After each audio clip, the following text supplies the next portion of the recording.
The truth, you know, it always comes out. I want you. Didn't you hear me call? I want you. Oh, weren't you listening at all? I've been banging on your door. I'm just too loud to ignore. Try, but I will never choke. Yeah, I'm so fire, all you see is smoke. Was no shock, I told ya. I told ya it was over. You can try and run for cover, but I'm ready and I'm coming for ya.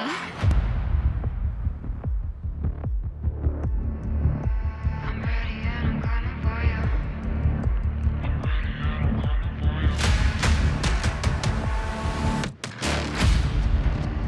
Are you listening? Are you listening? Are you listening?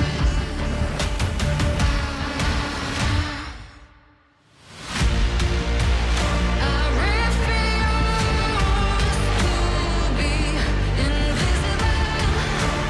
Yeah, I'm invincible. I can't lose. I'm formidable. You're just a criminal. Are you listening? Are you listening now? Now you've got no choice but to hear me out. Are you listening? Are you listening now? I'm ready and I'm coming for you.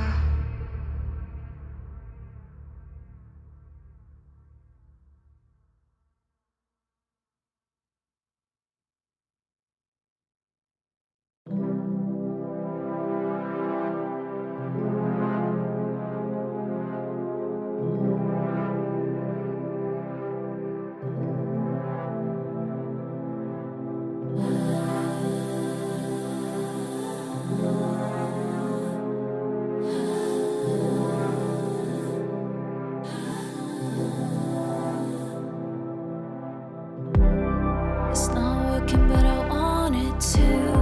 What do I do? I've been thinking about other lovers than you. Or have I? Looking over the hills where the grass is greener. You think I already left, but I'm sat right here. Don't believe me, go ahead and leave me. I got tears falling fast on the repeat. Calling you up again, hurting myself and then you get colder. Don't believe me, go ahead and leave me. I got tears falling fast on the repeat. Waking up, wishing this was just a bad dream. Losing you like you're losing me. And if you go, I won't try to get you back like every other time. You could go, step your line, I'll be alright. But then again, that's a lie. I still need you all the time, babe, all of the time. But I keep talking about the opposite. Don't believe me, go ahead and leave me. I got tears falling fast on the repeat. Calling you up again, hurting myself and then you get colder. Don't believe me, go ahead and leave me. I got tears falling fast on the repeat. Waking up, wishing this was just a bad dream. Losing you like you're losing me.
truth is nobody plays your games. Your ego needs a break. Took some time, lit a light, realize my power, fight the pain. I'm taking back the reins. TLC, I'm doing things for me now, me now. POV, you're wishing you were me now, me now. Dancing on my own, embracing every feeling, switching up the tone, I'm breaking a new ceiling. TLC, I'm doing things for me now. Loving every second on my own. New and improved, I'm setting the tone. Yeah, I love going at my own pace. I've got nothing to chase. Took some time, lit a light, realize my power, fight the pain. I'm taking back the reins. TLC, I'm doing things for me now, me now. POV, you're wishing you were me now, me now. Dancing on my own, embracing every feeling, switching up the tone, I'm breaking a new ceiling. TLC, I'm doing things for me now. For me now, me now. Doing things for me, for me, for me, for me. Dancing on my own, embracing every feeling, switching up the tone, I'm breaking a new ceiling. TLC, I'm doing things for me now.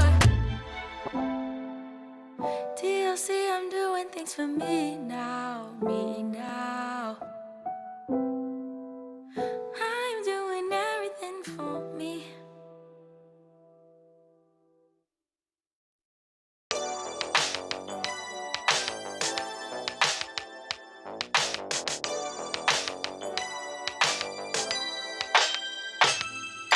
Ooh, the day that boy walked my way.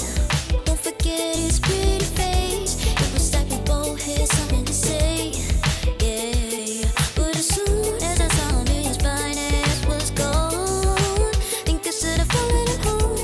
Or put my number into his phone. A moment in time, so divine. Hope I see you again. Hope I see you again. A moment in time, so divine. Hope I see you again. Hope I see you again. You looking so good, made me wanna know you. Feeling the groove, and I got to show you. Come back, better come back. Want you to know that you're looking so fly. I wanna get to know you, but you're missing me by just a moment in time. Oh my, boy, you better come back. A moment in time, so divine. Hope I see you again. Hope I see you again. A moment in time, so divine. Hope I see you again. Hope I see you again. You're looking so good, made me wanna know you. Feeling the groove, and I got to show you. Come back, better come back. Want you to know that you're looking so fly. I wanna get to know you, but you're missing me by just a moment in time. Oh my, boy, you better come back.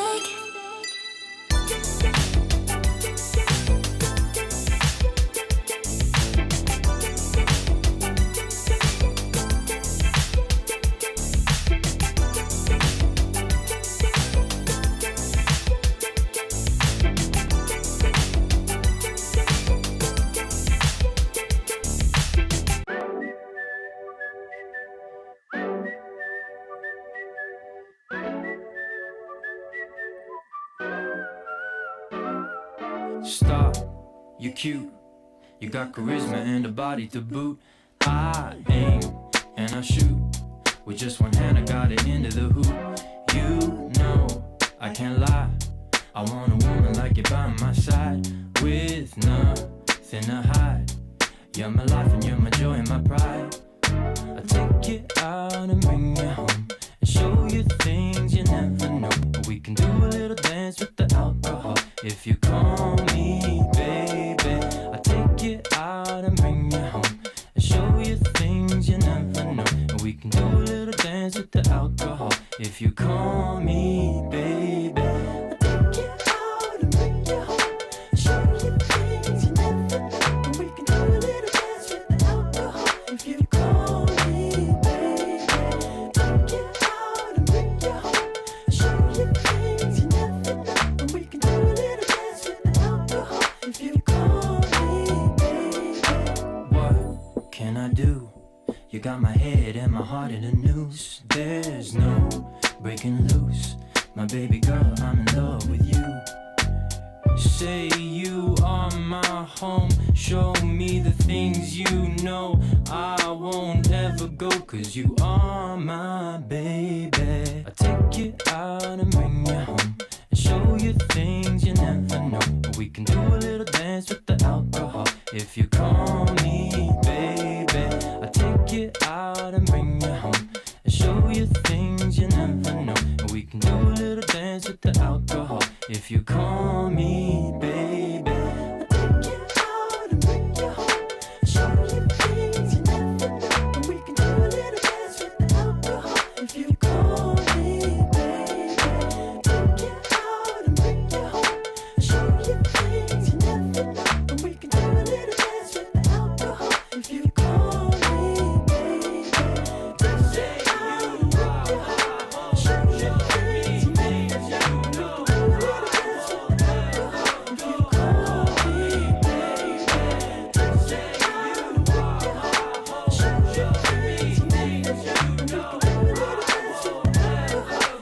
call me baby.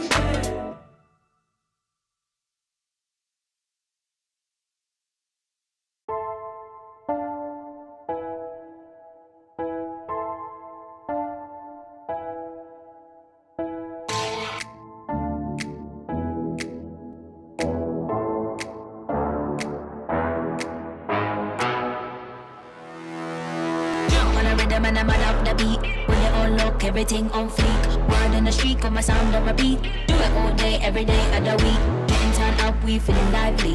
On the dance floor, where you gonna find me? Here comes the drop, it's time to party. Here comes the drop, it's time to party.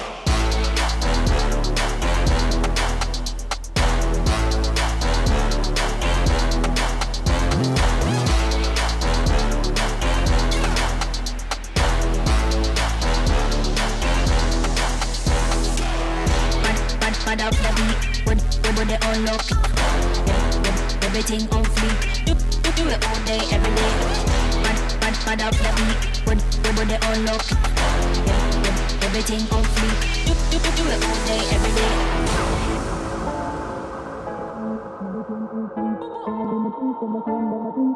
All day, every day of the week. Getting time out, we feeling lively. On the dance floor, where you gonna find me? Here comes the drop, it's time to party. Here comes the drop, it's time to party.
Whoa, fresh from London, here we go. Right in the rhythm with a lively flow. If you don't know, then get to know. Jump on a mic and show down the show. Whoa, I stay with it. Skippy on the beat, on point with the lyrics. No gimmicks, cause this thing wicked. Big tune, just watch how I spin it. Growing up in the UK, man, I had lessons. Teachers, parents, alongside my brethren. Now I'm in studio sessions, trying to take my dreams to a brand new direction. Work from the morning to the night, trying to see my name up in the lights. Big billboards, gonna reach new heights. For the youths, man, we gotta show them what's right. Reach into the world right now. This sound, voice of the streets, man, I hold it down. This sound, reach into the world right now. This sound, voice of the streets, man, I hold it down. This sound.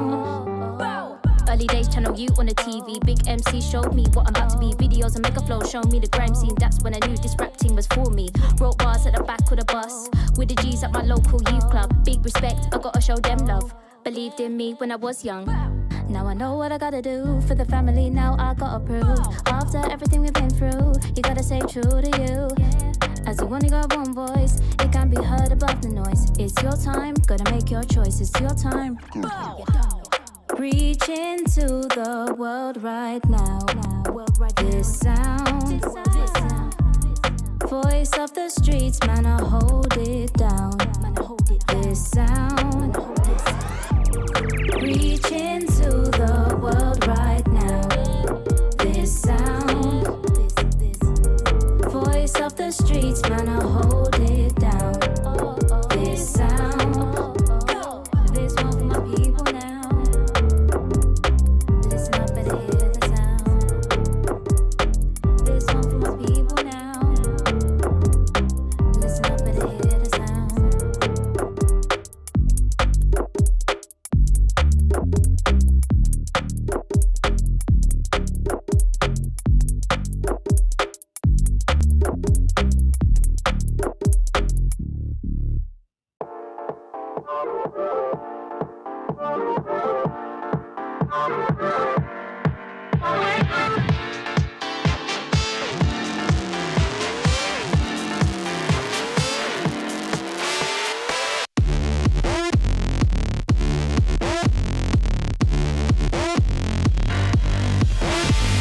They wanna be us on a madman ting.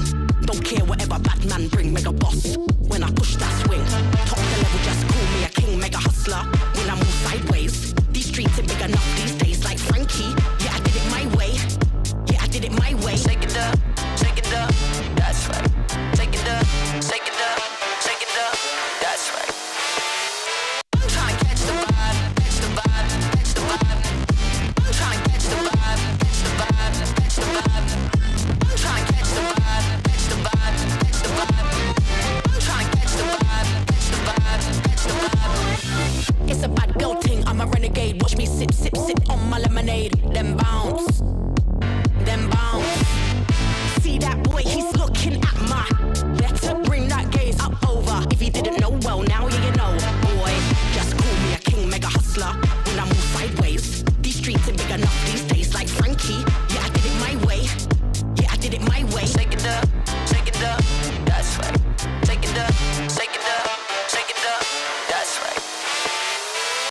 running out for the planet Earth.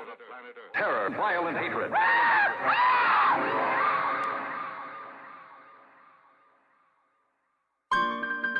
Hungrier than a fat burger, feeding off them tracks that I have to murder. Show no courtesy, verbally I look at the mic as a burner. When I murk MCs, industry figures have to merge. What's a bum bum? Understand it, dudes panic where the bullet hit. The whack lyrics was targeted, beats produced by Ski Whip. Standard procedure is poison these fetuses, make it hot and feverish. Who started this ish? Y'all feelings asleep and narcoleptic marketing that garbage mixed with sodium bicarbonates. I'm the pharmacist with the recipe, dumping chunks of funkadelic on the parliament. Paper chasing me, now that's a funky following. Spitting iron bars you keep swallowing. No tolerance for the bullish, man, I'm what the problem is. Victims be tripping like acid when I'm blotting them, swatting them like flies and put shots in them. Stick a needle in their arm just to prove a point. I'm the apocalypse.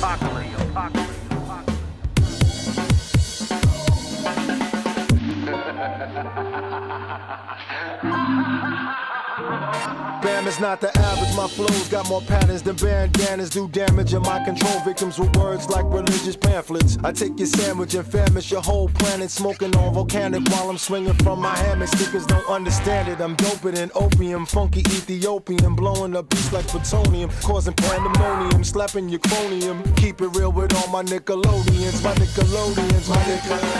Poison in my penmanship, don't lose my temper with, just spit them off slow with that over-counter medicine, pumping degenerates. I'm on the premises, I'm placing emphasis, I do it effortless. You moaning like a feminist, no secret messages, just keep spitting that venomous. I'm putting weight on it like a fat elephant, coming through with the elements. What's the use of an exodus if your efforts are directionless? Look what my weapon is, you never this. I'm the apocalypse.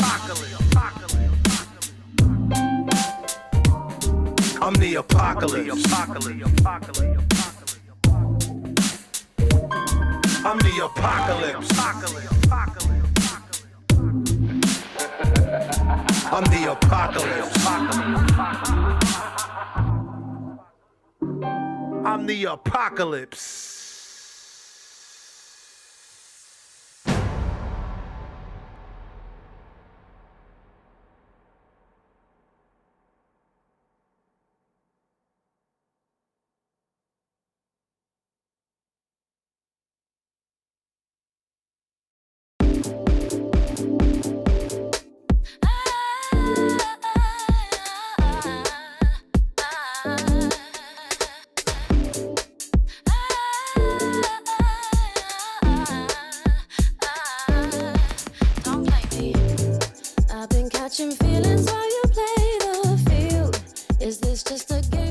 ESL Challenger is brought to you in part by Intel, Acer Predator, DHL, Qiddiya,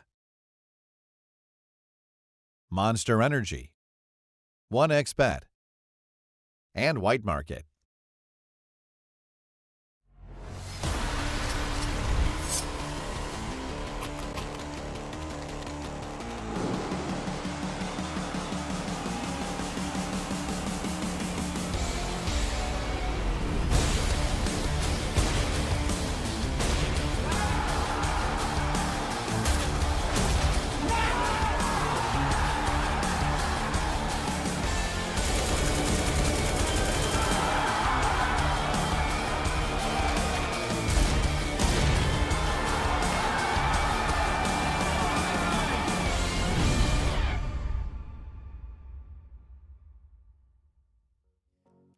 There we go, day 2 of ESL Challenger Melbourne, and the show must go on. We brought you guys in early today, so how are we feeling? Love to see it already, beautiful. Now, yesterday was a chaotic one, right? There was a couple back and forth, obviously. We had a couple of upsets as well. Apex and Rebels already all the way through to the final, but it's elimination rounds today. Of course, we're here at DreamHack Festival. All you guys here at Margaret Court Arena, make sure you guys come on down. But Melbourne again, I know it's early, but I want to get a little bit of a vibe check. How are we feeling? Let's get into it.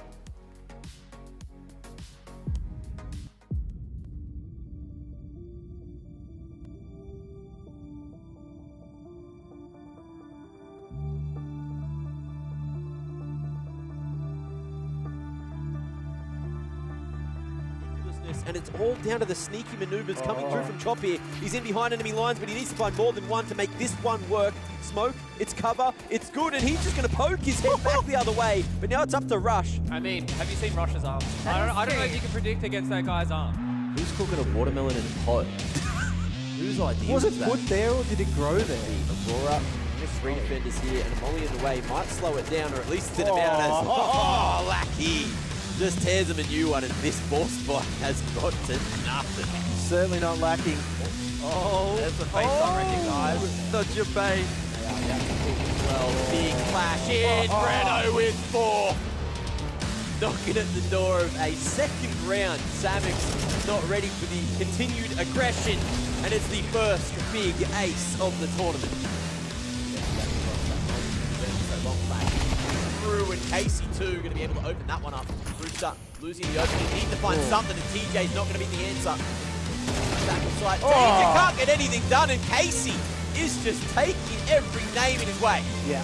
Because really that's all they're trying to do with it. They're just trying to throw Util at the A side, pull a reaction out of the CT side. Flay, that was incredibly quick on the AWP, and now the top mid, Brenton now must hold in K. Play another one. This could be a massive 4K. Tap is on the bomb. Defuse, in fact, it's not just a tap. He's going to push forward. He's going to win the round. Flay, well done. Flay. Could have to be another pretty cracking shot from him. Brenton playing with him. He's just not missing a single thing right now on the AWP. The crack line. Oh, what a shot. Are you kidding me? This guy's just not...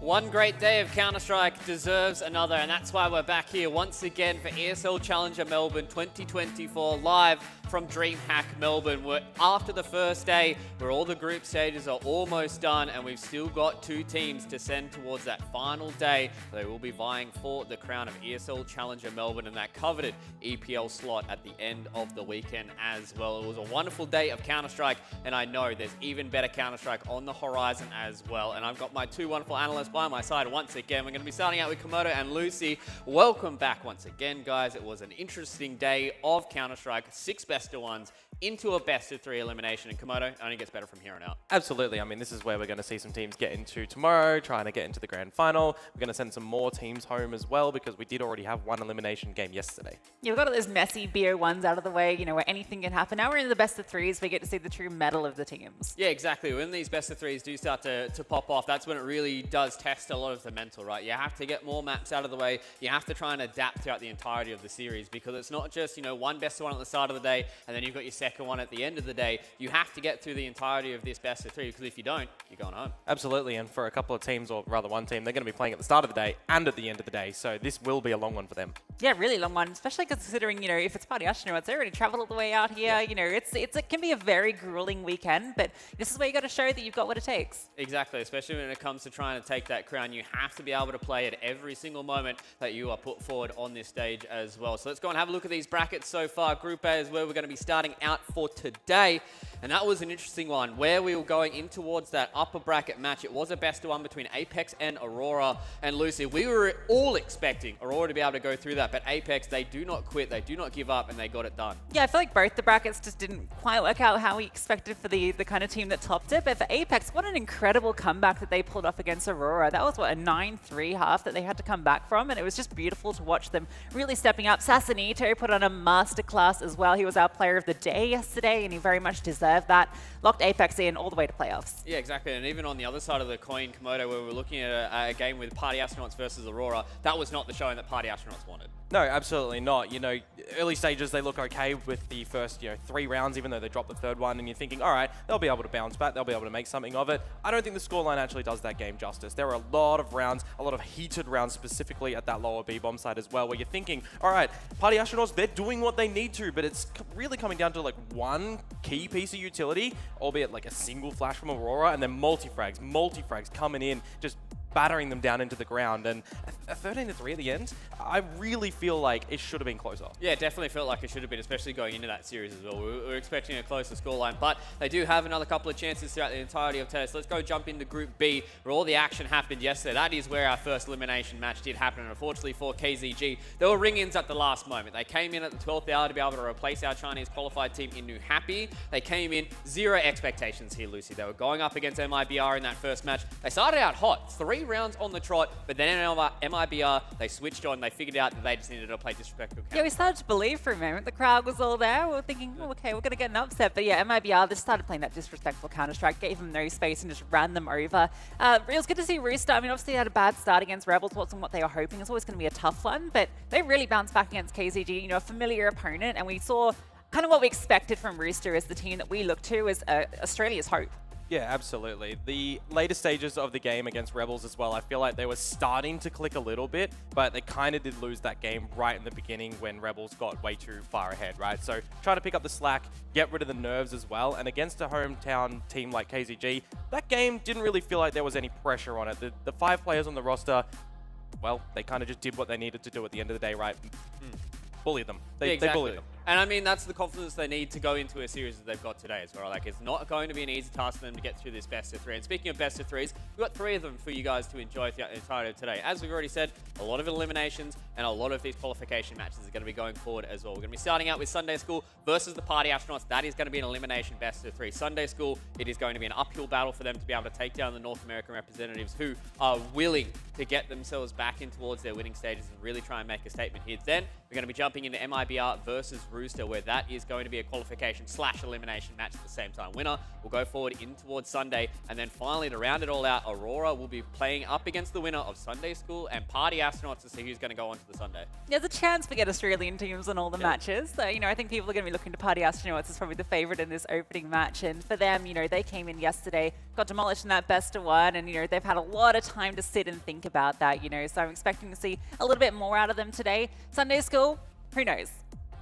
I mean, they were eliminated, well, not eliminated, they had their match first, right? So they've had the most time to prepare for this series. At a 13-2, that was a quick one to come out of the gates, so a lot of time to prepare against Party Astronauts.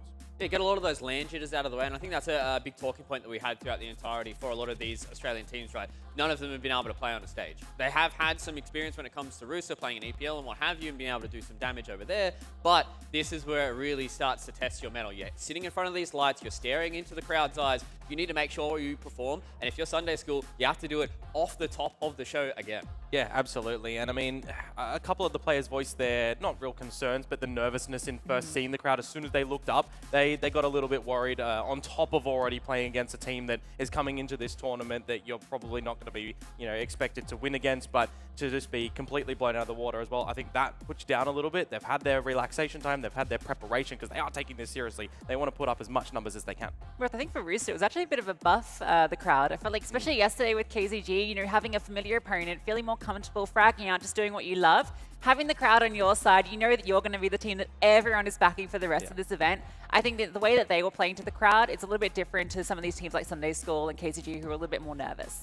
Yeah, and I think being able to get everything out of the way in that KZG series is really a big buff for them. They've got that second series for today. They can sit back, they can, you know, enjoy the atmosphere that's going to be here in the Margaret Court Arena and just really kind of build in towards a series like that. Focus internally as well. And I mean, the thing is as well, Komodo, when we look at MIBR, getting upset yesterday is pretty important for Rooster to try and exploit as well going forward, right? Just try and get inside of the minds of these MIBR guys and just make them think that they might not be able to go towards that final day. Yeah, I think it's going to be interesting in that series as well, right? Because we've seen and we've talked upon the point that MIBR have had some really great matches over in Brazil recently. And, you know, a lot of them would have kind of more problems that would arise in the series when we're talking about the caliber of teams. So I think going into that one, nearly everyone probably expected it to be the Rebels, but Rebels came out and they were firing, they were doing what they needed to do. So it's a wake-up call also for MIBR that, well, this Group B bracket is not the piece of cake that they might have thought it would be. Especially after they were down, they were up like 9-3, right? You know, they had such a lead, and then, you know, it felt like they were just going to run them over as soon as the side switched. But yeah, the comeback happened to them, and I think,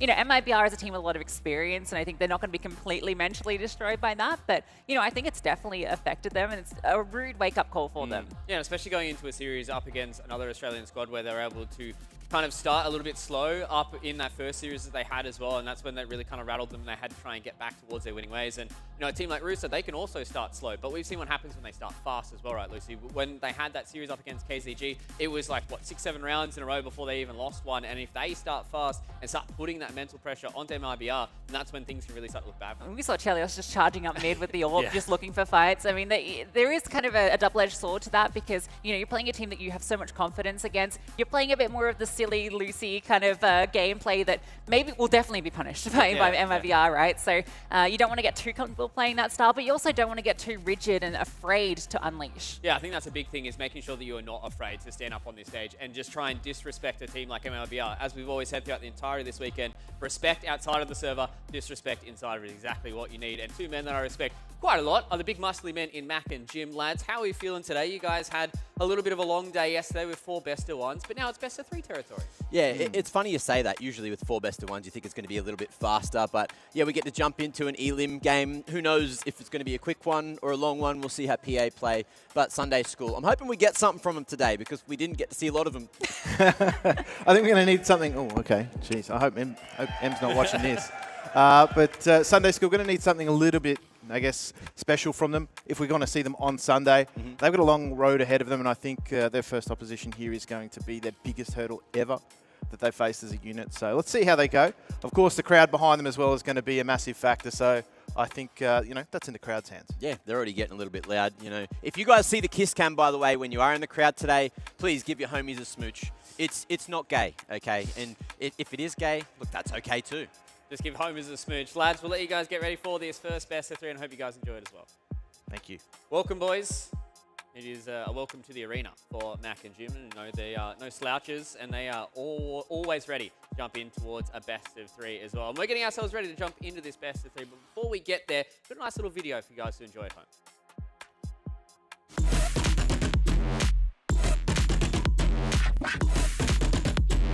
Winning the ESL Challenger Melbourne would be very good for us. Of course, winning a tournament is always good, and it would come with a Pro League spot, and we would be very happy about it. What we are trying to do here is to reach the Taiwan level and stay there. So doing this ladder thing, it's a very good thing.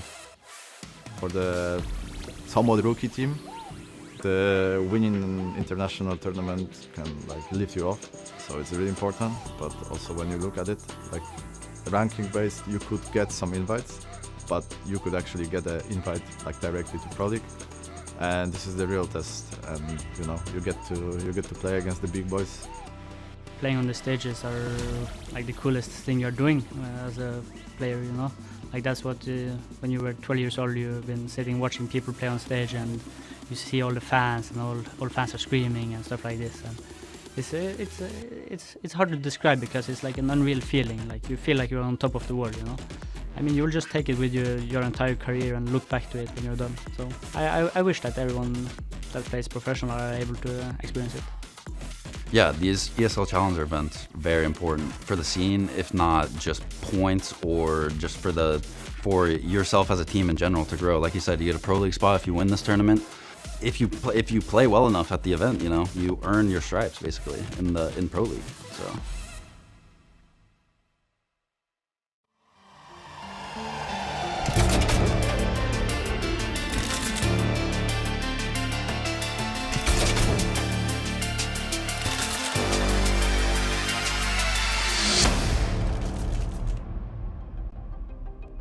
That's right. ESL Challenger means a lot to these teams. Not only prove themselves on the stage, but also prove themselves to the rest of the world. And it is time to put up or shut up for both of these two teams. Sunday School and Party Astronauts fighting for their lives here in Melbourne to see who can potentially go towards that final day of the Sunday. Lucy, we'll start with you. Party Astronauts and Sunday, probably going to talk about this throughout the entirety of the series, but Party Astronauts, heavy favourites. Yeah, and both these teams got kind of wiped on the first day, but I think the Party Astronauts played a lot better Counter-Strike on the first day. I think that's the key thing to look at. We've got a nice video coming through. We've got little graphics so we can actually see the bans and picks, which is very, very useful. Party Astronauts ban Mirage. It's always their first ban, which I think is actually great because that's Sunday School's one of their favourite maps. Yeah, and vice versa for Sunday School as well. Vertigo is essentially their instant ban. They don't want to touch that with a 10-foot pole. I was interested whether they bring out the nuke pick, because it is a map that I think Party Astronauts don't play as much as some of the others, but I also feel it's a map you could very easily get outclassed on if you're not playing your A game. And with Overpass coming straight after, that's a lot of very tactical maps coming into this veto. Yeah, I mean, so far I see this going, pretty handedly for Party Astronauts as well, right? Like, we know that Sunday School, if they don't get their choice of Mirage, Nuke is generally the pick that they will go towards. We saw how Overpass did look yesterday for Party Astronauts, but again, I don't think that a 13-3 does that game justice. I think we saw enough for them and enough nerves that they were able to shake away, come out with a little bit of the reviews as well, a little bit of a talk amongst the team to really come out of the gates on this Overpass to try and close this 1-0. Yeah, it's also just a really weak map for Sunday School, right? Yeah. It just feels like Party Astronauts are going to be almost guaranteed that. I really liked what we saw from the T side, even though they didn't convert all those rounds completely. And yeah, Nuke, I mean, for Party Astronauts, I think they've only played it a couple of times this year. I don't think it's been one that they've really whipped out too much. So, and it's not been the most successful for them either. So there's definitely room that Sunday School could steal that first, or not steal, but take their map pick. T side will obviously be a struggle to kick things off. In terms of the decider, oh, what are we going to get? It's going to be Ancient. Okay. We've seen a decent amount of Ancient from a lot of these teams so far, but that's the decider. And that's the real question is, can Sunday School push it all the way to that third? That's it, isn't it? If it gets to the third, that must mean that Party Astronauts have done something maybe catastrophically wrong. So that would give, Sunday School maybe a little bit of an edge going into that third and final map. But, I mean, just pure sample size as well. Sunday School aren't really playing Ancient all that too much either. Where we flip it on over and we look at Party Astronauts, they have a great success record on this map so far. Yeah, not to mention that Sunday School got absolutely demolished on Ancient yesterday. And if you're Party Astronauts, you watched that game, you saw the amount of gaps that were open on that CT side, and you're like, yeah, that's an easy decider for us. Yeah, and I mean, if it does go all that way as well, I think that's going to be a kind of map that will give them that extra bit of confidence as well. Because Party Astronauts, to them, I'd imagine they're expecting a 2-0. They look pretty annoyed with themselves with how the result went in that previous series yesterday in that best of one, and they really want to charge home to get that rematch up against Aurora to make sure that they can get all the way towards the Sunday. And if it does end up on a map like Ancient, that's a big confidence boost for them. Yeah, absolutely. And if it does get there as well, I mean, Party Astronauts, they know the weaknesses that they need to exploit. Take space, and shoot, essentially. Yeah, I think they would love to do a 2-0 though, just because if you do win this game, you obviously got to play later on today. So you want to kind of have as much time as possible between the two series to prepare for it. Yeah, exactly. It's going to be a long day for these teams in Group A. And it has been a long day for Mr. Conky as well. And he was able to catch up with Versa before the match.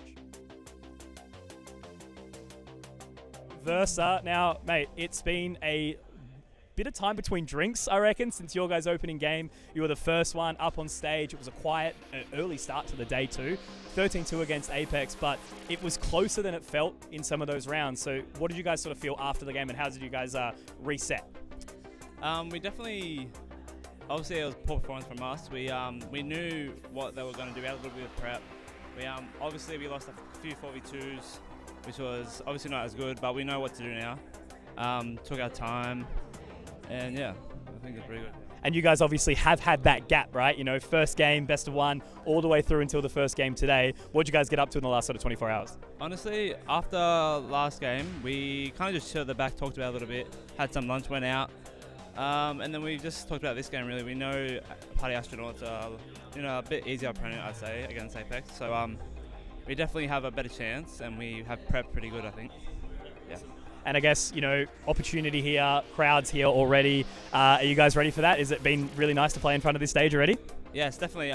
We honestly, when you're in the game, we don't really notice it, but then you hear the vibrations and it's like insane atmosphere. And yeah, it's definitely different. We actually liked it. We said it was really good, and definitely keen to come back, play more. Yeah.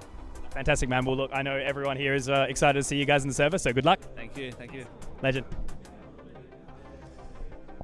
Yeah, it seems like Versa they were slightly disappointed with how they went, but they understand the mistakes they need to do. And obviously coming into today, there's the crowd that's starting to build up. These guys are getting themselves ready and to jump into this series themselves and really give Sunday School that extra bit of atmosphere. And if there is ever going to be anything that's going to push you over the line, I think the crowd can do it.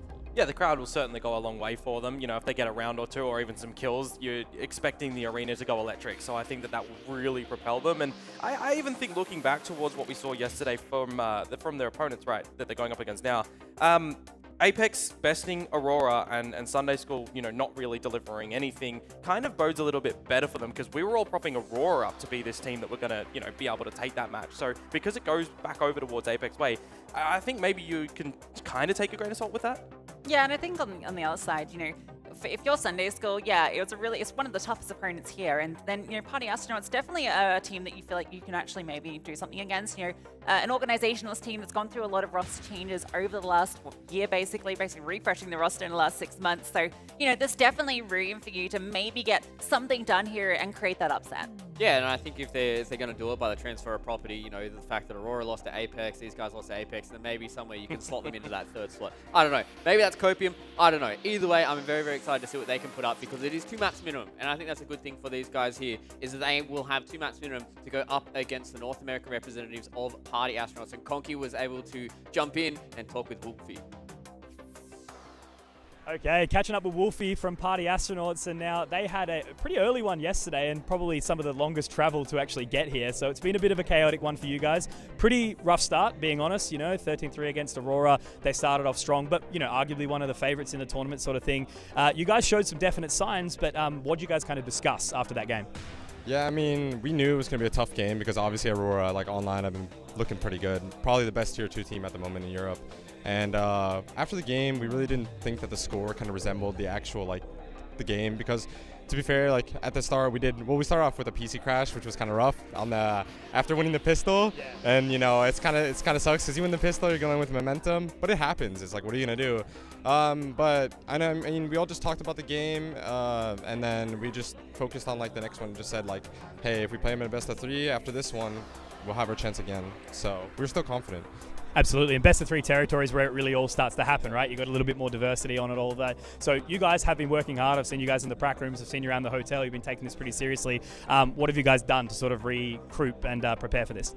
I think the biggest thing is, like, just getting used to everything, really. Like, it was our first match yesterday, toughest opponent, you know, it was kind of like break the ice. So just getting comfortable in the setups, like figuring out what you want to change, what not when you're on stage, and then just talking about, like, sticking to our plan. And really, we also did prep, of course, but I mean, for this team it's a bit harder because they're like a pug team in Australia, so we don't know much, but we've done a little bit, and then, you know, we're just trying to mentally be there.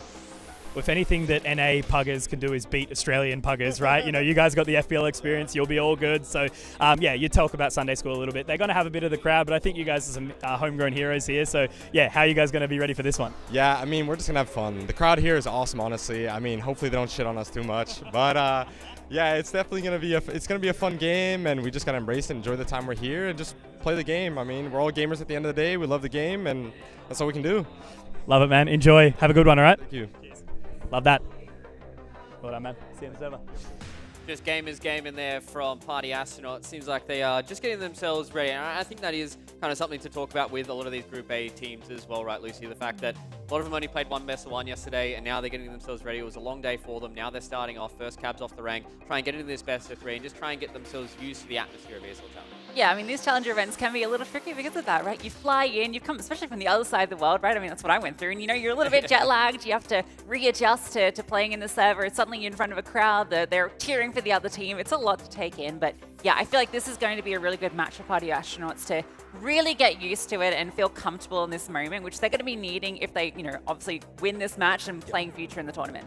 Yeah, and I think it's going to be important as well for just, you know, the NA viewers out there as well, right? Wanting to see what the NA reps are going to be able to do, and then following what we actually saw last night over the pond, right? We saw M80 be able to best G2, and if you're looking at Party Astronauts as going up against a team like M80 when they're back in their region in NA, you're kind of considering, all right, we're 50-50, we're looking to topple them time and time again. I mean, we've got Wolfie who used to play on that roster as well, so we are really looking like, for Party Astronauts, you kind of do need to deliver successfully here. Yeah, and they've also got, you know, they've qualified for this event. They've got Yongshipping as well that they've qualified for as well. So they're on this really great run at the moment, kind of bouncing back from the Arma where they didn't quite make it through, and, you know, they've been adjusting, bringing Rush into the mix. You know, there's a lot of focus on where this roster can go in the ceiling, and it feels like they're slowly gaining that momentum. Yeah, and I think this is going to be a good test for them as well to be able to kind of shake off a few of those cobwebs, right? Like, I think a good test for a lot of these teams is how do you beat these teams that are below you, right? Like, do you win these matches that you are supposed to win? And then when you go into a series that you're not supposed to win, or maybe not as favored, that's when you really get tested and really kind of prove your worth, right? Yeah, and I think we saw that from Rooster as a good example yesterday, right? They were beating KZG where they needed to, but then trying to give a good challenge against a team that you would rank them below, but, you know, maybe a dark horse attempt, but it's a lot closer than being, you know, too far-fetched. Yeah, exactly. And I think you could probably put like Rooster and Party Astronauts in that same kind of boat, right? Like looking at their groups, these guys are kind of hovering around that second, third spot where maybe if it is their day, they can start to make an upset happen and they can get themselves in towards that Sunday and then have a chance for that EPL slot, which is all coveted for all these teams as well. And as we get ourselves ready for this best three, it's time for us to start talking about our Kadia player to watch. It's going to be 60 this time around here, Lucy. We wanted to start focusing on 60 just because, you know, these Party Astronaut guys, they didn't really put out the performance they wanted to in that first series, and now we want to see them perform. Yeah, and he's been, you know, one of their best performers domestically, so we want to see that translate onto the stage. We saw yesterday a few good moments from him in that game, even though they didn't convert necessarily into rounds. There was that attempted clutch, which actually I thought he played really well, just couldn't quite land it at the end, got a little lost on the post plan. But I just think overall he's been a really great addition to the firepower of this team. And I think him also combined with Rush as well. It's just, it is a lot of just pure aim. Yeah, and he has fun on this roster as well, right? It's always good to have banter with your teammates, and it's always good to just have that sincerity as well. And I think that's where we need to start to look for him in this matchup, to make sure he's getting involved in all of the action. When it comes to Nuke, getting involved in outers, locking down the A site, helping the team from Annex. I think that's where the power plays are really going to be delivered. Yeah, so we'll see if he does perform here or whether or not the Kadia player to watch is going to be a little bit on the wayside for 60 this time around in this series. But time for us to put our money where our mouths are with our talent predictions. So far, everybody's doing pretty well. I think yesterday there was 2 series that we missed out on, 1 or 2. Komodo and Vivian is going to be at 5. Lucy and I are on 4, and now everyone's just gone completely for Party Astronauts. I mean, I do want to put a caveat there. I'm on 4 because I picked Rooster because I believe in Rooster. Okay. I'll take that. Maybe it's like 4.5 then at the end of the event. But I mean, like Komodo, like looking at this Party Astronauts, it's a best of 3. I think maybe if this was a best of 1, you saw a little bit more experience with Sunday School, you could see an upset on the cards, but a full best of 3 is going to be hard. I'd be a lot more confident in saying a Party Astronauts in a BO3, and I'd be a little bit risky to say that in a BO1, but I still want to see something from Sunday School. If this gets to the 3rd map, I'd be absolutely ecstatic for them to be able to gather that, but I really do feel like it's going to be Party Astronauts to the moon here. Yeah, and I feel like the veto really confirmed that for me in particular with these players. I think I look at the AWPing as well in that head-to-head. I feel like Wolfie has just been really going from high to high on this team. Went from a pretty average performance on M80. I can understand why they wanted to look elsewhere for their AWPing with that team want to compete internationally. But since he's come into this squad, he's actually been putting up really good numbers, you know, neck and neck with 60. Yeah, it's going to be an interesting tale for us to tell throughout the entirety of this best of 3. And I know the crowd is ready. I know Row F is ready for this Australian series. Let's see if Sunday School can do it. We'll hand it over to Mac and Jim. F. Whoop, wrong way. F. Are we doing it? I can't see you. I hope you're doing it. I'm certainly doing it. We'll see you in a second on the screens. But Jim, I'm keen to get into this first best of 3 of the day. We've got 3 big best of 3s. That's a lot of action. That's a lot of goddamn Counter-Strike, and I'm keen to see exactly what Sunday School can do up against the NA Superstars. Yeah, I'm looking forward to this as well. I think Sunday School, they were given a rough drop. First cab off the rank here to kick off ESL Challenger. They've had time away to review things, to look at demos, to do whatever they want to do. But they've got to turn up today. They've got to turn up this morning just like this crowd. And I can see a few friendly faces in there as well. As you said, I don't know if they were behind you in making an F though, Matt. No, but we can see in a second if they want to give it a crack. Either way, it's Nuke to kick things off. Nuke's an interesting one. It hasn't gone super well for Party Astronauts in the last 3 months at least, and Sunday School, they've played it a little bit, but you know, this lineup's different to the one they qualified with. You know, some of the players want to be here, some of the players apparently don't want to be here, but everyone's trying to play a bit of Counter-Strike, and that's what we're here to see, and that's what it's all about. Moving into that second map, Overpass. Sunday School haven't played it for a while, but we know that they used to, so we'll see what they have, what they're capable of. And then if it gets to Ancient, if we do end up going to 3, Party Astronauts have a lot of reps and a pretty high success rate on Ancient. Yeah, I think I was to compare these 2 teams, I actually think it would be a fair direct head-to-head comparison. You know, Sunday School are like the Party Astronauts of OCE. They're kind of one of those, you know, rotating policy for the 5th, rotating door policies. Yeah, okay. Hell yeah! We'll see whether or not they can actually find some cohesion. I think more recently, Party Astronauts have, you know, tightened their socks up a little bit. They've been able to pull in a coach, they've been able to pull in some resources and just develop a little bit more. But as you said, you know, they domestically are one of those teams that can do a little bit of damage. Let's see whether or not that translates to, you know, some damage across the ocean. Trans-Pacific, if you will. Trans-Pacific. But we'll see where we end up, of course. But what are you expecting from Nuke out of Party Astronauts, at least? Honestly, I'm expecting just, particularly if they do hold this CT side, honestly, just to keep things locked down, keep things tight. And I think, you know, Dion highlighted the best Komodo with, you know, 60 outside, just playing that rotational support, supporting top side, locking down outside. I think he's going to be the key man to watch. I think if that falls to pieces and if Sunday School can find those entries and start to explore the map, pull the CT defenses a little bit wider, a little bit stretched, they'll find those entries and get on in. But if not, they are going to find it very difficult to find some gaps in this Party Astronaut assembly. Yeah. Oh well, seems the players aren't quite warmed up, so I'm going to warm you guys up. It's pretty early. I haven't heard one yet. How about this one, hey? Aussie, Aussie, Aussie! Aussie, Aussie, Aussie! Aussie! Aussie! Aussie, Aussie, Aussie! Yeah, get there. That's pretty good. Give yourselves a round of applause. Do it for him. Do it for Jim. And don't lose the ball, okay? You won't be getting it back if you don't get the ball. We'll see whether or not, though, Party Astronauts kick things off quite quickly. As we said, Sunday School, they're the local heroes. They've got some expectation on their shoulders. But I don't know about you, Mac. I do struggle in the mornings. I'm not a morning person. Although, technically now it's 1 o'clock, so it's morning somewhere. Yeah, it's 5 p.m. somewhere as well. Just remember that, guys. It is a long day. And you can do whatever you want here down at DreamHack Melbourne. We've got some good chants coming through already. Yeah, I'm looking forward to the chants today. Oh. A little bit of crowd involvement, but I think it's time. I think it's time that we start the game. We found the button. Casters, start the game. It's nuke time. It's fragging time. And let's see who is going to be the land dragons of these 10 bloody misfits. You got Sharpies from NAFPL, then you got Sharpies from AUFPL. Who's going to be taking the cake and all the bloody bacon?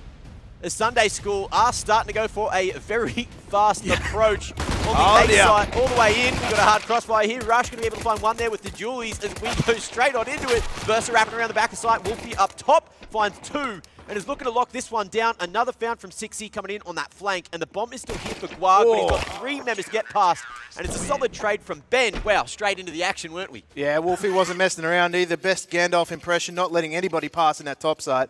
And straight away, they put a stop to the Sunday School speed. It's not the way you would want to kick things off if you're Sunday School. There were some bright moments there, but I think, you know, Wolfie just standing strong, locking it down. Didn't let any party go down in top side without him being invited. Let's see what we get here. Going into the second. Sunday School playing it appropriately. Getting that one dig in. Guag going to try his hand and see if he can maybe find the line, and strikes first. Okay, that grenade's going to just tickle the toes. And they're going to try and see if they can find a next kill, if they can isolate 60 here. Party Astronauts need to tighten their belts a little, though. They need to make sure they don't get spread apart, they don't get isolated in these duels.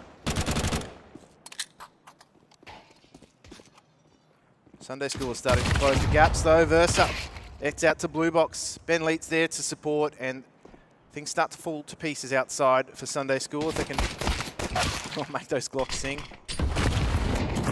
Do maybe one more favour for themselves. But I think it's a far stretch. Yeah, one is all they'll get.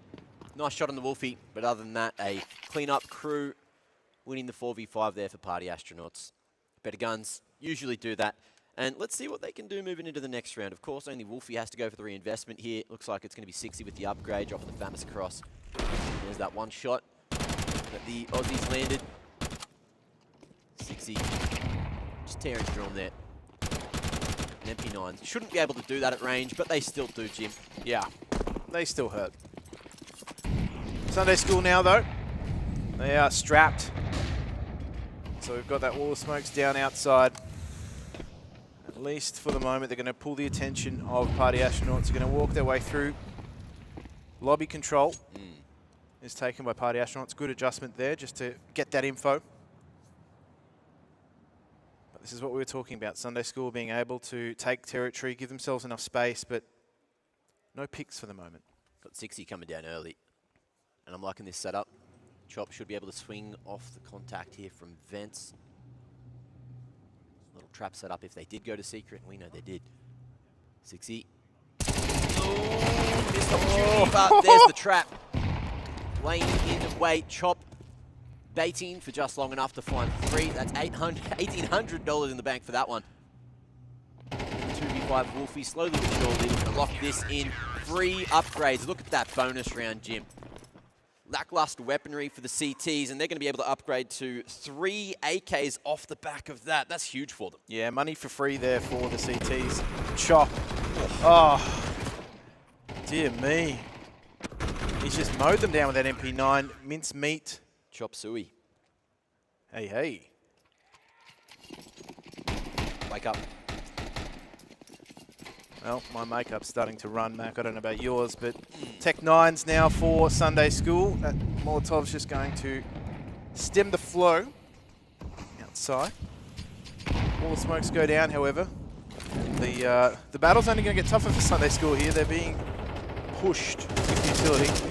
Smokes blooming for ages. Reckons playing on the danger side, the annex side, is going to fall first there. Party Astronauts with an early rotation back to lowers again. This time it's Benleet doing the duties. 4 on the upper side. And Sunday School did manage to push across successfully. Info play, though, from Party Astronauts extracts what they need, and that is lobby is empty. So they've made their rotations. And Sunday School are going to walk straight into this lower site. Lovely crossfire between Wolfie and Benleet. They both off one another's contact, and it's going to be one apiece for the decon push. Control room, however, is versus for now, and Guag going to be trying to lurk his way back towards the upper side, walks into another crossfire, and Party Astronauts are just everywhere. Okay, Versa might be able to just do some damage economically, but at this stage, the money is starting to flow for Party Astronauts. The cup runneth over. They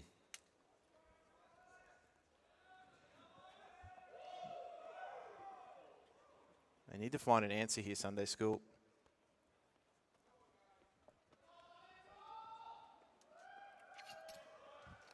Giving props to the Propeller Gang there.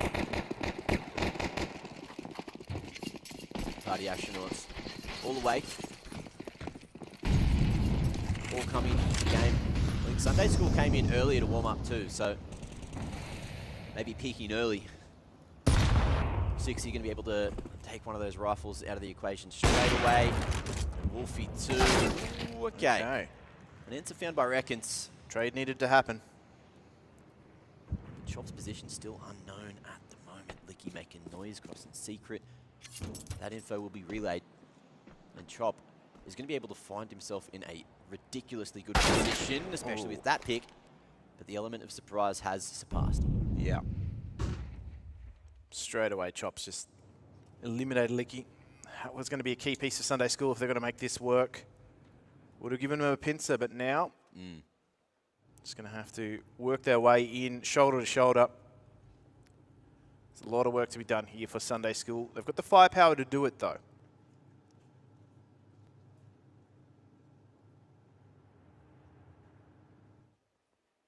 They get a nice little time in here. Party Astronauts with the buddy system, though. Going together. Ooh, will split. And 60 not quite sure on it. He didn't see that. No, he didn't see those trousers. Bomb plant will come in, and you can see now Party Astronauts are just going to wait until everybody's in position for this retake. Okay. The post plant position for the first time. 2v4, one that you really want to win, but it will be difficult. All from Mega.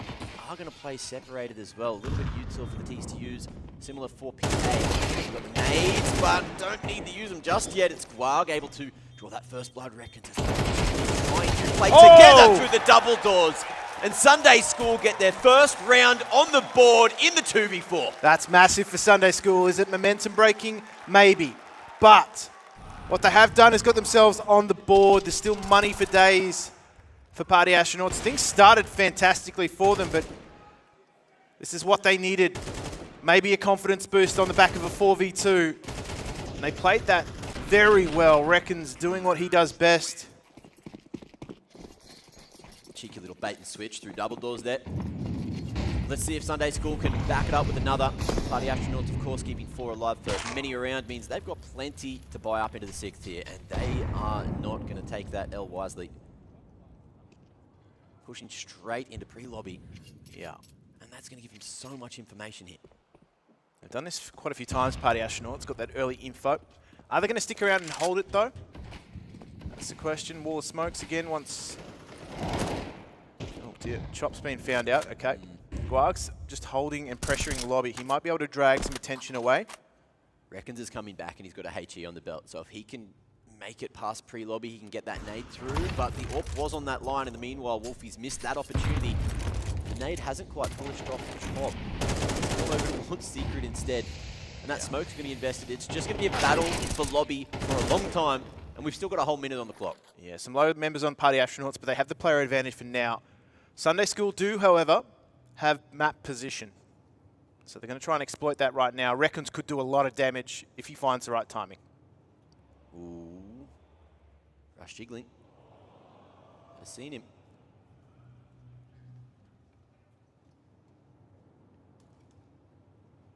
On the clock, they need to make a move, and Wolfie able to strike true with 21 health.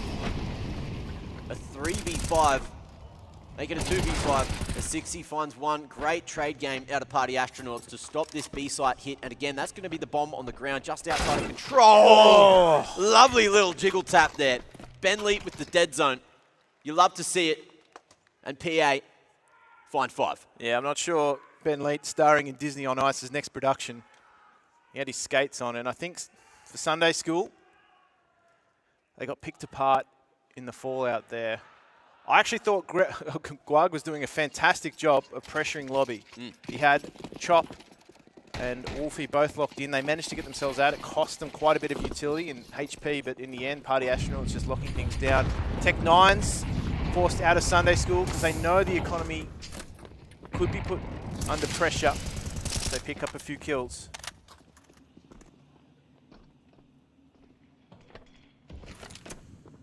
PA, knowing that it's probably going to be the low bite without that plant in the previous, so they're happy just to hold a solid amount of util. Sunday School, enough to go for an exit. But with where they are, it's probably going to be attempted to be up a hit. 2 smoke out as wall. Going to hit the mark, draw some attention from PA, who are looking for it. I think they are blowing it for the info. 60 won't see a thing, and in the meanwhile, there's going to be some noise made over towards ramp, but he has the timing here. Wolfie going to be able to peek out, draw attention away from Ben, who can't strike, but Wolfie, he'll double it down there, putting 2 on the skewer. And a man advantage still for the CTs to try and play retake, but there's already 2 here on lower. Yeah, Chop's got this crossed on lock, but if Versa can find a timing here, he needs to nail this, and he does. Wolfie's been caught in rotation. This is going to cause some, you know, I guess, upsets here in the CT rotation points. They are going to potentially go around to ladder base, but they're regrouping. Well, Red 60 fighting here from the T-Vent, and Rush stopping the split from Annex. 20 seconds and Sunday School need to find a site somewhere. Chop going to be able to stand in their way. He's down here. 60 looking to join him quickly, but the decon entrance is where he has to hold from. Mizzy went for the fight. Didn't try to plant safe there, and it has not gone well at all for Sunday School. PA securing a 6th.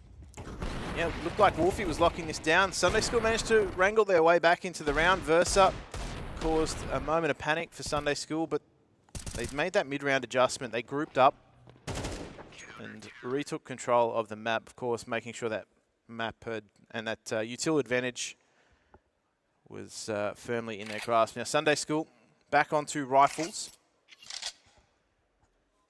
What can they do? I wouldn't say they've had great success in finding the openers, but they have been fantastic at finding the territory. Now, I know it's early, but there has been a lot of noise being made when the Sunday School have managed to pick up 1 round and a couple of kills there.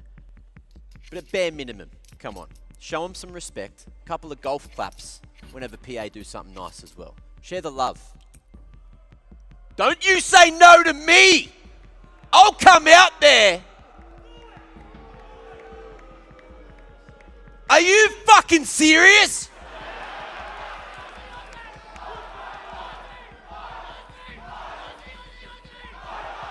Toosby, sit down!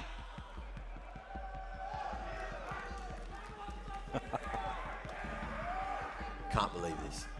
As usual, I remain impartial.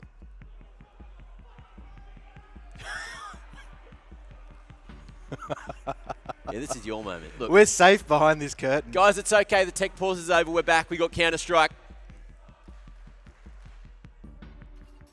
Oh, that one had legs, surely. Yeah, you stopped that chant real quick, didn't you? Pussies. Sunday All right. School needs some legs here, and they're going to kick things off a little fast out of the back of the tech pause. Oh, it was actually a tactical. So while you guys were on the mics, they were trying to talk.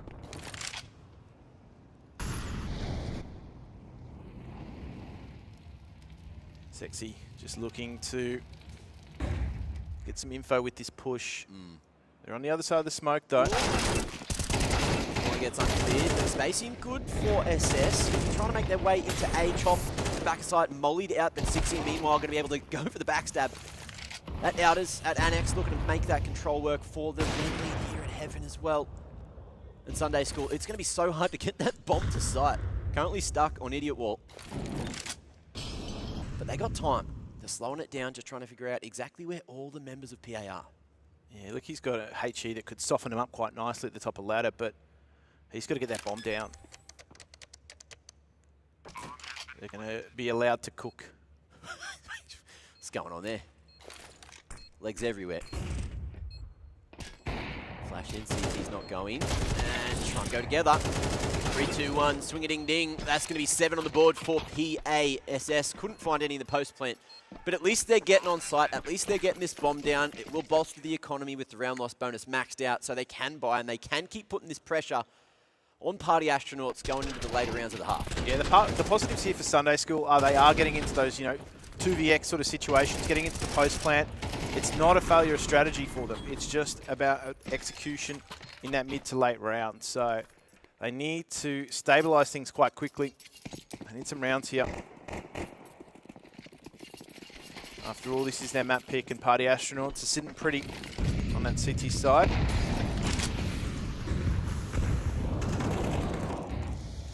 Chop, he's had so much impact. Are they going to hard clear 60 here? They're aware, but Licky looking the right way. Until he wasn't. 60. A freebie and a 2-man advantage again. Sometimes the spacing's good, sometimes the trade game's looking fair. But this time, it ain't just there. 60 again. Huge impact at Outers with 3 already. And they're looking for potential to keep everyone alive moving into 10th, and that will certainly happen. Rush, nice little off angle there. The little box on site. And into the 10th, PA, 7 rounds in the lead. 8 on the CT side already. If Sunday School wants to do anything here on their map pick, they need to pick the pace up right now. Yeah, that was just failure to launch from Sunday School.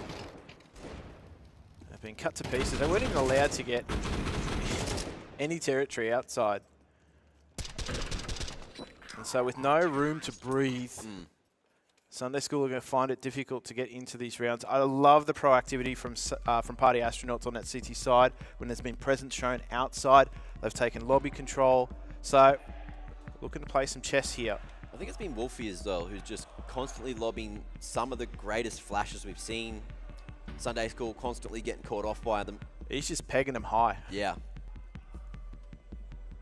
There's no custard arm on that man.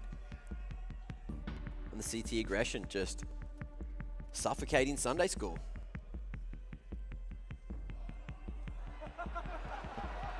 What's Hasbulla doing here, bro?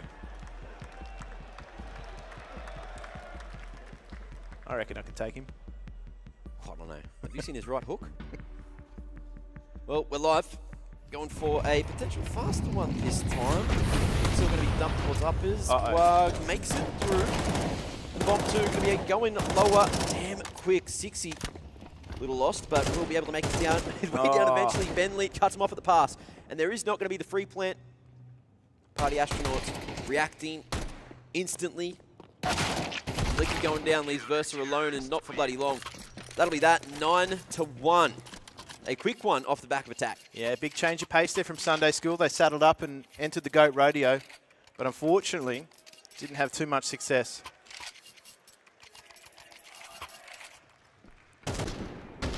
Is that chant being led by Captain Obvious?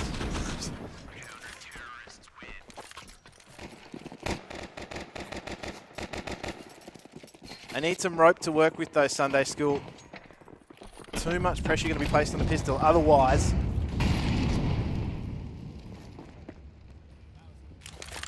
And you can see Party Astronauts are brimming with confidence. They've got utility flowing. It's very hard for Sunday School to get into these choke points now. They're going to try and make something happen. A little bit different this time. Not so heavy in the presence outside. Things have been working for them. It's good for them to try and vary things. On the back of that timing there, Chop again, chilling at the vent, Chop, drop, roll, here we go. They haven't been able to remove him, he's been covered well. And that is a complete shutout. Party Astronauts bringing the heat. These rounds aren't even rounds for the Aussies.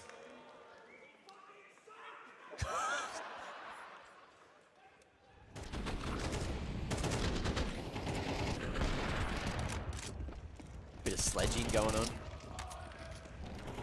That's not even sledging, it's jackhammering.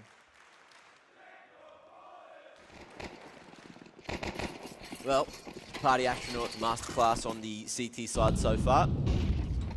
Let's see if they can do it again. Sunday School. Force until it works at this point.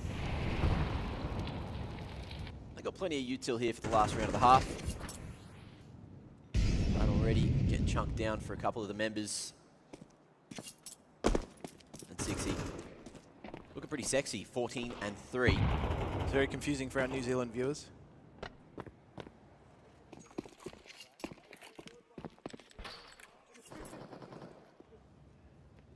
Out as Wall getting lined up. And we'll see how Sunday School decides to play around it. Party Astronauts only have that one HE left on Wolfie. And that's a while away, so this wall won't get blown.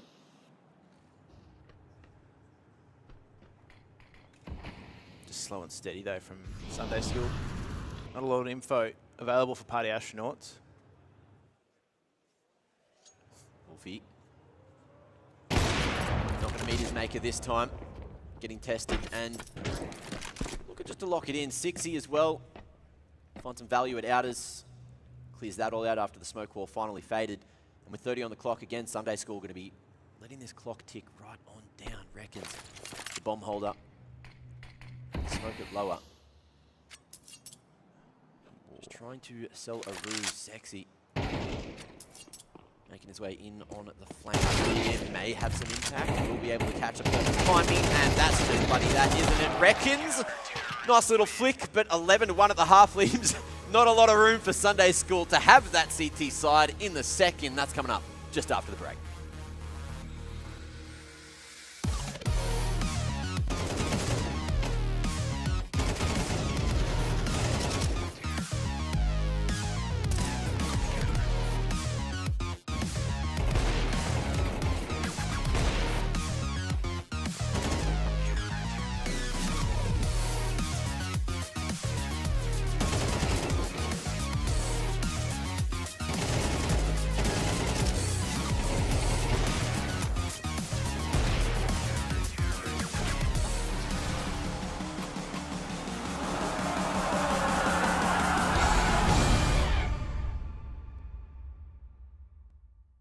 Yeah, Party Astronauts, we think definitely worst team in this event.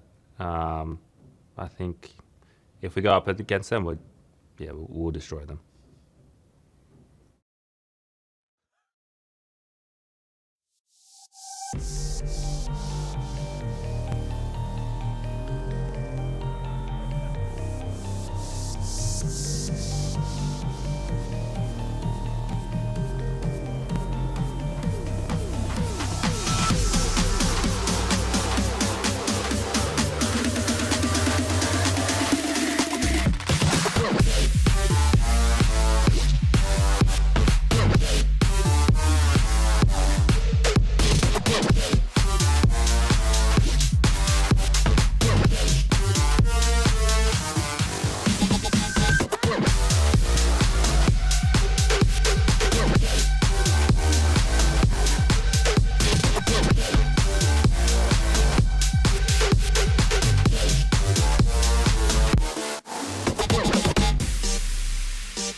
Man, when the kiss cam hit me, I felt like I had no other choice. You guys have some kind of a thing? Is it self-control? I don't have any of that. Crazy.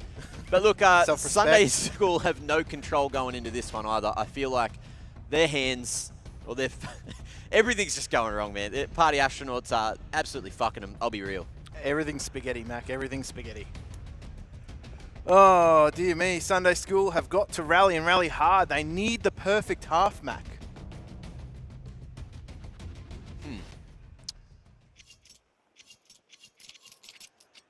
Oh, hello. Well, if it is going to happen, it'll happen right now. Sunday School, what can they cook up on a pistol here? Can Mizzy double his kills for the boys? That's the big question. Party Astronauts all grouped up, looking like we're going to see the uppers hit happening here. Ben, the util man. Lippy on the back of the side, can't see a damn thing. They're torn to shreds, reckons Mizzy can make it work, but again, nothing going right at all. Sixy going to be able to push his way forward. Versa hitting the ground, and Guar going to 1v3. Similar to the first pistol. Can he find a single thing here? Can hear all the positions. Oh, he's going to be pressed, isn't he? Everybody's looking in his direction. He's got a time crisis on his hands. And unfortunately, not even point-blank shooting can get him out of that. At least there's a sense of belief from the crowd. Sunday School need to channel that now. They really got destroyed by that second layering of utility, though. That was where things got really hairy for him. That flash, just blinding the entire topside defense. Licky thought he had a shot, and then he couldn't see a thing. Couldn't see what was coming at him. Party Astronauts going the path of least resistance. Not too much here to stop him now that Versa has been taken out of the round. Big shots out of the North Americans. And there is not much left for Sunday School to play with. This is looking like it's all said and done on map 1. Sunday School only able to find one round unless Mizzy and Licky can pull off the unthinkable. The impossible. Okay, 5-7s. Let's go. Just a simple 4v2 from here. Licky needs to be the man to do it. Should be able to trade out Mizzy. But PA stopping them in their way. His position known, and a solid trade. 13-1. Utter domination, and there is no other way to put that. No, absolutely no other way to put that. There was nothing from Sunday School that suggested any signs of life, and I think for them, unfortunately, heading into Overpass, they are going to need the power of Sunday School. They're going to need a miracle, because I think things for them are looking a little grim in this series. Certainly. 12 rounds, the difference, and Overpass the second map, but of course, it is time to hear what the desk has to say, because we only got half a game out of that, didn't we, Luke? Yeah, there's not a lot to say. That was a game of Counter-Strike. It happened. There was a result, and we move on. I think it was the best way to go through that. That was dead on arrival from Sunday School. They had a miraculous round win, and that was all she wrote, Komodo. It was all Party Astronauts all day. Yeah, I kind of think the T-pistol for Party Astronauts does show a little bit of an extra, something we were missing from Sunday School, and that's a second layering of a plan, of utility, of something to be delivered, right? Time and time again, Sunday School trying to exercise what they can, and it's just getting pulled to pieces, ripped apart. Rotations are gorgeous from Party Astronauts. Sixy, I mean, we highlighted him for a reason, getting dirty in pretty much every single round. The team's supporting him. Rotations are flawless. Nuke, I mean, Sunday School, they didn't even, rock up on time. Yeah, I mean, they picked the map, and, well, I'm not sure really if it was the best choice. I was really worried about it just because, yeah, starting on the CT side, I felt like Party Astronauts were just not really doing anything special. They were just playing their standard protocols on the CT side, but it felt like Sunday School were very one-dimensional. It felt like anytime they went for an execute, utility was never perfectly timed, the spacing wasn't great, the protocols, the way they were clearing things, never really that well, and there was a lot of outside presence they were going for. It's very clear that Party Astronauts were aware of that and just didn't let them have any space. I mean, conversely, we can talk about how good Party Astronauts did look, right?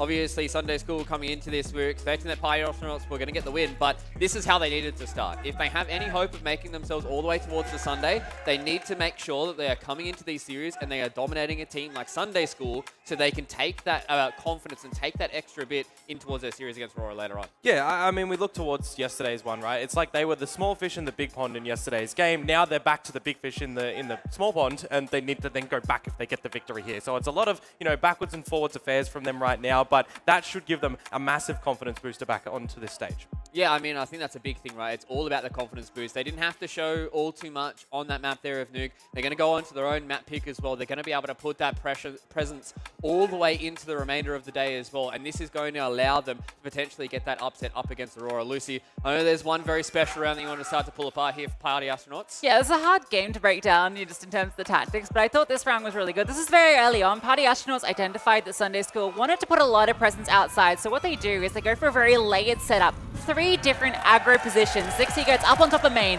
gets the opening kill, falls off. Then you've got the aggressive player at red with Wolfie with the AWP. You might not be expecting this with that main showing. He gets the aggro peak, does get traded, but then you have no idea Chop's been sitting here the whole time. There's a whole cloud of smokes there, which completely locks him out, and it was a really great start to this round. Yeah, funnily enough, this is actually the round that was brought back by Sunday School, the only one that they got. Yeah. We didn't pick it because of that, by the way. We picked it mainly because this was a 2 versus 4 that Sunday School actually had to really pull out something special to get back.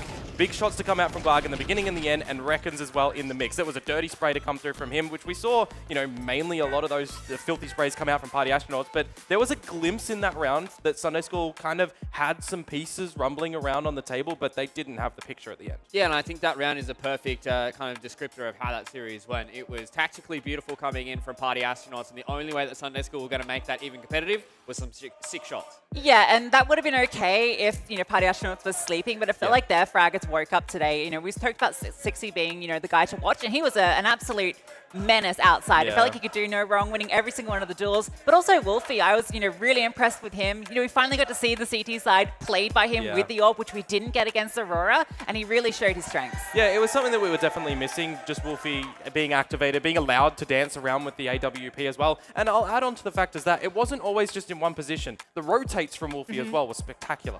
Yeah, it really did feel like the Party Astronauts came to party this morning, and that's exactly what they need to do, because if they get through this best of 3, they've got another best of 3 at the end of the day as well, and that's where they need to step up once again. As you said, the analogy of going from being the big fish in the small pond to now going into the small fish and being into a big pond is going to be a hard task for them. I mean, moving in onto Overpass here, Komodo as well. This is, being Party Astronauts map pick, probably a similar stance, right? Yeah, I mean, there's no Lackey. I think that's one of the biggest things.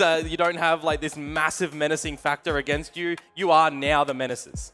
Yeah, and I think that the way Party Astronauts played, I mentioned it earlier, I felt the Overpass actually looked pretty good on the T side. The CT side was what we didn't really get to see much of, but they start on the T side, right? So if they continue the momentum they just showed on Nuke, it's going to be very difficult for Sunday School. It's going to be hard to stop, and who's hard to stop? Our row F is here in the arena. Conky is up in the crowd, so let's check in with Conky. God damn, we are so back. Ladies and gentlemen, how are we feeling?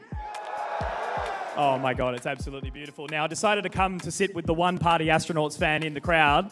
Now, I knew that was going to be an interesting one, mate, but the guys are actually, they remember you from the last event as well. So what do you got to say for the boys? Keep it up. It's the only thing you can do. And I'll see you this afternoon. Perfect. And also, how do you think Sunday School have been going so far? Do you think they're going to be able to bring it back at all? They're a Mexican. 1. 1. Okay, very good. That makes sense in the last one. But look, it's been a great one so far. Obviously, guys, all I want to hear from you once more is who's going to win this next one? You heard them, guys. Back to you.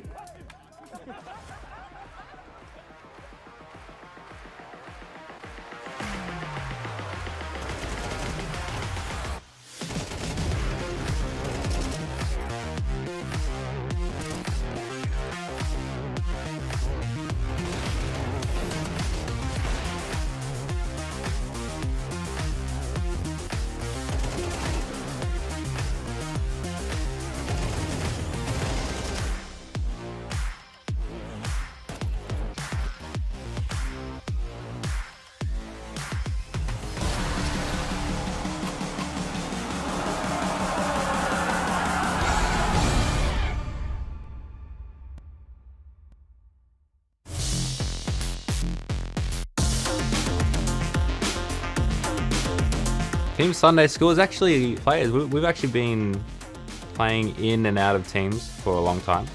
We like to just practice hard, play hard, and have fun. That's the main thing. Like this. I think the thing that maybe sets us apart in that aspect is the fact that we, as a core, have been together for so long. We just have so much chemistry, I think, as individuals, so we can still maneuver a lot of situations, I think, with a bit more fluidity that maybe good players or good, very high-ranked teams maybe don't have that chemistry. The guys like teams like us and teams like, KVG or even Rooster, that experience to play in front of crowds, and especially having the home crowd here, it's going to be, lifetime experience for us. So we're going to have fun with it regardless. Whatever happens, happens. At some point in every gamer's life, there's a question to be asked. Do your clothes match your hobby in any situation? Or do they just represent what you dream of? No matter what situation, there's always the right way and the wrong. The only real question is, which are you going to choose? Decide for yourself. Smokes. You see double smokes in the same place there. Simple just jumping casually into the side. Wait. What was that? Never miss a play again. Simple. That's not allowed. This is not FPL. This is a major. Finally. With Face It Watch, you're in control. Switch between player POVs live and see the game through the eyes of any pro. Never miss a moment with replays. Relive each highlight on demand from all angles. Watch it, control it, face it.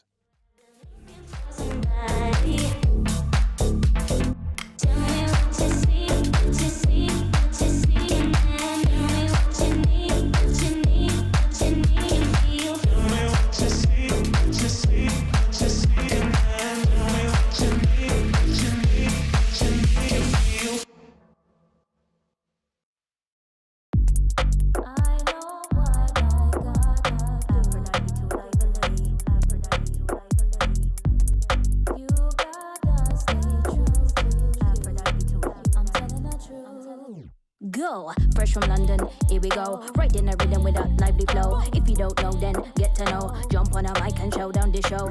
Whoa, I stay with it. Skippy on the beat, on point with the lyrics. No gimmicks, cause this thing wicked. Big tune, just watch how I spin it. Growing up in the UK, man, I had lessons. Teachers, parents, alongside my brethren. Now I'm in studio sessions, trying to take my dreams to a brand new direction. Work from the morning to the night, trying to see my name up in the lights. Big billboards, gonna reach new heights. For the youths, man, we gotta show them what's right.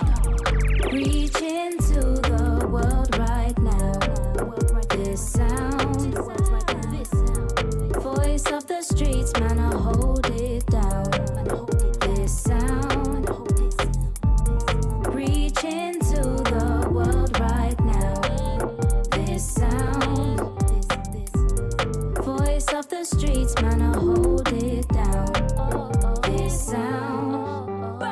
Early days, channel you on the TV. Big MC showed me what I'm about to be. Videos and mega flow showed me the grime scene. That's when I knew this rap team was for me. Wrote bars at the back of the bus with the G's at my local youth club. Big respect, I gotta show them love. Believed in me when I was young. Now I know what I gotta do for the family. Now I gotta prove. After everything we've been through, you gotta stay true to you. As you only got one voice, it can't be heard above the noise. It's your time, gotta make your choice. It's your time. Reach into the world right now. This sound, voice of the streets, man, I hold it down. This sound, reach into the world right now. This sound, voice of the streets, man, I hold it down. This sound, this one for my people now.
ESL Challenger is brought to you in part by Intel, Acer Predator, DHL, Qiddiya,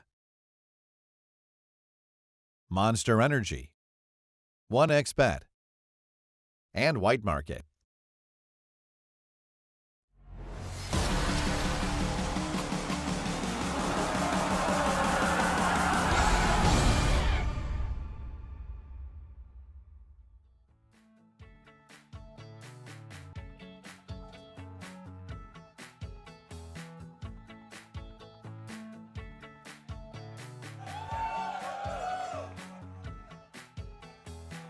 They're making a bit of noise, and I think we're all relaxing.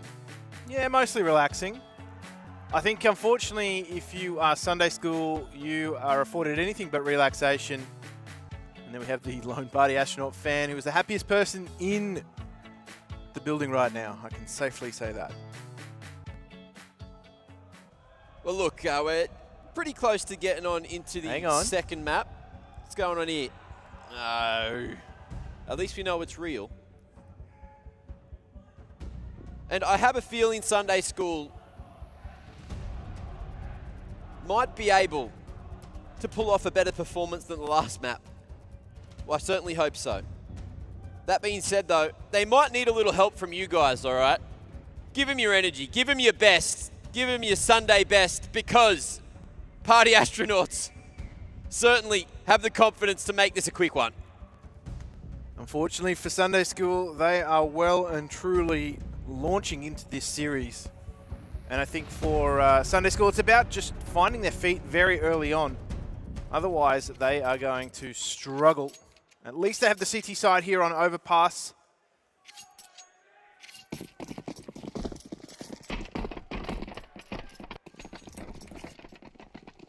Well, off to the races.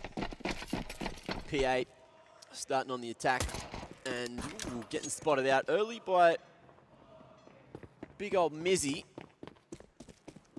Sunday School able to clear out short, get that control, start to shift the numbers back up towards A if they need to, but they're still very worried about Monster. That gets cleared out right now, and in come those rotations, but is it going to be too little too late? The T's already starting to make their way up long, and Mizzy hasn't spotted them. The timing kind of crazy. He'll go real damn close back towards the wall, but here's the footstep coming, hiding, waiting, hoping that he can find something, but he gets nothing done at all. Reckons dominating bank and hoping he can buy some time to the rotations up. No flank to come in. It's 4 members coming in one way for Sunday School on the retake. Yeah, there was so much territory taken without any information across the Sunday School. They've all got a haunch on this retake. There's a kid on Licky, and they're just going to have to flood this site with good timing. Guag taking point here. Ben able to swing on the contact, and that's looking too damn lovely. 60 chimes in. Ben doubles down as the 60. And that's the first round in the bag. Party Astronauts off to the races again. Certainly were. They wasted no time in getting themselves into that round. As you could see, they were just galloping up long. And Mizzy was charged with getting all that info. He was a lone site player at A, but unfortunately he was just in an awkward position. Isolated him quite quickly, rolled on into that site. The smoke cut off the CT rotation, and that is pretty much just a firing squad that they had to face. And retaking that site. So now 5.7s and pistols for Sunday School. They can do a lot of damage, but is it going to be Party Astronauts faltering and allowing them to take these duels? Oh, look at Chop. Oh, I thought he was going to keep on pushing there. Quarter timing on the boosters. But P8 walking their way in towards bathrooms. Ben shoulder to shoulder. Hard clears. Keeps swinging. And Mizzy able to track that in time 60 as well. Crack a shot onto Versa. Reckons, at least with a Deeg, has some kind of stopping power. But with the weird half investment that Sunday School have gone for here, still might be a chance. Catches Ben in midair, and Reckons in the meanwhile gets traded out. Sunday School now, the smoke, a couple of guns, some Kevin a dream. Might be thinking about saving that to the next, but we'll see once the smokes fade. Yeah, it's going to be a little bit before they even start to think about it, but I don't think there's anything on offer here for Sunday School. A little bit of damage done there, but the AK will win in that scenario most of the time. Guag might be able to save out a pistol, but honestly, there's not anything else on offer for him, so he's just delaying the inevitable. As Party Astronauts continue their good run of form, it seems as though they are keeping things nice and tidy, exactly like they did on Nuke. Yeah. Guag keeps his armor to the next round, so has that extra $1,000 reduce to play with if they want. Could maybe put the pistol across if he wants to, but lovely shooting from Ben and Sixy again.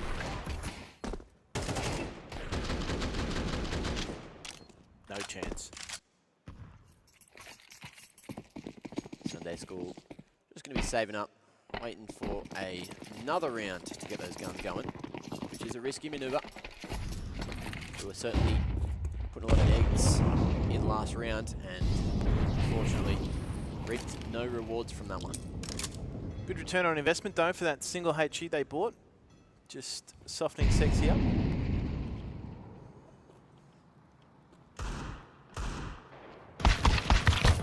Oh, okay. Wow, getting chipped on down. And the stack towards the upper side of Con is unfortunately the coin flip that hasn't worked for them, but a potential for a 5-man flank or bust through Con, late short control or something going on. Ben shooting, drawn attention away from Rush, and here's a 1-for-1. Make it a 2-for, as Wolfie picks that up on the Versa. Guag did not see anything through the fence there. Oh, this is a true goat rodeo. Yeah. Clown Fiesta. Mizzy, trade game there. Gets a Mac 10 out of the equation, and PA. They're just looking to keep the rifles going into the next one. Ben taking the safe route. Back through Monster instead. And that'll be 3 in a row. A flawless overpass so far from Party Astronauts. And Mizzy taking that Mac 10 into the next. Is anyone going to actually use it? That's the big question. Yeah, I'm extremely doubtful of that. That'll just get cast aside as they now head into this round. They're going to need everything they can possibly muster. Like I said, I'm pretty impressed by how Party Astronauts are able to minimize damage. Like, you know, they might be taking losses, but the impact's minimized. The trades are there. They're actually spaced very well. Oh, Versa. Early shot. A slim one, but nonetheless confident enough to take it. We're going to need to see that kind of level of confidence out of Sunday School. Yeah. If I'm being honest with you, it's just something that it felt like they were lacking entirely on Nuke. Oh, timing. Damn good for Reckons. Nice little bait with that jump peek from Licky. Over and over, drawing attention away from short. In the meanwhile, Sixy. A bit of waltz by Versa. Goes straight through his scope. But the opening pick going to Sunday School gives them the best chance at a round so far. Yeah, Versa opting to take this AWP a little bit closer. And play through bathrooms. This is potentially going to be either hero play or something that could backfire from them. He does have Mizzy in tow though, so the support's there, but he's going for that element of surprise. You can't miss those, mate. You can't miss those. Tries to make up for it. Quickie on the second. It doesn't. Sticky. And Mizzy now just looking to make this happen from Dice, but the dice roll don't work for him. No trades means this is going to be difficult. They've lost the man advantage. They've lost the numbers and lost a lot of map control. And with the smoke flash and a little bit of util to boot, there's a chance that they can make this retake happen, but it's all about drawing attention away from Reckons and letting the backstab come through. Yeah, they're aware of it though, Party Astronauts. They know their backs are compromised. That's a good set of util though. It's going to kick things off, and there we go. Ben falls. Okay. We're looking for the next, and there we go. Sunday School, they coordinate that to perfection. And maybe they're starting to wake up.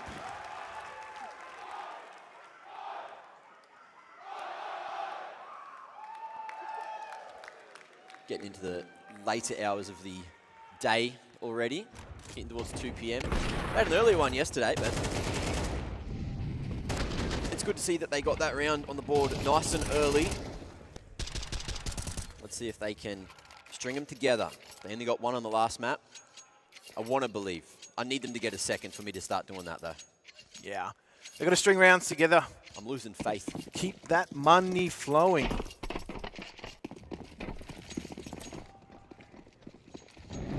PA, plenty to reinvest here.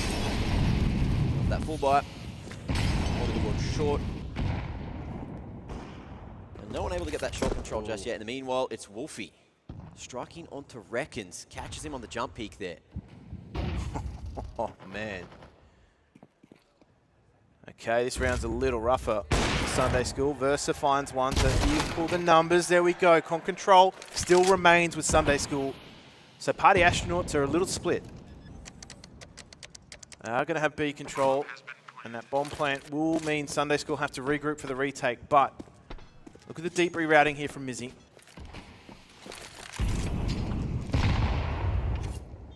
Nate doesn't quite break that one. B-site retake, a little different, but they do have that two-pronged approach again for it. Party Astronauts, solid post interesting positions, but in the meanwhile, Chop going to be burning to a crisp. Versa finishes. Wolfie on the trade game, solid. And Mizzy needs to get it done all on his lonesome, but that short control is still there from Ben, and it's just exits that he's looking for now. Here's the other set of footsteps around the corner. He won't get that kill either. Unfortunate for him. Wolfie, solid to get a fourth there. And that second round that I felt like Sunday School needed to get just then and there has been missed. Yeah. And we've missed it on the replays as well. I wanted to see Wolfie's shot to open the round. It was fast. He was like at the back of Con or something. And I don't know if we wall banged him or if he started to make his way up. And yeah, I'm not sure, but he's just destroyed it. Here we go. Thank you. Oh, lovely. So that's the opening. You can't count a brilliance. Thank you, J-Raz or Viri. Whoever got that for us. Our legendary observers. And a legendary replay. Okay. Wants to tempt fate again. Sorry, Isaac, actually. The coldest edits you'll see, by the way, from Isaac. Mizzy. Looking for some info, though. Going for the pack approach. 3 together. Peeking into short. Seeing nothing. PA. Just creeping. Well, Chop. The Galil in hand. More expendable than a couple of the other individuals on PA, so happy to go on that solo mission. Keeps pushing forward as well. Hungry. Here's the Deagle ringing out. And he gets out of dodge.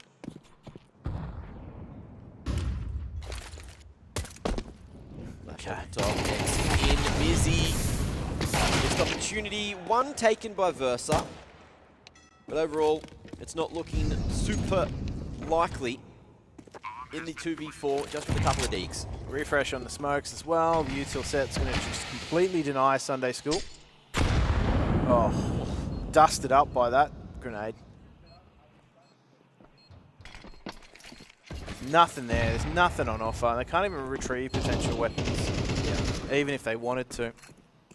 So Party Astronauts have really got a roll on. I think Sunday School not converting that second round in a row. Oof. You can just see that knock-on effect. And Licky, he's at least got that smoke, that extra armor that he can carry across to the next if he lives here. Grug took 50-something damage in the peak, but he's a little bit further away, so safe on short. Party Astronauts find themselves yet another. Keeping 4 alive means the money's damn good for another. They're just making all the right moves, hitting all the right shots. Certainly are.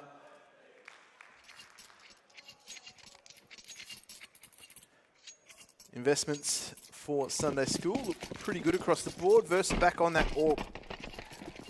A lot of responsibility on those shoulders. So he needs to maximize his impact. As Mac always says, maximum esports Riz. Wolfie. Spoiled by choice there for his shot. Look where he was standing. Halfway to sandbags, middle of the open. Sunday School never going to be aware for that position, at least not an off there. And Wolfie playing no holds barred, 8-1. Having a field day currently on Overpass. He must have seen Chelios play. I thought he could do it a bit better. That's definitely watching. Rush. Eyes on Mizzy. Eyes on the prize with that pick. At a 2-man advantage, Sunday School, I'd be thinking about saving with things going so wrong already. Yeah, there's not too many options on offer for them. I think this is looking a little worse for wear. They're going to rotate numbers back towards this A side. That Orb is going to watch things. Smoke is meant to be a distraction towards B, but I think Versus has got the info they need. He's spotted that cross at long. So Sunday School are just going to hold. Prep's good. Shots aren't. Rush. Hidden bed can be able to team up there. Versa falling eventually, and it's Flicky versus the World in the 1v4, but there's many numbers swinging. And Party Astronauts, as a unit, are just operating 10 times better than anything we're seeing from Sunday School right now. Yeah, Licky versus the World. It wouldn't be fair otherwise. Sunday School, though, they are being chopped to pieces. You can see the confidence Party Astronauts are hitting this site with. They're able to isolate these duels so easily with this utility. It's a simple set of util they're throwing into this side as well. Maximum value being attained. So, Sunday School are fast feeling the pinch.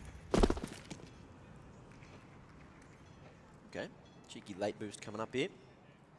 No T's in short to find just yet, but that line taken, and Guag starting to explore the cutout. If they can get that short control, they can start to cheat some numbers up towards A instead, and that's exactly what we're going to see.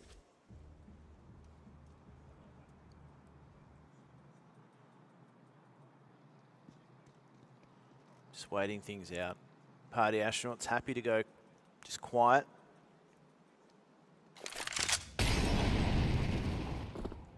Rush has done a pretty good job of maintaining some sort of eyes on connector at all points for Party Astronauts, really limiting rotation points for Sunday School.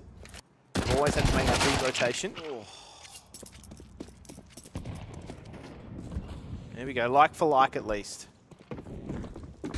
CZ just not hitting hard enough. Molly over towards that trade side. And I like this setup from the CTs. If we're able to trade for one Versa, doing more damage with the Deagle than what he was with the Orb. Let's see if he can keep on holding here. 18 points of health, dancing around the ball. Eventually reckons on a timing, pushing through that smoke there at Divider. And Wolfie looking to close it, which he will with the P2 in the 1v2. The Pistols almost doing it.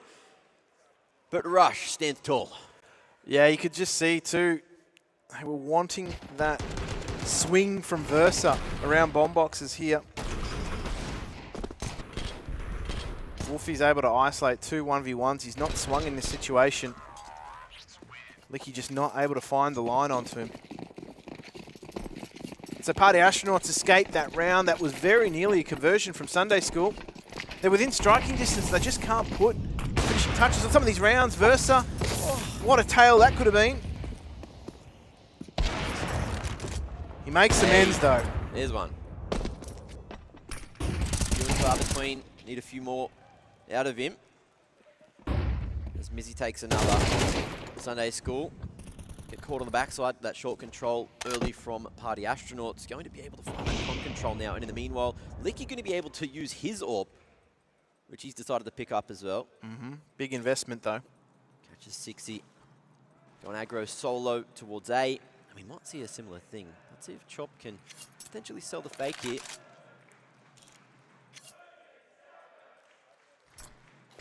Wolfie throwing some util here at B. And it has drawn 3.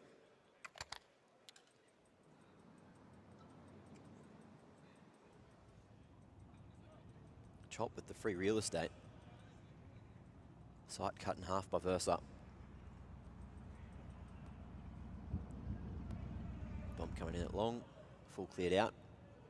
Worried about maybe a timing at bathroom instead, and fast across the line. Versa not feeling fine after that one. And a 3v2, you got to go for this if you're Sunday School. Absolutely do. They have the position too.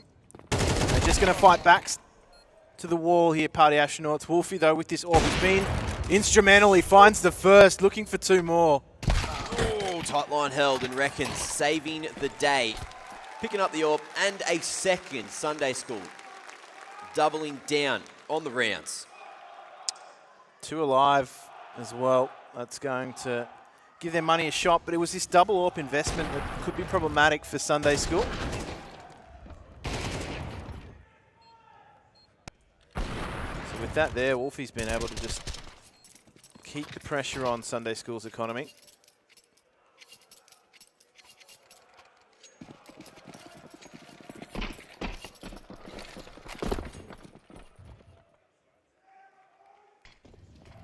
Once the smoke comes off. Party Astronauts have changed the pace a few times here. It's just kept Sunday School guessing from time to time. Staging here though for Party Astronauts is just going to potentially catch Sunday School off guard. That Molotov's going to be coming through. And, oh, here we go. A lot of work to do for Guag from that position. He can't quite hold on. However, Versus good for one. They're simply just overrun in this site. Party Astronauts, the utility was on point. There was nothing Sunday School could do if they opted to hold that site.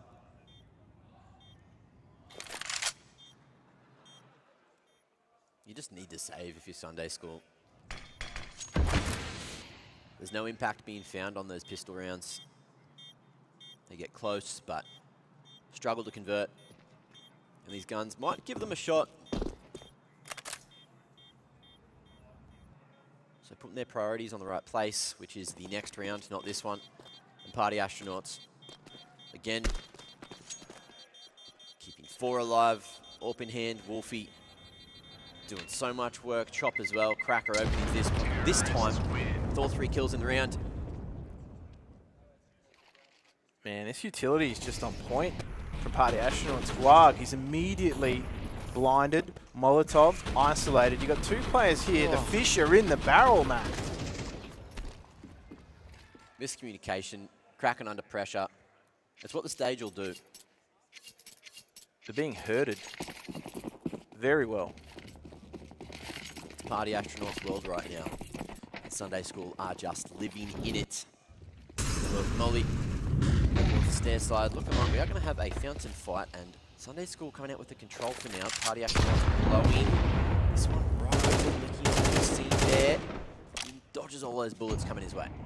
Oh, great return on investment for the HEs onto 6E, but Chop's taken territory in the meantime. Heavy presence at Fountain means there's space to be found elsewhere. Guag needs to be careful. He's got very little info. He's got eyes in the sky in records. Chop again. Run it back. Same as the previous round. Half HP and gets 3. Deja fucking vu in round 11. Can't stop the Chop. That's what they'll be chanting now.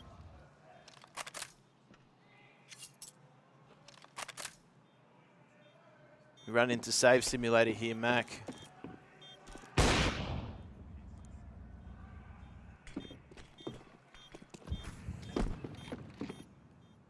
Well, 9 now secured for PA. A chance for them to hit the double digits in the first half on the T side of Overpass. Mostly unheard of.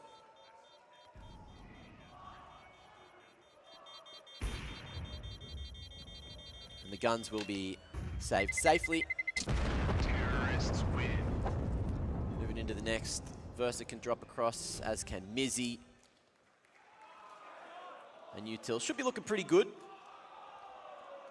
Even going to opt for the AWP again there for Versa. Oh man, what do you do?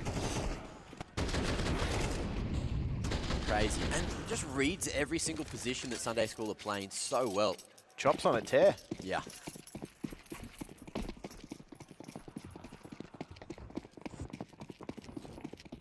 Okay, they tried something aggro in the last round here. Versa can't quite get that conversion. But thankfully neither can Wolfie. So they're taking quick connector control. They're putting pressure here on short. They managed to avoid all the spam. Guag has just been peppered in that toxic position. I love that though. The double nade gets him from 2 after the sprint through con. Guag just has not been allowed to play the game at Toxic. He's been booked? Yeah.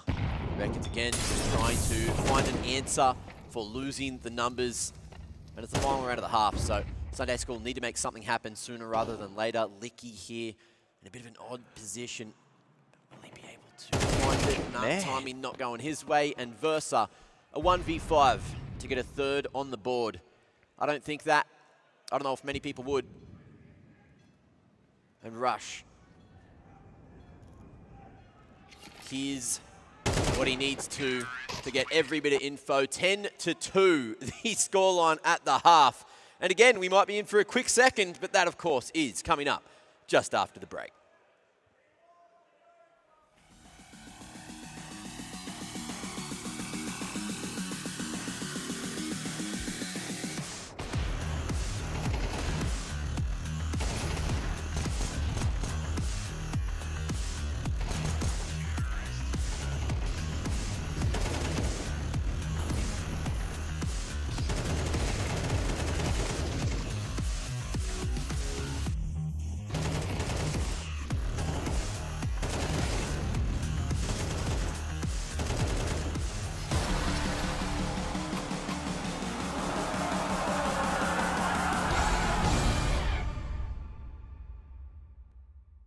Yeah, I mean, Sunday school. I don't know much about them. I think I only watched a couple demos just to see how they were gonna play, and I mean, it's Australian Counter-Strike, so it's hard for them to learn. It's up to them really to try to just play the CS they know and what they want to do really. But I mean, playing against the home crowd, it's gonna be fun. I mean, hopefully you guys don't shout too much against us, but hopefully, you know, we're just looking to play good Counter-Strike and have like a good matchup. Good matches, just fun Counter-Strike to watch, good Counter-Strike to play. That's our goal.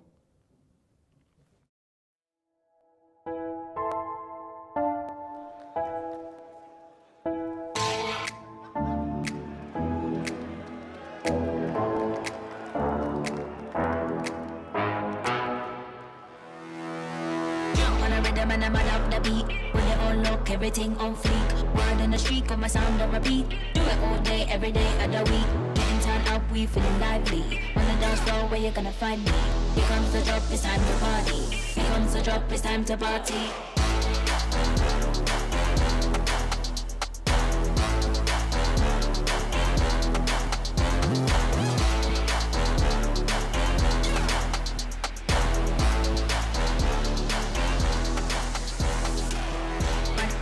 Up the beat, with it all look, everything on fleek. Do it all day, every day. Mad up the beat, with it all look, everything on fleek. Do it all day, every day.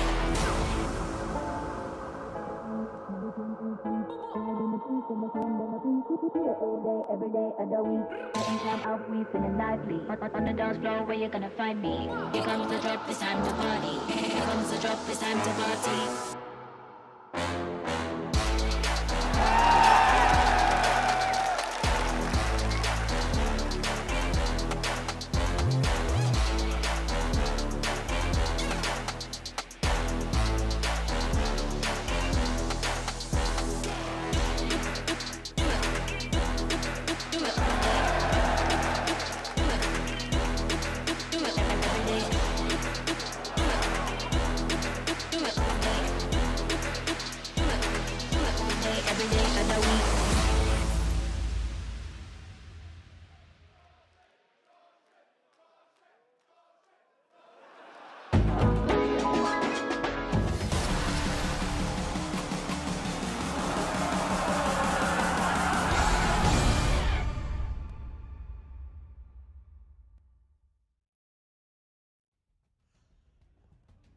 Oh, my brother was about to have an anxiety attack there.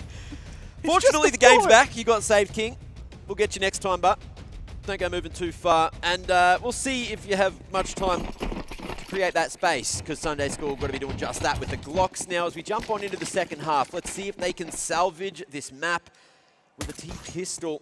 So far, Party Astronaut taking every single pistol, every single thing, and not doing too much wrong.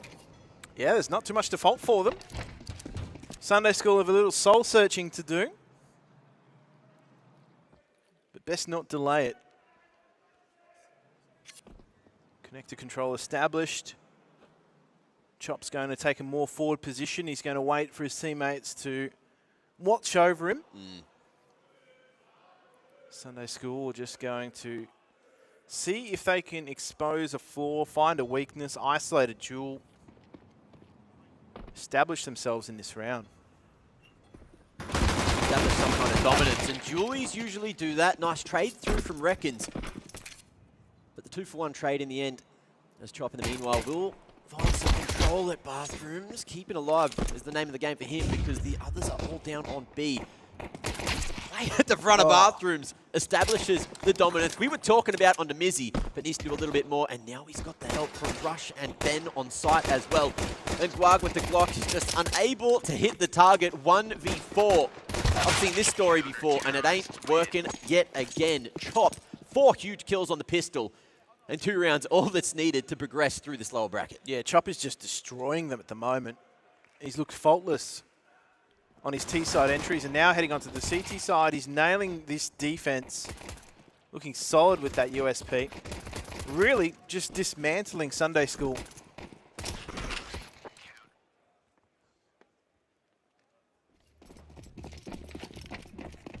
So where to from here?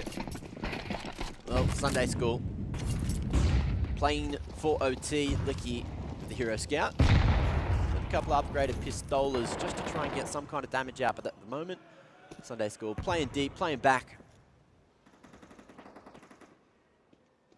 And looking just to punish any overextension from Party Astronauts, but they're happy with the map control they have. Yeah, they're not really being opposed.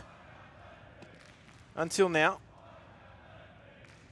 It's just a matter of time before they decide to all aggress together. I thought they were chanting, "My dad left me." I said, that's hectic. He went for milk. And never came back. 60. Finding the double. Make it a third. Great supportive use from Ben, from Rush, and everyone. Keeping it alive. Licky. Just long enough. Oh, Licky. A bit of friendly fire amongst the ranks there. We'll find one onto 60 eventually. 1 round before booking in that final best of 3 today for PA.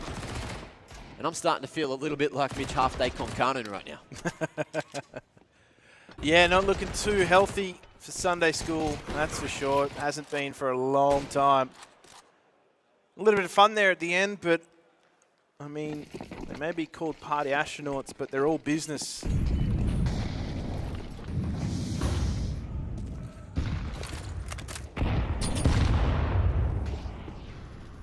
Mizzy somehow escapes maximum damage from that grenade. Yeah, got in front of it.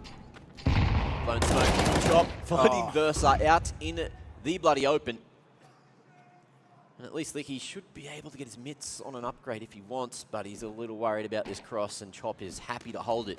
Man is brimming with mechanics, brimming with confidence, and all those shots as well allow him to know that they're coming. Smoke to break them up on the choke, and the flash forward allows Rush to keep on swinging. Licky dinging through that smoke, but again, the bomb's going to be left behind, and this one's Red Rover all bloody over. Party Astronauts only dropping 3 rounds in the series. That's an absolutely dominating series from Party Astronauts, and as I said, they're all business. They've come in, they've rolled over Sunday School relatively quickly today.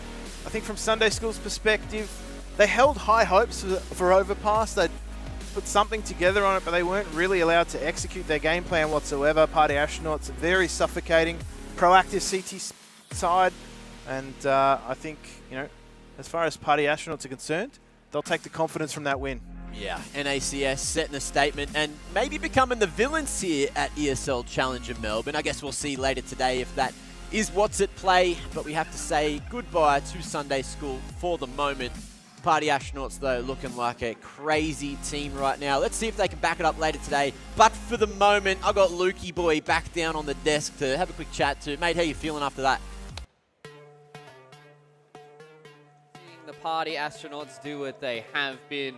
Thanks to Makimu as well as Jimbo for getting through that series. And unfortunately for the Sunday School, school's out for the summer. And they will not be coming back to ESL Challenger Melbourne because the Party Astronauts are having a party across both of their maps and going in towards another series at the end of the day. Yeah, just a clear difference here in the server on both of these maps. I mean, you could hide the scoreline. You don't really need to see that at the end of the day. Just outclassed, outgunned, outmanned, outplayed. They were nowhere where they needed to be, essentially, a lot of times. Party Astronauts, so much space around the map, so much crossfires. They're just looking brilliant. The clutch plays coming out as well. Not really giving Sunday School any space to kind of deliver anything. Yeah, I feel like, I was praising Party Astronauts T-side against Aurora despite the lack of rounds. That actually felt like a more cohesive T-side, because on this one, it just kind of felt like they realized early on that they could just out-frag and they could just run around killing them. Sunday School just gave them way too much space. They go for these aggressive peeks into Fountain, fire off the shot, run back to site, and then, Party Astronauts would just go wherever they wanted. Yeah, it really did feel like a lot of these frags. There was a couple moments there where, Pilly's sitting in the green room and he's saying none of those duels were face-to-face. Almost all of them now were shot in the back. Yeah, there was no real initiative taken from Sunday School either. No kind of cheeky tandem plays on the CT side. No deeper pushes either. They were kind of playing just very reserved, very passive, almost scared, which is a word that I kind of don't want to use in this situation. But when you look at this tournament as a whole, you kind of do understand it for a team like Sunday School. Yeah, but on some level, it's Overpass CT side, and you need to be taking map control. It's the most CT-sided map in the pool. If you're not establishing control into, proactively into toilets, out towards long, in towards short, any of these sort of variations on the CT side, you're just going to get picked apart. Yeah, and I mean, that's what happened throughout the entirety of this best of 3. And unfortunately for Sunday School, they only put up, 3 maps all throughout the entirety of the best of 3. Would have loved to have had a different result, but there is a team that is very, very excited about the results so far and on the stage here with the Conky. Got to catch up with Uncle Chop after that one, mate. You absolutely dumpstered them. I prepared nothing for this because really, what is there to say? You guys looked really, really good, and clearly the jet lag's gone now. You guys are stomping. Yeah, I mean, it was a really good feeling. It's my first event in front of a crowd. It's electric, and yeah, it was fun. We'll quickly talk about Aurora, because that's the matchup you guys have got later on today. They're going to be a fierce opponent, obviously. They've been looking really good, but they were upsettable, right? There was a little bit of a mess on their T side of Overpass. So what are you guys feeling going into that one? I think we feel good against Aurora. Obviously, they're one of the best teams of the event. I don't think that 13-3 scoreline yesterday was kind of accurate of how the game actually went. Those anti-ecos we lost definitely messed with our momentum. And I think today we're definitely feeling a lot more confident, especially after this win. Yeah. Fantastic. Well, now, the crowd, since you've beaten an Australian team, they're legally obligated to support you now. So anything to say to the crew? I want to see more Hasbulla, honestly. I want to see more Hasbulla head rubs and stuff. We love Hasbulla. Fantastic. Well, guys, give it up for Party Astronauts. Love your work, guys. See you in a bit. Constitution. If you beat a team in a game of Counter-Strike on a stage match on Australian soil, then the Australian crowd has to support you for the remainder of the tournament. And Party Astronauts, they kind of turned up today, right, Lucy? Coming into this series, we wanted them to put their best foot forward because they need to go 1, even 2 steps further if they want to try and beat a team like Aurora. Yeah, and we kind of mentioned it's a little bit of a double-edged sword to come through and play a team like Sunday School and then just absolutely demolish them, because it feels like you never really got to test your gameplay. You never really felt like you were threatened at all. So, as I mentioned, they kind of just went to a position where they were just fragging out, looking for fights. They didn't really need to fall back to any of those reserve strategies. There's no need for a plan B if your plan A, go kill, works. Yeah, and that's what we're going to have to see kind of adjusted now in the downtime before their next series as well, because they're going to have totally different strategies and preparations going from a team like Sunday School now into a team like Aurora, where we already saw destruction from Aurora yesterday. Yeah, and even with some of the players starting to step up as well, there was a few that we started to highlight going into the series as well, right? We really wanted to see a lot of the members on Party Astronauts start to firing, and I mean, Wolfie has been one of those ones as well, right, Lucy? We really wanted to see this guy step up in that AWP role. Yeah, he wasn't the top of the server on this map because Chop ended up just having an insane second half. But, I think what Wolfie showed just throughout this series was consistency with the AWP. After a slow start yesterday where he never really got to use the AWP, we'll see here throughout this highlight package, he was finding a lot of impact with the AWP. I think notably early on Overpass, I wanted to highlight especially, but late stage here, as soon as he got it, it was multi-kill every time he had to take a fight. And what I liked on Overpass in particular was on the T side, he actually got to use the AWP, which he never got against Aurora, and there's a lot of confidence plays. We saw this awesome peak there, but also just taking fights in towards short, being set up for post plants. It just felt like he finally got to play the game. Yeah, absolutely. The impact that he had cannot be underestimated from Nuke overwards onto this map as well. 12 AWP kills overall, funnily enough, not the most on Overpass. That actually goes to Versus, so the Aussies can take away something on that, but I mean, his impact in that map. When you finally think Sunday School as well are going to be winning a round, he uses the sidearm, the P250 to win the 1 versus 2 as well. So even just out of that role, still delivering. Yeah, he's definitely been playing extremely well, and being able to step up as well is very exciting for the prospects of Party Astronauts going forward here, though. But now we're starting to get themselves prepped and ready for their Aurora match as well. Got a couple of hours. They've got themselves a full best of 3 to sit back and relax. What's the best kind of tips that you can have for a team going into a series like this, Lucy? Well, I think the key thing is they need to look back at that Overpass they played yesterday and, identify the mistakes. I'm sure they've already done that. Obviously got to play Overpass again today, but they wouldn't have really had to test those strategies. Overpass will definitely come out in that series later. So I think for me, that's the key area they want to focus because it is one of their strongest maps. They were undefeated this year until that Aurora game. Yeah, and that for me builds confidence as well for their opponents, right? They've taken the best map essentially of Party Astronauts, something with a massively clean run, because that series could have gone to Inferno if I'm remembering correctly. It was the choice of their opponents to choose it to go to Overpass. So you're taking on your opponents on one of their preferred maps, you've bested them. It gives really good confidence for them to kind of go into this best of 3 later on to potentially get the victor over Party Astronauts, but vice versa. You now know where you were weaker in that instance. Yeah, exactly. And I mean, it is kind of like an interesting veto process that can be happening between Aurora as well as the Party Astronauts now. But as we start getting ourselves, ready to get excited for our next Group B match, we do have to, start talking about the commiserations to the Egg team here as well. Sunday School, unfortunately for them, Komodo, weren't really able to put up the rounds on the stage that we had happened. I think it was a grand total of maybe, 6 or 7? Actually, no, it was 5. Five rounds across the entirety of the Eastern match. So it was quick maths that was going across there. But it is unfortunate for them not being able to put up the results they wanted to here. Oh, Absolutely. I mean, being the team that went through the close qualifier as well and came out on top, they did beat KZG as well in that grand final to get here. Just so happens both teams were here to get all that experience. You're always going to kind of see how the team operates, how many games they've been playing over this past couple of months, and you kind of understand what they're looking for in a tournament like this. It's the experience, it's fun, it's playing in front of a home crowd, where for all of these 5 players, it was very new, so they can take that away with them. They probably didn't get the results that they wanted to, of course, but with the seeding and the expectations that we placed on them, they probably weren't going to be able to win a series at the end of the day. We would have loved to see it, don't get me wrong, but they will take away these experiences, and that's invaluable. What we did see was some individuals having some moments, though. Rackons yesterday, I feel like he was the one that was really getting him into positions to potentially set up for those rounds, and today I feel like it was versa. On Overpass in particular, he was actually having quite a lot of really good kills. The problem was they weren't able to convert them into rounds. That was the big issue, I think, just across every map they played. Yeah, unfortunately, that was the problem that Sunday School did run into, and we do have an exit interview here with Reckons and Conky.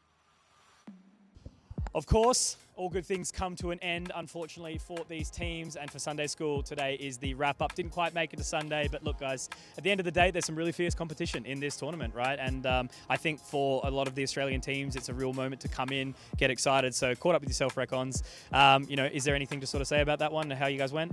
Not really. I think the scorelines sort of show that. Not very happy about that, but what can you do, really?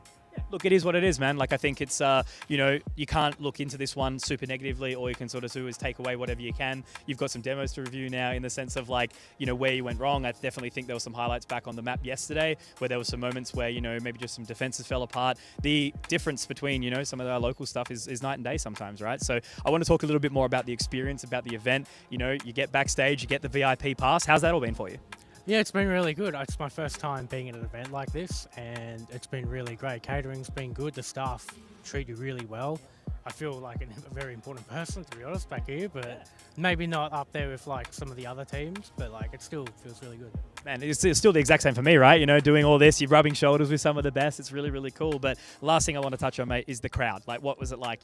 By being the Aussie, you default get the crowd for a little bit of it. How was that feeling when they were cheering when you won those rounds? Listen, we only won a few rounds, but I know I had 2 highlights where I heard the crowd go wild when I did it, and it was actually really, it really motivated me a bit, We still got crushed, but it was holy crap, there were people cheering for me, Don't take that away from it. You guys performed as best you could with the, prep that you guys had, right? So going into the next one, really hope to see more of you in the future, mate, and all the best. Thank you. Legend. Love your work, buddy. You did well. Well done. Well done.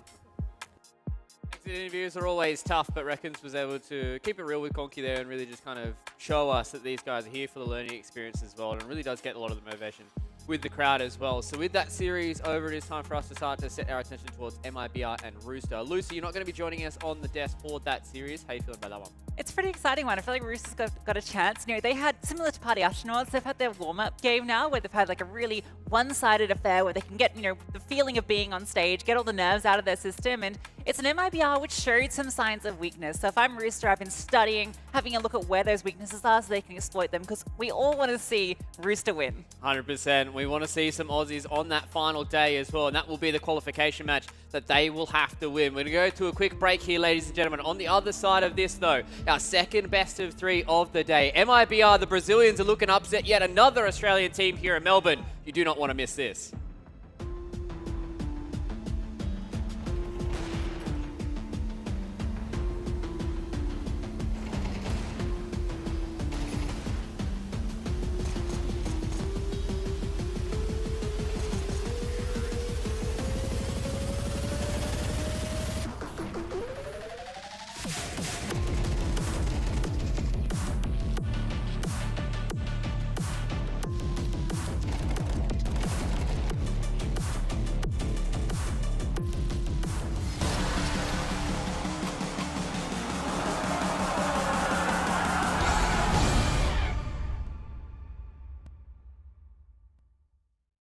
Smokes.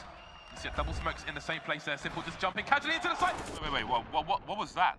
Never miss a play again. Simple, that's not allowed. This is not FPL. This is a major. Finally. With Face It Watch, you're in control. Switch between player POVs live and see the game through the eyes of any pro. Never miss a moment with replays. Relive each highlight on demand from all angles. Watch it, control it, face it. At some point in every gamer's life, there's a question to be asked. Do your clothes match your hobby? In any situation? Or do they just represent what you dream of? No matter what situation, there's always the right way and the wrong. The only real question is, which are you going to choose? Decide for yourself.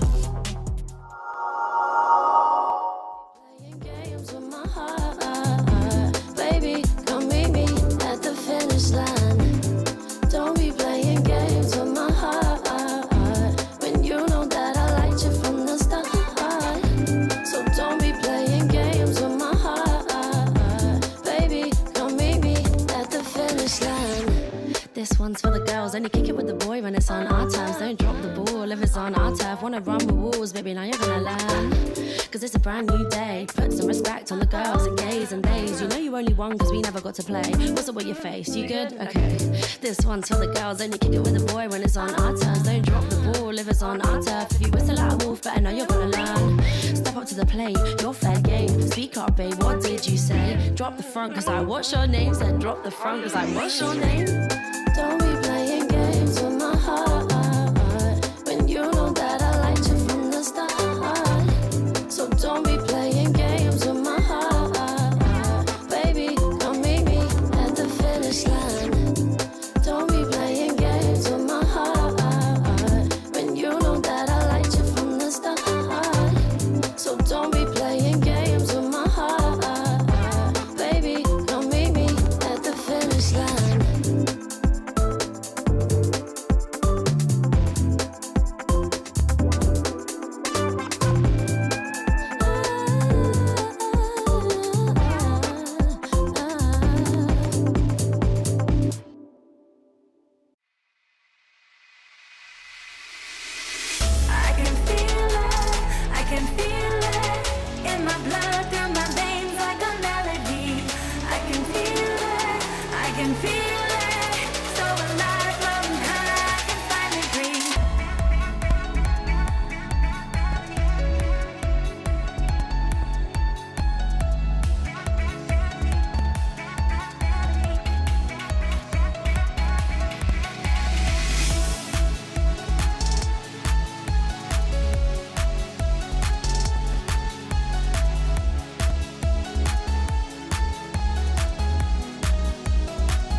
can feel it, so alive, running high in 20 degrees high.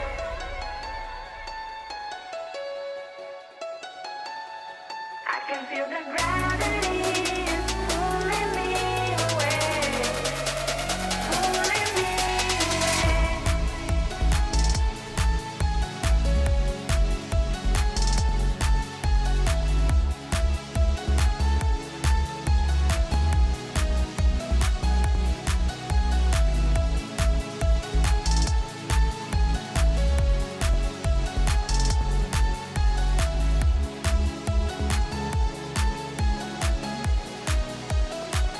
I've been getting so high, I can feel it. I can feel the gravity is pulling me away, pulling me away.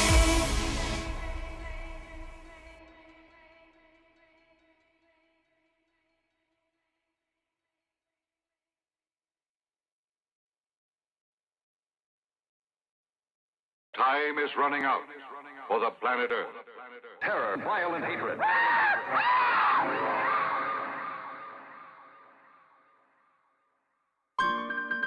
Hungrier than a fat burger, feeding off them tracks that I have to murder. Show no courtesy verbally. I look at the mic as a burner. When I murk MCs, industry figures have to merger. What's a bum bum? Understand it, dudes panic where the bullet hit. The whack lyrics was targeted, beats produced by Ski-Whip. Standard procedure is poison these fetuses, make it hot and feverish. Who started this ish? Y'all feelings asleep and narcoleptic marketing. That garbage mixed with sodium bicarbonates. I'm the pharmacist with the recipe, dumping chunks of funkadelic on the parliament. Paper chasing me now, that's a funky following. Spitting iron bars you keep swallowing. No tolerance for the bullish, man, I'm what the problem is. Victims be tripping like acid when I'm blotting them, swatting them like flies and put shots in them. Stick a needle in their arm just to prove a point. I'm the apocalypse.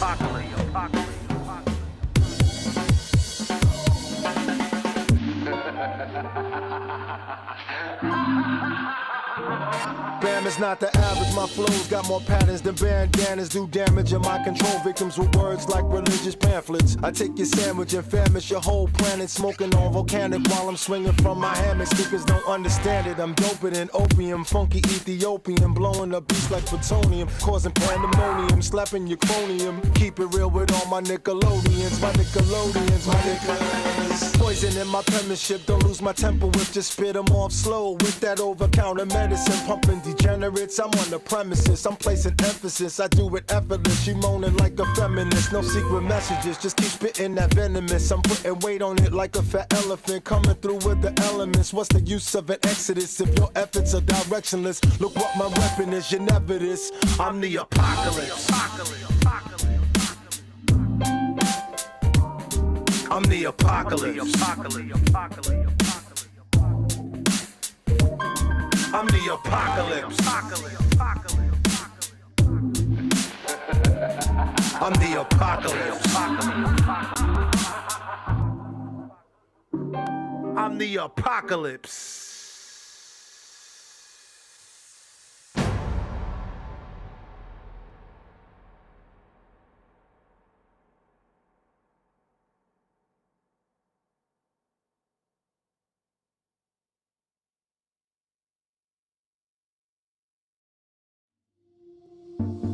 Tell me what you see when you're looking at me. Tell me what you need and I'll make you feel free. You know I'm down to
missing you? Or have I? Looking over the hills where the grass is greener. You think I already left, but I'm sat right here. Don't believe me, go ahead and leave me. I got tears falling fast on the repeat. Calling you up again, hurting myself and then you get cold. Don't believe me, go ahead and leave me. I got tears falling fast on the repeat. Waking up, wishing this was just a bad dream. Losing you like you losing me.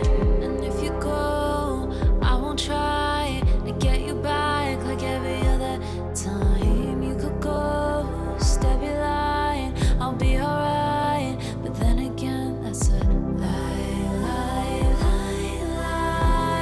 I still need you all the time, babe. All of the time. But I keep talking about the opposite. Don't believe me, go ahead and leave me.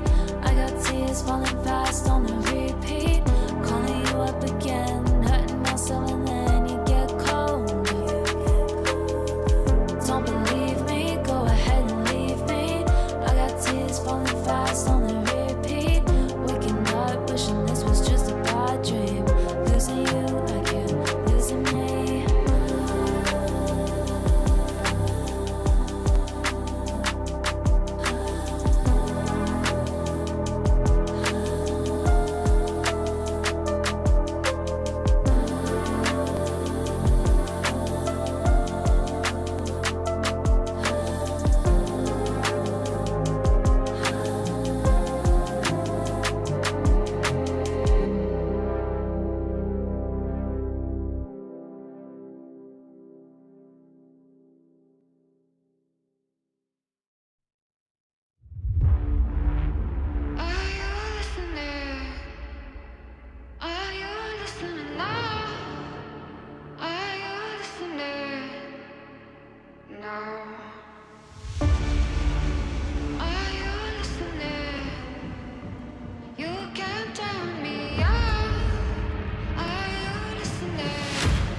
The truth, you know, it always comes out. I want you. Didn't you hear me call? I want you. Oh, weren't you listening at all? I've been banging on your door. I'm just too loud to ignore. Try, but I will never choke. Yeah, I'm so fire, all you see is smoke. Was so shocked I told ya. I told ya it was over. You can try and run for cover, but I'm ready and I'm coming for ya.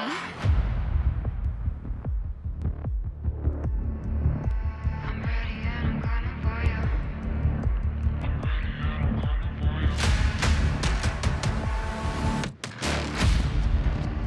Are you listening?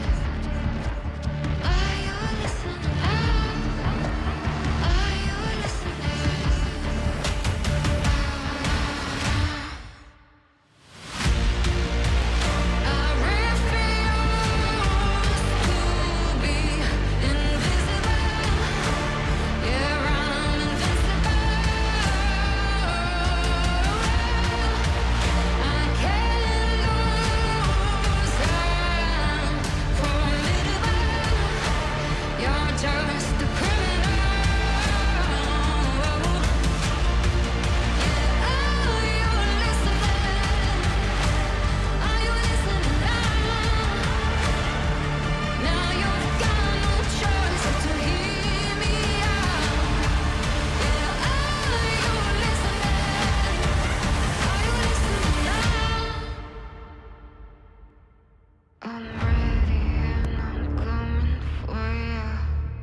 Stop, you're cute. You got charisma and a body to boot. I aim and I shoot. With just one hand I got it into the hoop. You know I can't lie. I want a woman like you by my side. With nothing to hide. You're my life and you're my joy and my pride. I take you out and bring you home. And show you things you never know. We can do a little dance with the alcohol. If you call me baby, I take you out and bring you home. And show you things you never know. And we can do a little dance with the alcohol. If you call me baby, I take you out and bring you home. And show you things you never know. And we can do a little dance with the alcohol. If you call me baby, take you out and bring you home. And show you things you never know. And we can do a little dance with the alcohol. If you call me baby. What can I do? You got my head and my heart in a noose. There's no breaking loose. My baby girl, I'm in love with you. Say you are my home. Show me the things you know. I won't ever go, 'cause you are my baby. I take you out and bring you home. And show you things you never know. We can do a little dance with the alcohol. If you call me baby, I take you out and bring you home. And show you things you never know. And we can do a little dance with the alcohol. If you call me baby, I take you out and bring you home. Show you things you never know. And we can do a little dance with the alcohol. If you call me baby, take you out and bring you home. Show you things you never know. And we can do a little dance with the alcohol. If you call me baby, say you are home. Show you things you never know.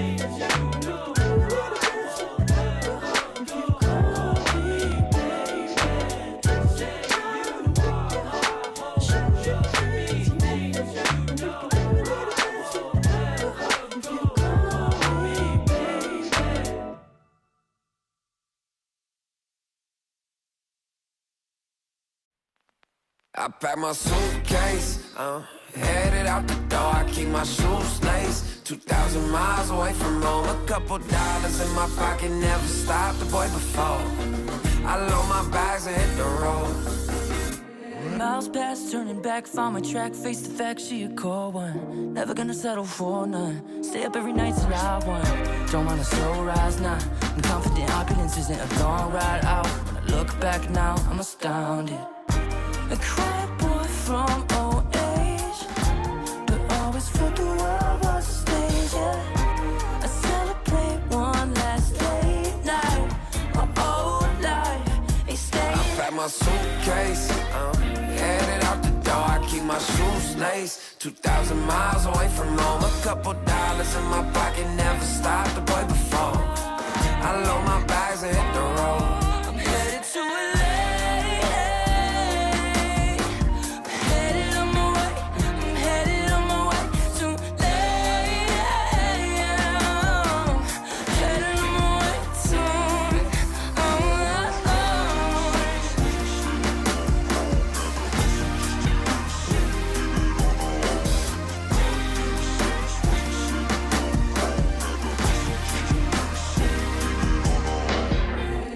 Miles, throw it on the dash.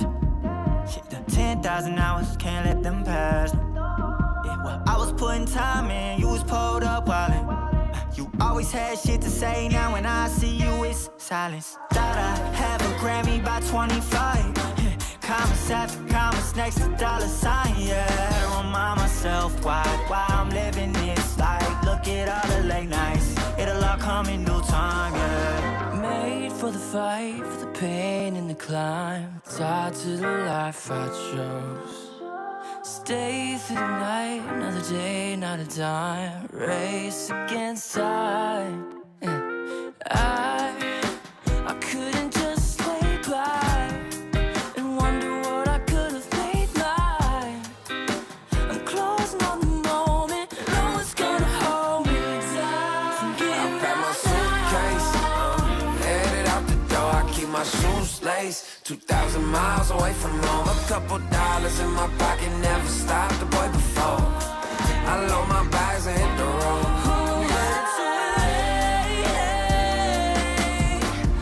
Headed on my way, I'm headed on my way to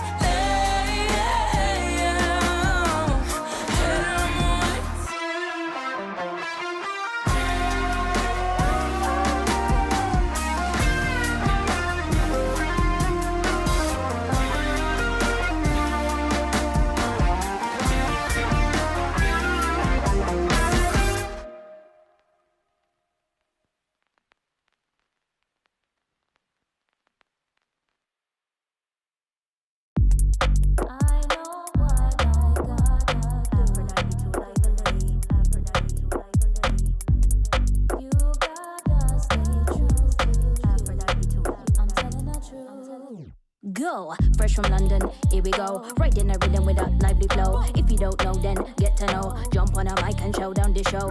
Whoa, I stay with it. Skippy on the beat, on point with the lyrics. No gimmicks, got this thing wicked. Big tune, just watch how I spin it. Growing up in the UK, man, I had lessons, teachers, parents, alongside my brethren. Now I'm in studio sessions, trying to take my dreams to a brand new direction. Work from the morning to the night, trying to see my name up in the lights. Big billboards, gonna reach new heights. For the youths, man, we gotta show them what's right. reach into the world right now. This sound, voice of the streets, man, I hold it down. This sound, reach into the world right now.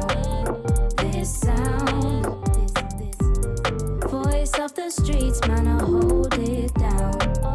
This sound. Early days, channel you on the TV. Big MC showed me what I'm about to be. Videos and mega flow showed me the grime scene. That's when I knew this rap team was for me. Wrote bars at the back of the bus with the G's at my local youth club. Big respect, I gotta show them love. Believed in me when I was young. Now I know what I gotta do for the family. Now I gotta prove. After everything we've been through, you gotta stay true to you. As you only got one voice, it can't be heard above the noise. It's your time, gotta make your choice. It's your time. Reach into the world right now. This sound, voice of the streets, man, I hold it down. This sound. ESL Challenger is brought to you in part by Intel, Acer Predator, DHL, Qiddiya, Monster Energy, 1xBet, and White Market.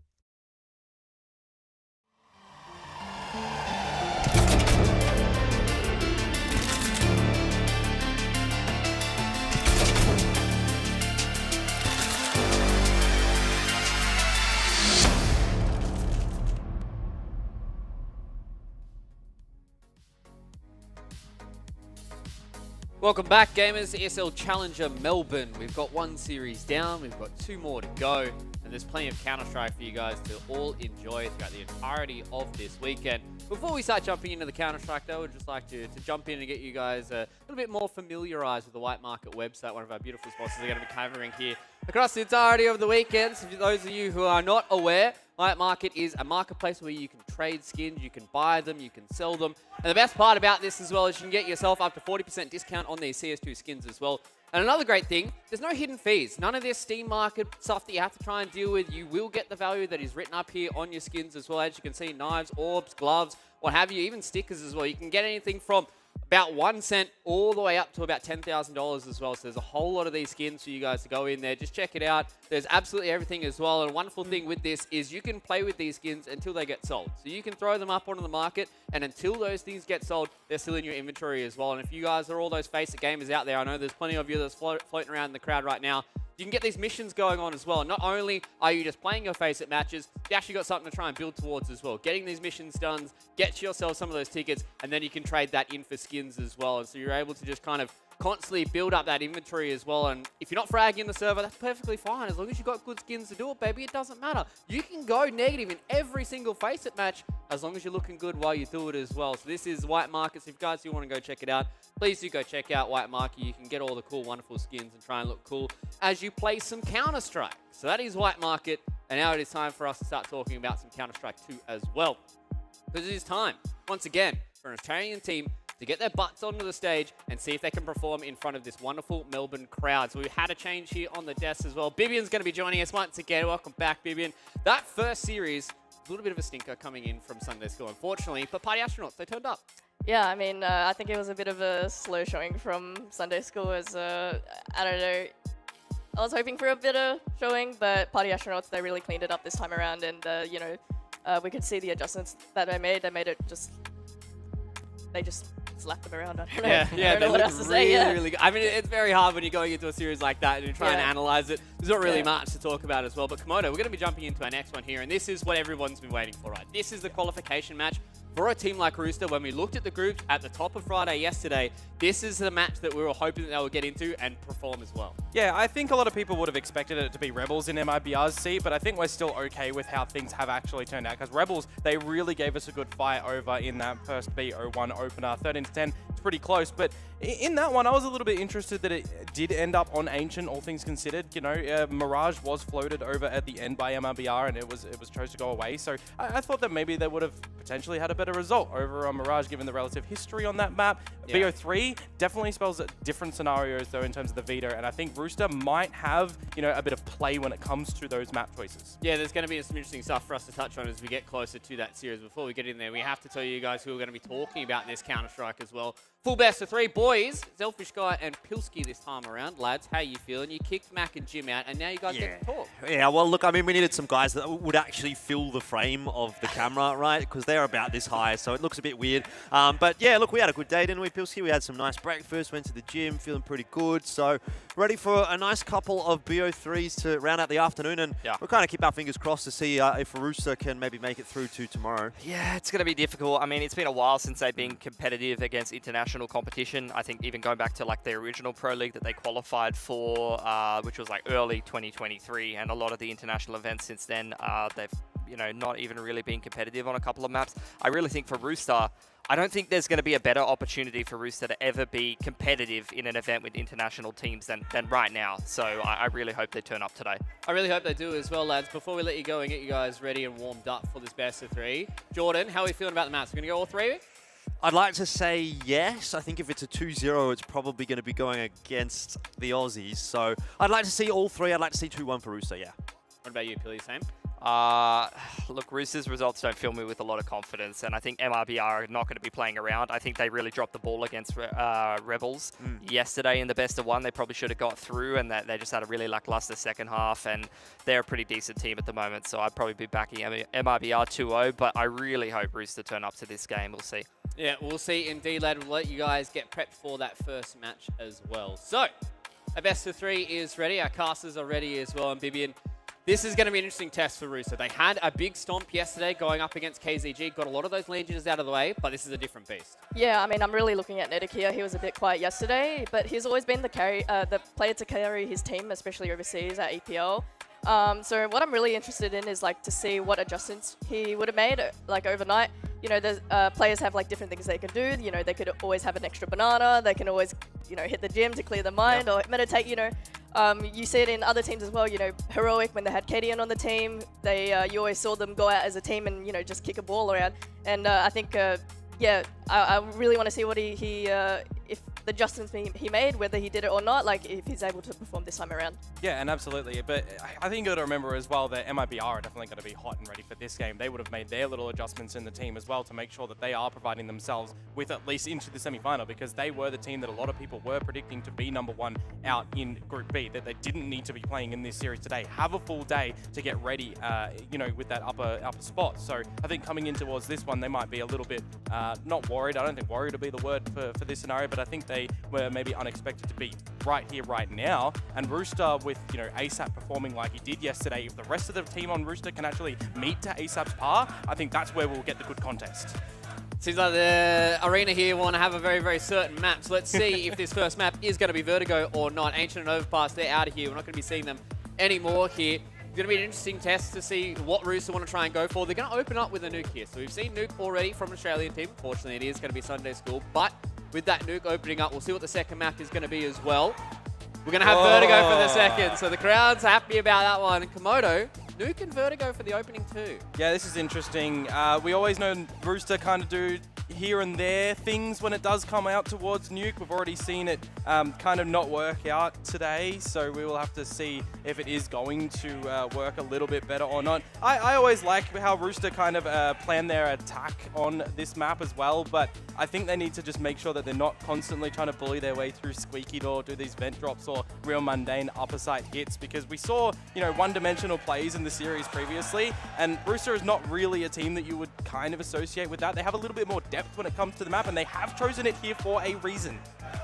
Exactly. We're going to be ending up on Inferno as well. What a fitting end to a best of three that is going to be all about the star players for across both these two teams, right, Vivian? If we do go all the way to Inferno, that's where you're really hoping that a lot of these Rooster players really start to wake up, right? Yeah, I mean, I love seeing that Inferno pick, especially for the decider. Where we always see like the banger the banger overtimes on that map, and yeah, hopefully if we go to that map, we'll get to see some exciting things. But this is going to be a high pressure game.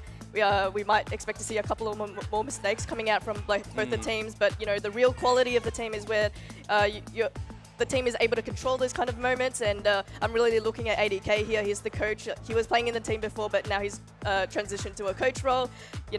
Tack timeouts is something that they don't call too often, so I'm really wanting to. He's played in the team before, so he knows when the team is going to get a bit nervous. They just need to calm down. So I really want him to be calling these tech timeouts, because all it takes is just one call to turn the whole game around. Yeah, it's going to be very, very important to see how these tactical timeouts are going to pan out throughout the entirety of this best of three as well. But on the other side of the coin are the Brazilians, who are looking to upset the Australians in front of their home crowd, and we're able to catch up with them in Conky. Okay, catching up with MIBR, one of the most exciting teams in this competition, of course. I've actually caught up with Coach Nark, who, we're chatting about a little bit. Rebels yesterday, it was an interesting one. You guys started off really, really strong. It was, a bit of an interesting return from them. You guys couldn't sort of get back into it. What was the conversation like after the game, in review sort of thing?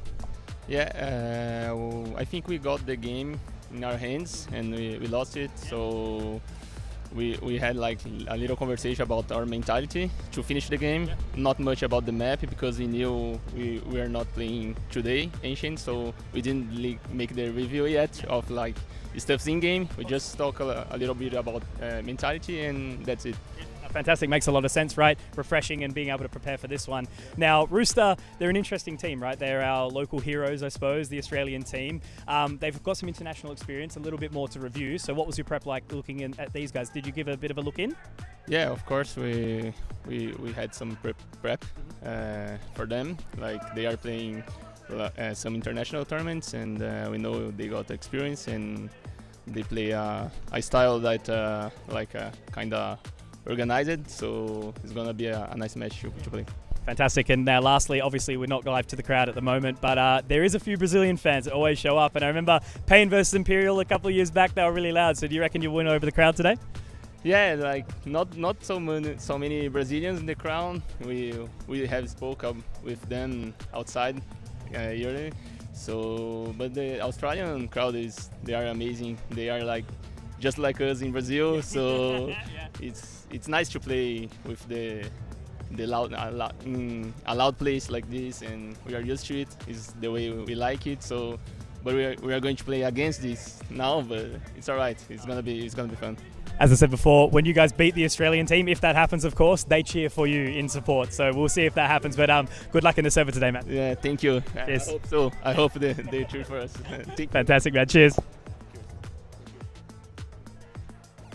Yeah, the Brazilians, they're born into the fire. Whenever it comes to esports, they have one of the loudest crowds. Obviously, the Australians are number one. But when it comes to them playing in front of a crowd, they know exactly what it's like, whether it's cheering for them or cheering against them in Komodo. These guys, they're looking here. They're coming in as the hot favorites to try and take down the local heroes. Yeah, we'll see if they'll get hardened by the crowd or not right now. I think one of the, let's say maybe easier factors right now is actually going to be the Battle of the Orbs as well, right? Because we did see how destructive Rebels were when they were playing around the Orb yesterday for Flay. He was just ripping them a new one, and when you're comparing, I guess, the likes of Chelios to a Flay, I don't think Chelios is going to be as impactful in this series when you stack them up 1-to-1. So it really is going to be coming down to the AWP tendencies that we do know from history for Rooster, right? Chelios getting dirty in Hell or Heaven, putting the AWP in Outers, putting the AWP in Squeaky Door, which is one of his, kind of tried and played fundamental aspects of how Chelios tackles this map on CT. So that really is going to be a bit of a pressure point that might be Roosters' undoing, but it also will be a big strength for MIBR if they're going to be able to let Safe roam around free.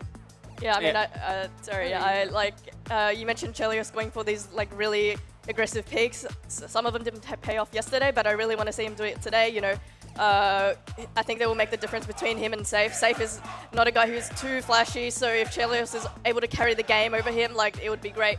Also, something I want to touch about again is, you know, the crowd. We've seen in the past, like, Brazilian and Australian crowds are really, really similar, and so I think there is an element of comfortability for MIBR. You know, they like this whole environment. They thrive off it. So if they're able to like just get upsets over Rooster, I think they'll be able to like feed off the quiet from the crowd. Yeah, really use the energy, whether it be negative or positive, to try and get what they can out of the server as well. We talked about a lot of this Rooster roster, and one of the men who provides a lot of the energy is TJP, and he was able to catch up with Conky. Big man TJP is always the man fronting the interviews and the most fun to talk to as per usual. But look, KZG, I mean, it was a bit of a cakewalk for you guys. There's no way of fluffing it around really, but it must have been a confidence booster in front of the stage, right? Oh, definitely. You know, we kind of used it to prep for this game. You know, I'm not saying that we just dismissed them completely, but you know, preparing for the next game's always a thought in your back of your mind for a game like that. Absolutely, and of course you guys have actually got some prep or some experience against some international teams and some Brazilian teams. I know you guys have had some close matches like 0-0 Nation at EPL, I'm pretty sure it was. So you guys would be ready for this one, right? Yeah, I think we understand how they play, like the Brazilian style of CS. I think we match up pretty good against it. It's just whether we get the ball rolling early. It's going to be the main factor, whether we stay in the game or not. Fantastic. And of course, like, you know, do you think would you guys be disappointed if you went out here? Do you want to think you can take it to the next day, take it to the end of the competition? Yeah, you know, it's always a goal, like get to the end, but yeah, I'd definitely be disappointed if we can't at least get one map off them today, if not go further, definitely. Fantastic, man. Well, I think the crowd would absolutely love to see a win from the Aussies, so good luck in the server, man. I'm looking forward to seeing it. Thank you. Cheers. Legend. I think this crowd's going to go absolutely ballistic if Rooster get the dub here, whether it's quick 2-0 or 2-1, what have you. It will not matter as long as that result is on the table. And I think at the end of the day, they're going to be proud of them no matter what, if they are able to put up a good performance in the server, right? We saw in their previous series yesterday where they started a little slow, Vivian. They really weren't able to get off on that first map of Anubis and really kind of close it out and almost made a comeback on the map too. Yeah, I mean, they started heating up at the end towards the map, so in this BO3 setting, they're going to have a lot more time to, you know, heat up, but still, it's going to be, they're going to need to take it map by map. They need to start off strong on every map, get the pistols, get the second round conversions, otherwise they're going to fall behind. Yeah, I don't think we're going to see, you know, too dissimilar of a situation that we saw for Party Astronauts versus Sunday School earlier today, right? When we think of Rooster versus KCG, they would have a different mindset going into that series yesterday for that elimination game than they would today. They know the opponents stack up very differently, so there really is the element of making sure their preparation is key. It's set in stone, but they still have to make sure that they're really going to be adaptive during this map. Yeah, and I think that's a big thing, really kind of harken back to a lot of the experience they're able to pull from a lot of their EPL matches as well. Getting a lot of that damage done internationally is going to be something that these guys are really going to have to try and draw on to try and get towards those plan Bs and plan Cs, right? Because that has been something with some of these Australian teams we're talking about. Their plan A, yeah, it may work out, but if the plan Bs and plan Cs are not there, then things will fall apart. Yeah, they need to be quick and snappy with their like backup plans, you know, because this MIBR team, you know, they're a much better team than Sunday School and the other Australian teams, so you really need to be on top of these backup plans because MIB are gonna take the gap. They're gonna like capitalize on your like slowness. Yeah, exactly. And one player that we want to watch as well is our Kadia player to watch. And this time around, we've decided to choose on the ASAP and Bibian. This is a player that we're really looking at to perform much like he has already, right? We really want to see everybody else step up to his level. Yeah, I mean ASAP. I want to see him in good form today again. You know, yesterday we saw him carrying the team, and I just think if he's able to get his whole team, he has to do. You know, he's already carrying, but the other thing you need to do is also just be vocally like lifting up your team as well. So if he can also do that, he can also just lift, like help his team, help him. You know, yeah.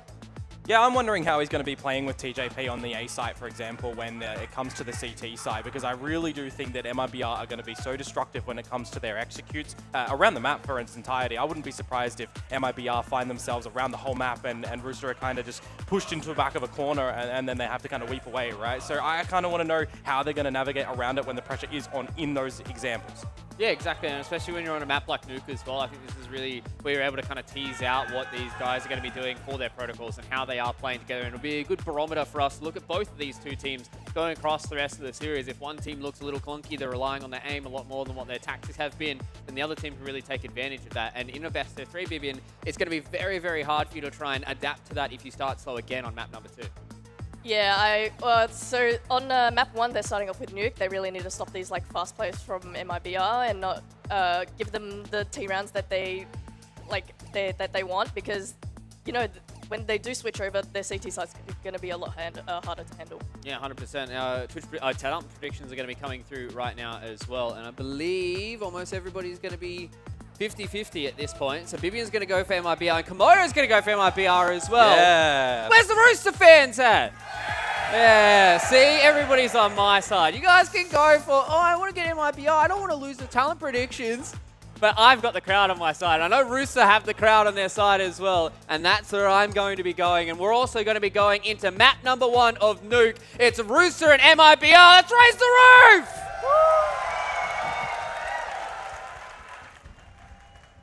Alrighty, here we go, ladies and gentlemen, the final Aussie representative on stage right now, and I have one request for all of you in the crowd. I need you to stand tall, stand loud and proud, get your cocks out for the boys, and make MIBR fear the cock! Yeah, it's not going to be an easy game for Rooster, but I really hope that they hit their ceiling today. They really show up to this game. Nuke's been a difficult map for them recently domestically. Lost a couple of games to some of their domestic rivals, so they're going to be having to play their A game here. It's a comfort map pick for them. And Well, MIBR lately, they've been showing a pretty good streak on this map domestically. Yeah, we'll see what Rooster's going to be able to do. T-side pistol, you can get off to a pretty quick belter if you're just straight into the A-bomb site, and that looks like what it will be from Rooster. First couple of shots do look pretty good. TJP, Netic, Danger, all getting in the mix. And Rooster, with that, you'd have to say, surely out the gate strong. Yeah, T-pistol, it's one of the biggest momentum builders for you, whether you start slow in the first half and you lean back on it in the second half to win the T-pistol, or just roll over the CT side in an early round like this. It's always a feel-good moment. It's always a moment that will settle the nerves a little bit. And MIBR now just reduced to looking for exits, trying to build up some cash, extra plus 300 in the bank account, and trying to hold on to that Kevlar. Yeah, I think what's really important about this one as well for Rooster is just kind of getting that role going early, you know? Like, you've got a lot of really talented players in this team that can potentially take a game away from even a team like MIBR, and there you go. Netic is definitely an example of that. We sort of have felt he's been a little bit missing at Challenger Melbourne so far. But he's certainly got his cock out for the boys, so hopefully that'll continue out from the pistol into the gun rounds. Yeah, MIBR is a very solid team at the moment. Domestically in Brazil, they have been doing some work. So Rooster really need the 6th man today. They really need the crowd behind them, and they've started this game off great, but they've got to deal with the round 2 force buy here. MIBR investing a lot into this one. Rooster early, little bit of util pressure over towards this upper side, but they're not in a rush to go anywhere fast. This is the one you really don't want to lose, right? You've got all that momentum and then it just disappears. Already a little bit awkward. Brenzen and Insani able to strike early, though the trades are coming back on through thick and fast. ASAP surviving on 1 HP. They've got to deal with drop, and they do. And what's fantastic about this Pilski is Netic already 5-0, hitting his shots really nicely. And if that continues, I mean, we've talked so much about him as a win condition for this team. Yeah. I saw him outside the hotel today pumping darts, and he's now just pumping people in the server as well. So that's exactly what you want to be seeing from him. Quick 2-0 lead here for Rooster, and now they're going to get comfy in the anti-eco, build up their cash.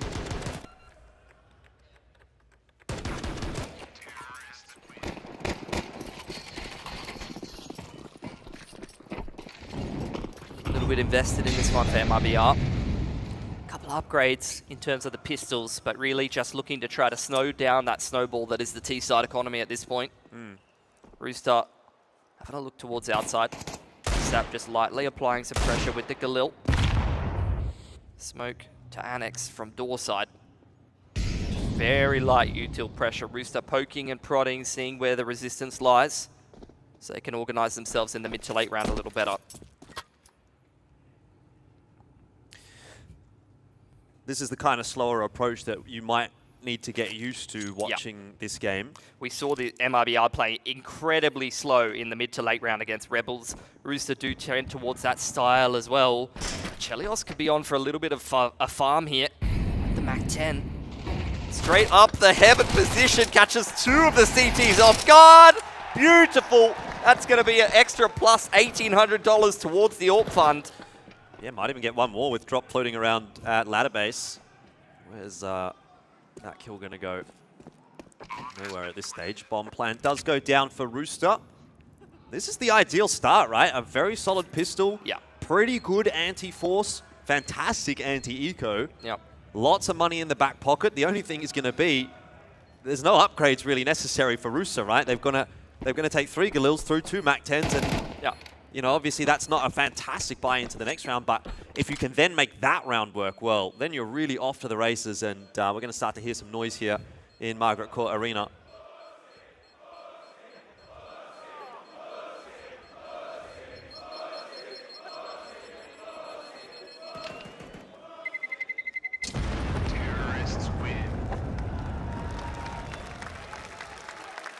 Let's all get behind the boys here. They've had the best possible start to the T side.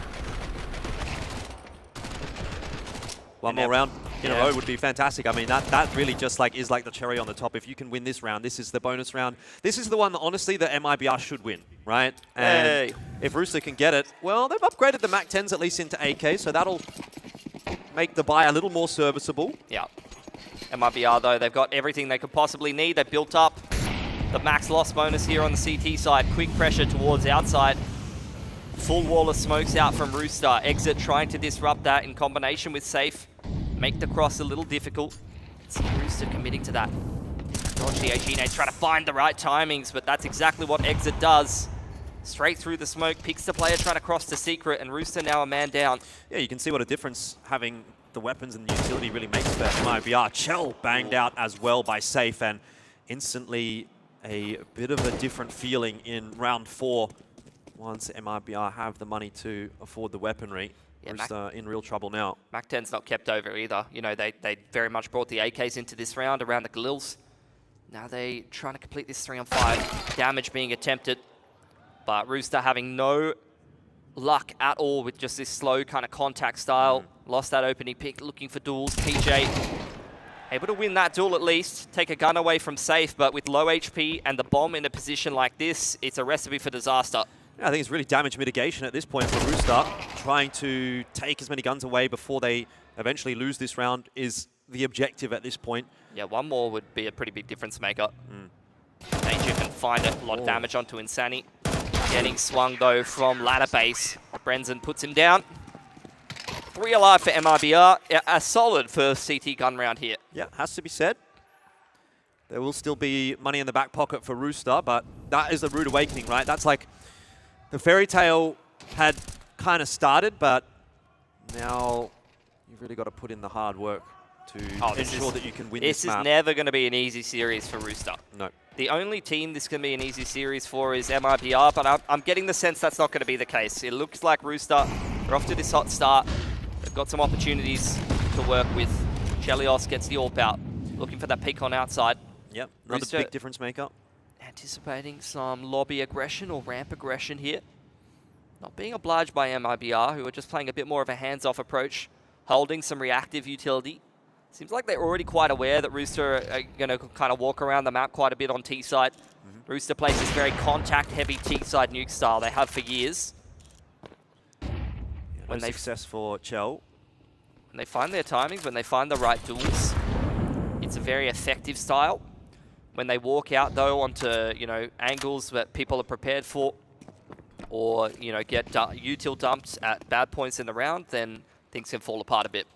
You probably see a lot of that as well. Util getting dropped over to Chell. He tends to be the guy who is tossing the vast majority of it for this Rooster squad. Wall of smoke across outside, trying to deny info. Exit exchanges a Molotov. Rooster, wall of smokes into uppers contact has just been their ultimate crutch for the longest time. Let's see if it'll work on the international stage. This is going to be a big 30 seconds for Rooster. Chance to continue to hold on to control of this first half or let it slip. MIBR not too much counter util ready to go, but this is standard from Rooster. They'll be prepared for it. MIBR out the gates we go into the A bomb site. First kill for Netting, no more than that, but trades are coming through quickly enough. TJP does well for 2. Chelios has no-scoped exit somewhere. Not sure where that happened. And drop now in a 1-on-3. MRBR unable to deal with just this slow, suffocating style. And this is Rooster's bread and butter. Like, that was the most Rooster round I've seen in a long time. This is really where they started to get going in the domestic stage, Rooster. They would play exactly that kind of round on Nuke against the Greyhound roster in these domestic competitions and give them trouble. And we used to say, there's something here. You know, there's some skilled players that they have a good intuitive sense of how to find duels, how to find favorable timings. And that is just, you know, a perfect example of what Rooster can do when they're feeling themselves and when they're at their best. Yeah, it's a scary way to play sometimes because if it, you know, doesn't really work or something kind of goes wrong, one little mishap with 20 seconds on the clock, your round can be over. But they have this sort of magical way of each kind of finding an aim duel that they can win. Yeah, but the thing is, like, the thing that you don't really realize, especially from an outside perspective, is it's actually a difficult style to play against in a pressure environment. When you're playing against that and there's so much anticipation, there's so much build up in the round, you know, it's coming down to the last, 20, 30 seconds, it can be something that you choke against a little bit. Well, another poor buy from MIBR. I think we're trying to call for a dead round here. Maybe. We'll see if it elapses or if we have to keep going. No damage done. No Dead damage round, done. guys, No one saw each other. So it is going to be a dead round. Very excited about the dead round this time. Yep, every day, mate. I see you every time. What do you think about that Falcons map? I'm sure he was happy with it. Mercury was definitely doing some damage. Mercury probably my favorite Chinese player right now. Between Mercury and Starry. I love my aggressive riflers, Jordan. No Jamyoung? Jamyoung. Oh, Jamyoung.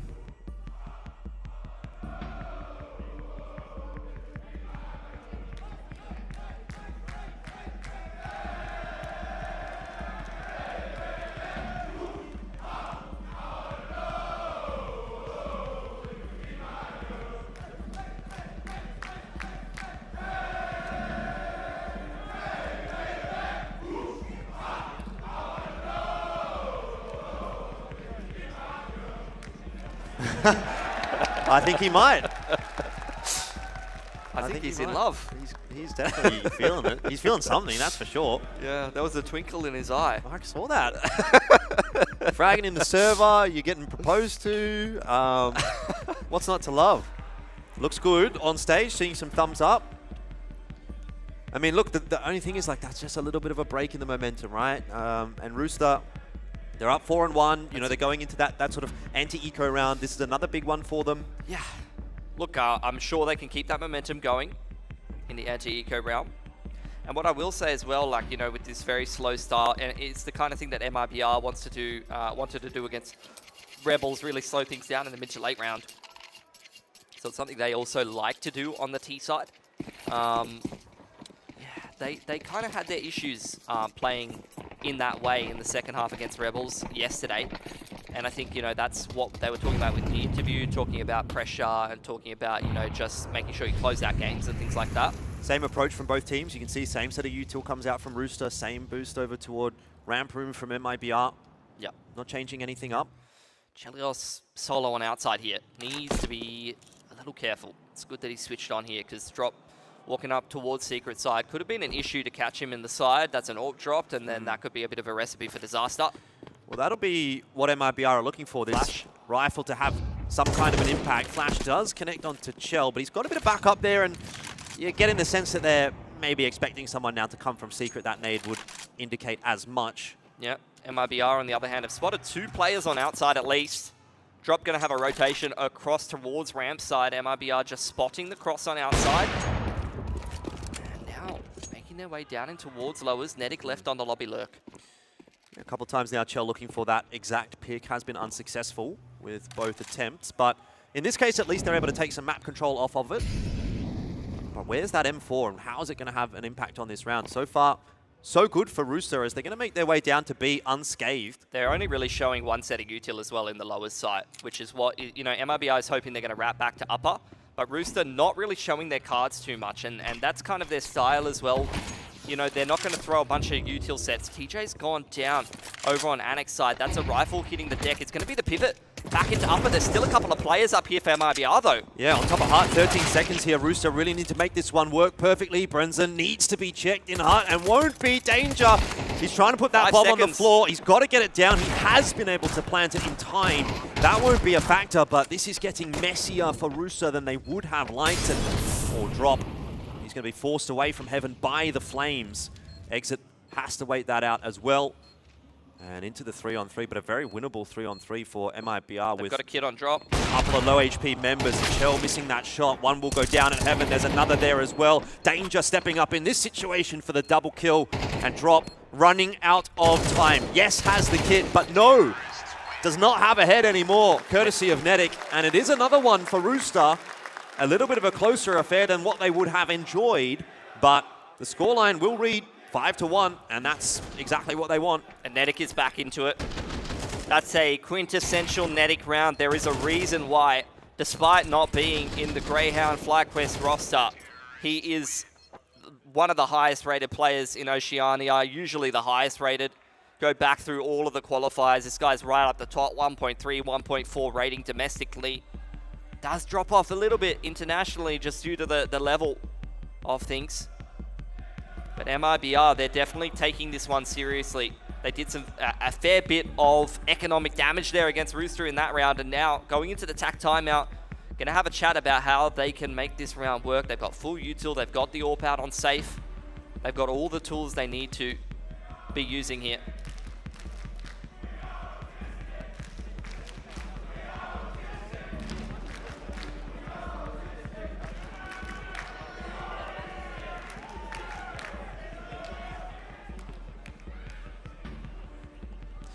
Another full gun round out for MIBR, another opportunity to come back into this half.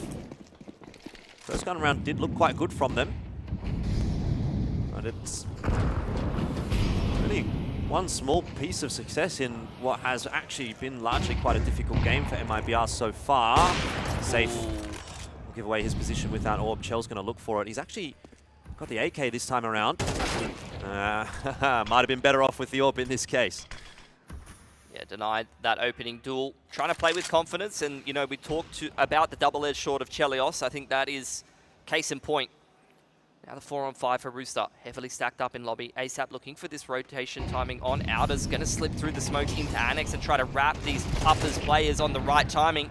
Finds the entry, but still there's more pressure from MIBR on all sides. Up, Vent, able to finally trade him out, and the rest of Rooster hasn't made it out lobby yet. Yeah. Tough trade there for Danger, just a little bit too late really to the party to make it easy for himself and see what TJP can do after being gassed up a little bit by the crowd. Just waiting for an MIBR player to put a toe out of line. Find a player that he can potentially punish, but that is a very quick peek from Insani. Yeah. Good little off angle in Annex. 3 alive for MIBR is going to shut that one down for Rooster for now, who, without a bomb plant, not a whole lot of loss bonus built up. I'm not sure how their buy is going to be looking into the next round. I know they have 1 or 2 players who are a little poorer. They can probably put at least 2 or 3 rifles together. And we all know that Rooster loves a bit of a force buy, a bit of a hero AK. That's what we're going to be seeing here. In the hands of Danger. It's not something that you would see every day. But he's got the set of head armor. Wall of smoke across outside yet again. This is all the util that's on offer for Rooster in this round. From this point onwards, it's all just going to be the timings and the firepower to get it done. Exit playing things safely. In towards low up, the safe catches one on the cross. A little bit of a jiggle here from Exit. Should be more than happy with the smoke down and then back away. Spotted out Danger. Oh, might have just been a little bit late there, but wasn't the clean headshot that Danger needed to open the account. And round's looking pretty comfortable for MIBR at the moment. They are fairly confident that they are aware of where most of those Rooster members are. Yeah, their rotations are excellent here. Got a crossfire down in lower. Insani ready to punish anybody who tries to go towards warehouse side, and it's exactly what Rooster are looking for. Creeping out onto these lines. Spotting the cross, tickling, a little bit of damage. Danger really gunning for that peak, but punished by Insani, who's very low, but the aim punch too much of an issue. And this is looking like a very clean anti-eco for MIBR. No guns lost at all. They are back into this game of Nuke. Indeed, right back into the swing of things.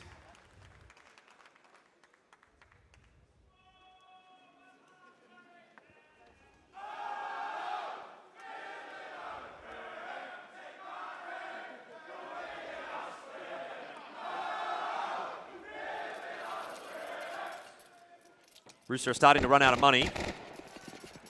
They will get a pretty serviceable buy through. They were able to do some work with a buy like this earlier on, but 3 Galils, 2 AKs. Again, early smokes across outside and the front vent, trying to play info denial. There's Nedic. That is exactly what he does a lot of the time. Pick out door. Exit though, playing close up towards secret side, punishing ASAP on the cross yet again. Danger's got a molly. Is it going to spread? It is. Yeah, starting to spread now. A lot of damage done to Exit there. And Punish trying to escape, but are they ready for drop this quickly? You wouldn't think so, and he's going to be able to strike very nicely. A bit too late for, again, Danger being able to find the trade. Tough with the Galil in that circumstance anyway. Back to the 3-on-3, and TJP might just get caught wandering. Safe. Missing the shot. It's going to allow Rooster passage into the A bomb site. He'll be up onto Heaven. They'll be aware of that. Renzen behind the back vent. Now up the vent drop. He'll be finished off by Danger, and TJP is very pleased with that. As a 6th round for Rooster, it's already looking like a serviceable T-side on Nuke. Anything over the top of this is going to be kind of a bonus at this point to switch over to CT. Yeah, I don't know that you can have that kind of mentality, though, in this sort of a matchup as Rooster. You kind of have to take everything that you can get because, look, MIBR is a very good team, and the more work you put in the first half, the easier it gets in the second. So there should be no resting on the laurels at this point for Rooster.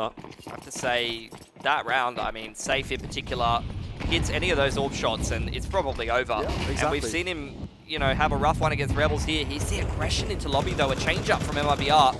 TJ's waiting for it, but only has a Mac 10 head armor lacking for Renzen, but he'll still survive, win the duel. There's the lobby crunch from Drop as well, and that has worked out phenomenally for MIBR. Danger won't be able to get out of here with anything, and that is a big change up from MIBR that's caught Rooster off guard and depleted the coffers once more. So they are so broke. You have to take a full save here, right? Yeah, I think you force 2 in a row.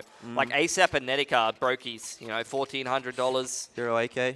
Yeah, Fair I think enough. this is what you got to go for. Try and go for 2 rounds. If you can win with the pistol armor and the hero AK, then you get a much better buy in the next. Then you would have access to. And if you don't, then you're gunning at it with, you know, Mac 10's armor, pistol armor, util, or Galil and limited util. It's going to be a bad buy no matter which way you swing it. Nedic trying to force things outdoor. Was able to find success getting a pick in that part of the map before, but this time punished by Drop. Well, Exit. He'll spot ASAP out. A little bit of an off angle, really, that does catch him. AK's been retrieved by Danger. He's been very patient. He's taken a bit of a different approach. He's got the Tech 9 in hand instead of the AK. Not much going on for Rooster. Confined to lobby. Not many options, really. Insani, very deep info line here. Controlling those rotations once again. Exactly what we saw from him over towards warehouse side. Seems to really be his style on this CT side, and he's playing an excellent game here. It's a reason why this man is one of the standouts for MIBR. So now, as Rooster, do you have that incentive to just take this AK into the next round? Yeah, but they're at 1900 or something loss bonus. They're not getting an AK next round. Yeah. You might just be a bit more interested in keeping TJP on his feet right here. Chelios just being a little goblin. seeing if he can, you know, bait someone into a peek, get himself his hands on an AK, but Insani way too switched on right now. He's a big problem for Rooster on this CT side. MIBR is aware that TJP is going to want to hold on to this AK, so they're going to go hunting. Oh, straight up onto hut roof. He's in trouble here. This would be a miracle if he survived. Is he? Is he though? I don't think so. I think he's fine. I think he's chilling. Are they going to wrap back in? No. They're looking at T-Spawn. He's swindled them. He's absolutely swindled them. Where are they going? Where are you even going? Where are they going? I don't think they got the memo. Well, let's see how big of an impact that saved AK can actually have. I'm a bit worried for that old mate there. Like, that is a lot of face paint. It is. Might need a bit of a lead poisoning test or something after this one. It's into the hands of Nedic again. He's twice in a row gone aggressive early in the round. Door's going to be broken open one more time. It's Rooster that are not going to be messing around at all. Nedic looking for that trade will get one. There's another actually out from the Tech-9, but it's just a flood of MIBR members on the site, and Rooster have no success. 6 apiece is the half scoreline. Not too bad for either side.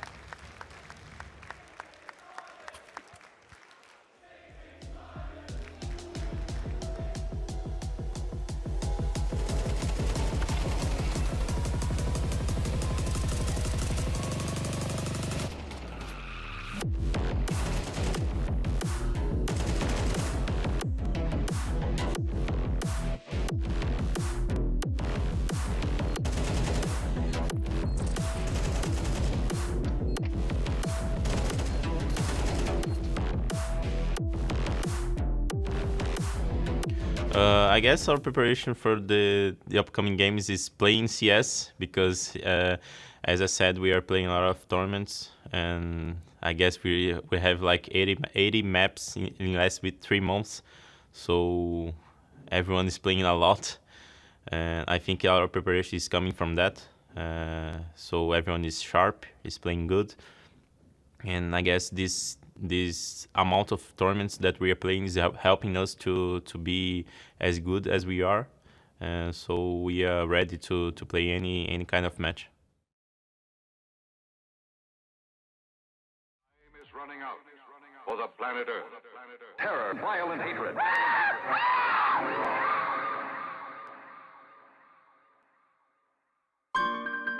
Hungrier than a fat burger, feeding off them tracks that I have to murder. Show no courtesy verbally. I look at the mic as a burner. When I murk MCs, industry figures have to merger. What's a bum bum? Understand it, dudes panic where the bullet hit. The whack lyrics was targeted, beats produced by C-Whip. Standard procedure is poison these fetuses, making hot and feverish. Who started this ish? Y'all feelings asleep and narcoleptic marketing that garbage mixed with sodium bicarbonates. I'm the pharmacist with the recipe, dumping chunks of funkadelic on the parliament. Paper chasing me now, that's a funky following. Spitting iron bars you keep swallowing. No tolerance for the bullish, man, I'm what the problem is. Victims be tripping like acid when I'm blotting them, swatting them like flies and put shots in them, stick a needle in their arm just to prove a point. I'm the apocalypse.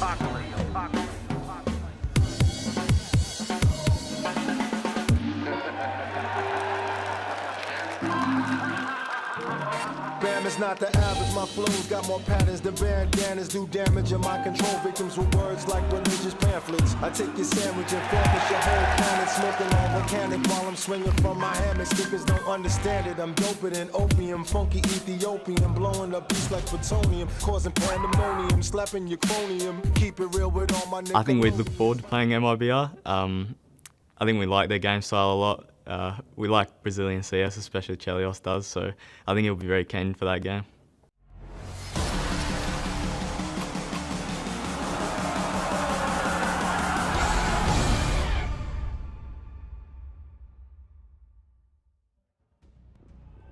Hasn't been a half bad game on either side. I don't know that Chell is necessarily overly excited about the fact that it only ended up being a 6-6 scoreline at the end of that half. There was definitely a world where that actually could have blown out a little bit more for Rooster, but MIBR did a pretty good job of pulling their way back into it. Now swapping sides, and it'll be Rooster moving over to CT. pistol feels as though it might be a bit of a tempo setter for this second half. And I felt that sometimes the CT pistols have been not fantastic from the Australian teams at these kinds of events.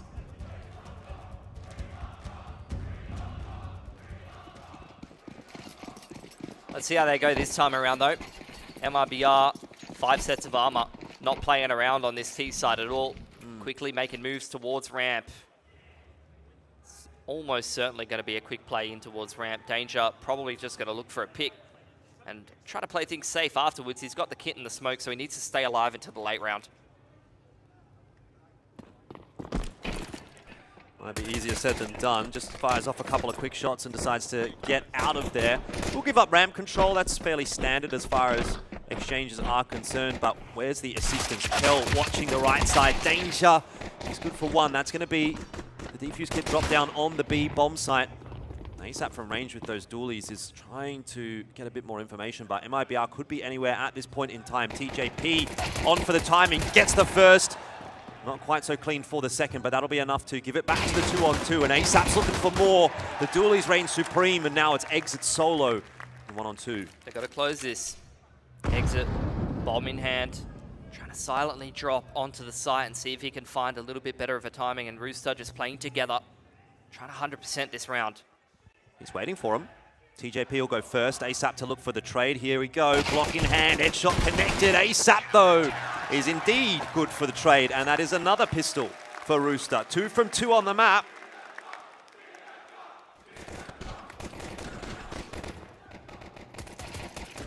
Yeah, it's good stuff from ASAP. He's had actually a bit of a rough start to this game, but getting a couple of kills, CT pistol is hopefully going to be a bit of a confidence boost for him. Can be a big asset to Rooster when he's having a good game. Just another one of these assertive, aggressive riflers who goes and wins you a game when he's feeling it. Full save from MIBR. Couple of Deegs in the mix, though. Could present some problems for Rooster if they're not careful. And they are a team that does tend to try to play this bully-style anti-eco a lot of the time. Don't really rely as much on, you know, set crossfires, set pieces of util. Do really like to use the range of the rifles, and that is exactly an example of it backfiring. Yeah. Medic goes down, out on yard. That's an M4 hitting the deck, and MIBR can potentially go and claim. It's a very difficult M4 for Rooster to get back. Chell has only got an MP9, so this is not really a favorable duel for him. Rooster are kind of aware that MIBR are wanting to cross outer, and so TJP's going to have a quick look or two. There you go, a little bit nicer with the MP9 from him. He's having a great game. TJP, I mean, a player who is quite up and down. Usually, when he's up, he's real up. Even still, Bomb's been able to cross down lower, and it's onto Danger to try to figure things out here. He's in an awkward spot where he's got to watch multiple angles and gets kind of caught in transition. Fast rotate from Chell after having picked up that M4, but he's now in trouble. USP out to keep himself safe for the moment. Still being pressured by Drop. Where's the backup? There it is. TJP helps out, and in the end, Rooster have actually done a pretty good job in that round of retrieving the M4 and stopping the bomb from going down, but it was a bit touch and go. It was very touch and go. It was getting real scary, courtesy of a free haircut handed out from Silo. Very impressive shot from Exit to open up this round and definitely make things difficult for Rooster. TJP using that MP9 like a bit of a laser beam, though. This was another bit of a clencher moment on Megaton, but they figure it out. 8-6 for Rooster. Tack timeout for Rooster. They need to take a bit of a breath, especially after that round got a bit spicy. Make sure that they align themselves. Make sure that they decide how much they're investing into this one. Right now, the money not looking fantastic for Rooster, so this is actually an incredibly important round for them. Over on the side of MIBR, bit of a lack of flashes overall. But we'll see what they're going to bring into this. Do have to kind of pick and choose your util in these early couple of gun rounds on the T side.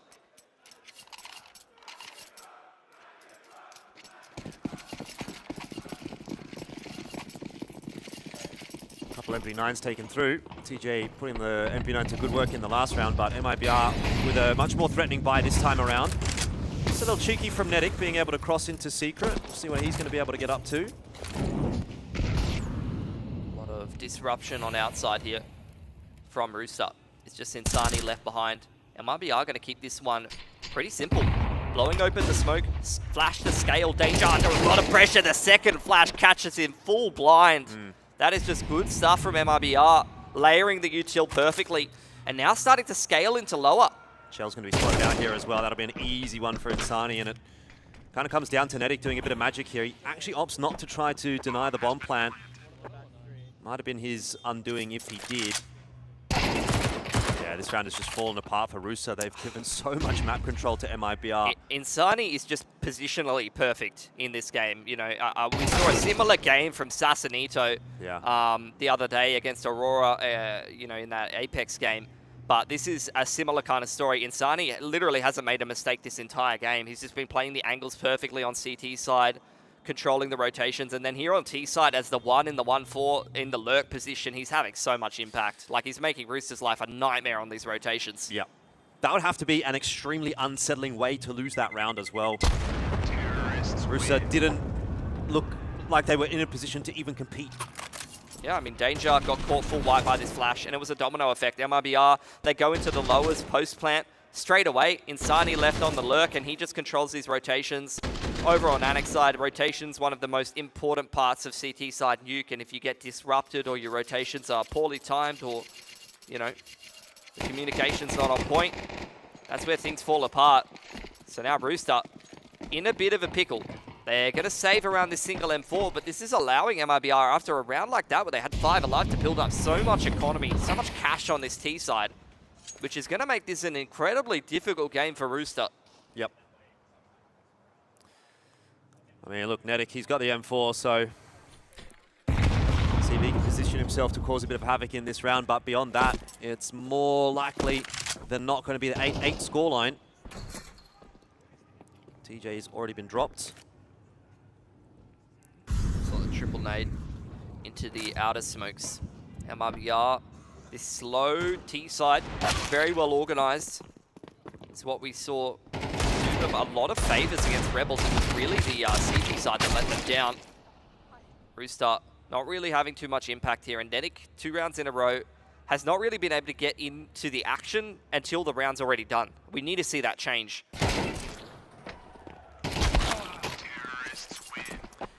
Nonetheless, it'll be a buy round next for Rooster, so they'll have to look to run it back. They need to be proactive. They need to be assertive, and I know that's difficult against the style that MIBR is presenting, because they're playing quite slow. They're holding the angles. They're setting up players to control the rotations. So, you know, it's a risk versus reward kind of thing. But Rooster, when they're at their best, are a team that's assertive. They go out there. They win the game. They have these aggressive riflers that have impact. You cannot see players like Netic just sit on the sidelines for these gun rounds and have no impact. It's not going to be doing them any favors. Yeah. Same for Chell, right? CT AWPing. He's going to want to try to get in the thick of things early. It's going to be a deep smoke into Squeaky. Especially in a round like this, they just have no util to fall back on. The CT economy was still shaky going into this buy, and you see a lot of lackluster weapons. You know, you can't just play this one by the numbers and expect to win. Outside smokes here for MIBR into util pressure for upper, but it's going to be the second wave that is going to be problematic for Rooster. Yeah, ASAP's going to hold on to that molly for dear life and hope that he gets it down at a good time. Could be a big difference maker in the round if he does. Still just over a minute left on the clock, so MIBR don't need to be doing anything too quickly. Chell's a mile away from that A-bomb site. See, MIBR just trading a few pieces of util with the CT side, knowing they've got more overall. They're waiting for Rooster to get nervous and make a mistake before they kick off their uppers execute. Oh, here we go. Molly's getting tossed on in. ASAP trying to play anti-flash. Hasn't been too successful there. Nade's going to give him a little bit of a tickle, and MIBR using as much util as they can before walking into the meat grinder. And indeed it is 2 kills, 1 for TJ, 1 for ASAP, but very quickly brought back in the other direction. Thing is though, Rooster have been given time to rotate. Danger could still cause a bit of a ruckus, and Chell on the backside, waiting to hear that bomb plant go down before pushing further forward. MIBR have low members, and it's time for Danger to see if he can make an impact.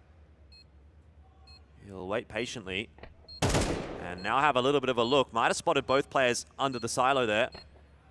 The big question is, what is Chell up to in this moment? really taking their time here, Rooster, and I think it's going to get the better of them eventually. It does. 9-8.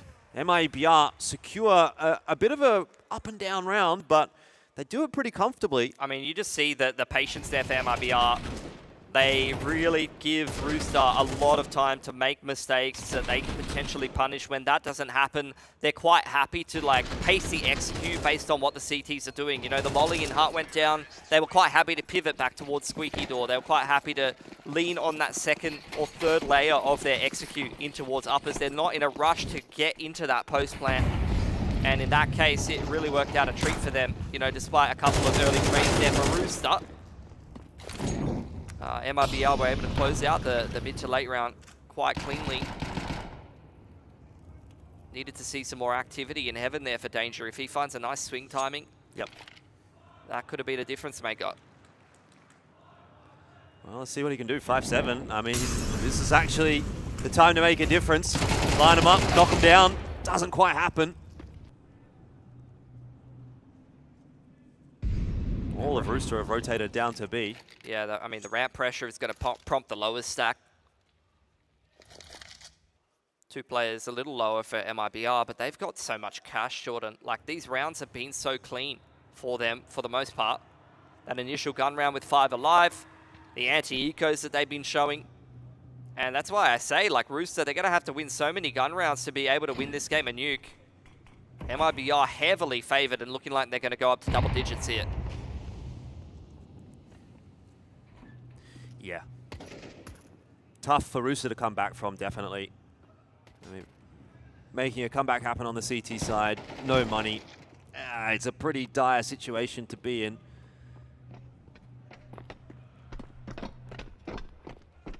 You can see how methodical MIBR are being. There's one input from ASAP, but that's about all you're going to get out of the round. So double digits indeed. MIBR up to 10. And they're sort of just putting one foot in front of the other, making sure that these rounds are going in their direction. It's just really good fundamentals from MIBR. You know, they're playing a pretty straightforward, simple style of CS. And it's something that you have to disrupt as Rooster. You have to find your timings to find impact. This is the round to do it. Rooster have got the buyout. If they can't get it done here, it's not going to happen. First proper buy on the CT side. Chelios wanted to get involved in the action. See this a lot from Rooster. Aggression in towards radio. Chelios, missed shot, punished by Brenton. Danger can't do anything either. That is absolutely perfect. Yeah, I mean, if that's the way that's going to go, then the game's over, unfortunately. Chels missed too many AWP shots this game, unfortunately. Like, those are the shots that he hits every day of the week, the ones where on T side he's going from red crate and trying to sort of take the shot into lockers. Like, these sorts of duels are the ones that he wins normally. Yeah, and it hasn't been. Definitely been off his game here on Nuke, and I think that's been a unfortunate negative for Rooster. And yeah, I mean, that gun round just disappears. Like, there's just nothing to it. This is the tale of Rooster against international competition. You know, the overall macro is not quite there. The rounds end up getting too difficult because they make mistakes. And the most importantly, exactly as you mentioned, not enough players show up at the same time for Rooster ever.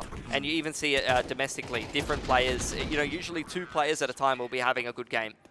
And this time it seems like TJ and Nedic are the ones really kind of performing quite well. You're seeing some good multi-frags from them. Yesterday, it was ASAP who had a fantastic game, but there's just no consistency map to map, unfortunately. Well, they're going to give it a crack here with Nedic being given an M4, but he's already down to 12 HP, so he's going to have to ferry that one over to TJP, the next in line, I suppose. But wishful thinking, I think, at this point now for Rooster. Yeah, and MIBR, I mean, it's wall of smoke across the outside and just turtling in towards lobby. They punish the peak over on Squeaky side. TJ trying to make a play with the M4. Insani is, again, just being an absolute pain in the side here for Rooster. He is self-sufficiently finding so much value on that lurk roll on the T side. Too clean. Yeah, it is clean. It's very clean from MIBR. It's a very intentional way of playing CS. Nice couple of shots from Danger, gives the crowd something to cheer about, but few and far between as we get deeper into this map of Nuke. It's 12-8, 1 round away for MIBR. And it was a hot start to this game for Rooster. They're going to take a tack timeout and try to find what was working for them. But this CT side has been a nightmare, you know. They won that pistol, and that's been it. As soon as MIBR got money together, as soon as they got guns rolling, it has been their game through and through on this T side. Look at Safe. He's almost got 16 grand. Like, this is ridiculous. And 5-digit economy is a side effect, unfortunately, of Rooster not fragging enough. You're not taking guns away from the T side. You're not being competitive in these rounds.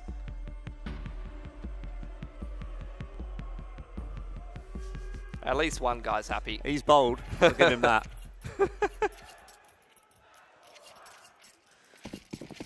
Well, Rooster, one last bite at the cherry. Shell's managed to get an AWP out. They've got good weaponry. They've got good util. No defuse kits, though, so wouldn't want to be seeing the bomb plank go down. But I think that's the least of the concerns at the moment for Rooster.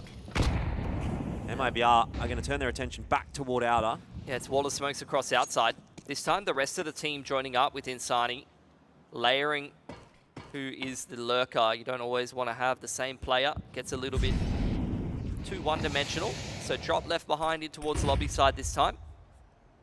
And MIBR just little pieces of util. Info denial on outside. Single flash down secret doesn't tell Rooster a lot, and they haven't really rotated too much outside of TJP down to lower here. Just jump spotting for the info. Oh, Drop's made it down vent through the front squeaky door smoke. This is a nightmare. You cannot rotate in this scenario as Rooster, except through Megaton. If you try to go down vent from uppers, you're going to get absolutely domed. It's a favorable duel, though, for TJP, but not if it goes like that. Was not ready for drop in the vent at all. Certainly not. And Shell's just banged out. There is nothing to be done, I'd say, for Rooster. It's been a pretty dire CT side. Bomb plant's going to go down on B. And Danger will probably have to be the sacrificial lamb here, though. He is the one that's holding on to the majority of the util. Time's run out. We've got to go. Smokes, nades, everything getting tossed in. Last-ditch attempt for Rooster, but they are walking into the slaughterhouse, and there is no two ways about it. It is just Danger now, and that is that. MIBR will win map 1, 13-8, and well on their way toward the playoffs. Rooster had their moments, definitely, but just not enough of them, and they've lost their map choice, so that's going to be some cause for concern, Pilski. I think similar to the Rebels game, like MIBR, CT side is a bit of an issue for them. You know, even Rooster able to cause them some issues on the CT side, but their T side is so structured, so well organized, and so clean. Once again, Insani showing that he is such a solid rifler at the moment. Very few mistakes made in that game, and positionally, he was fantastic. Yeah, good takes. Let's see if there's any of those on the analyst desk as well. We'll hand it back over to Fluke. Jordan, it's a little disrespectful from you to say that my analysts don't have good takes, because that was a banger of a match, and unfortunately Rooster will not able to close it out there on their CT side. Bibian, that was a very tight first half, 6-6, and unfortunately the Brazilians, they got it done. Yeah, I mean, I think coming out from the T side, Rooster had a great game plan coming out. Like, they wanted to set the pace. They started with a fast pistol rush outside and also just an upper rush. And that's what you need to, like, just make MIBR really just sit up and, you know, get themselves in the game.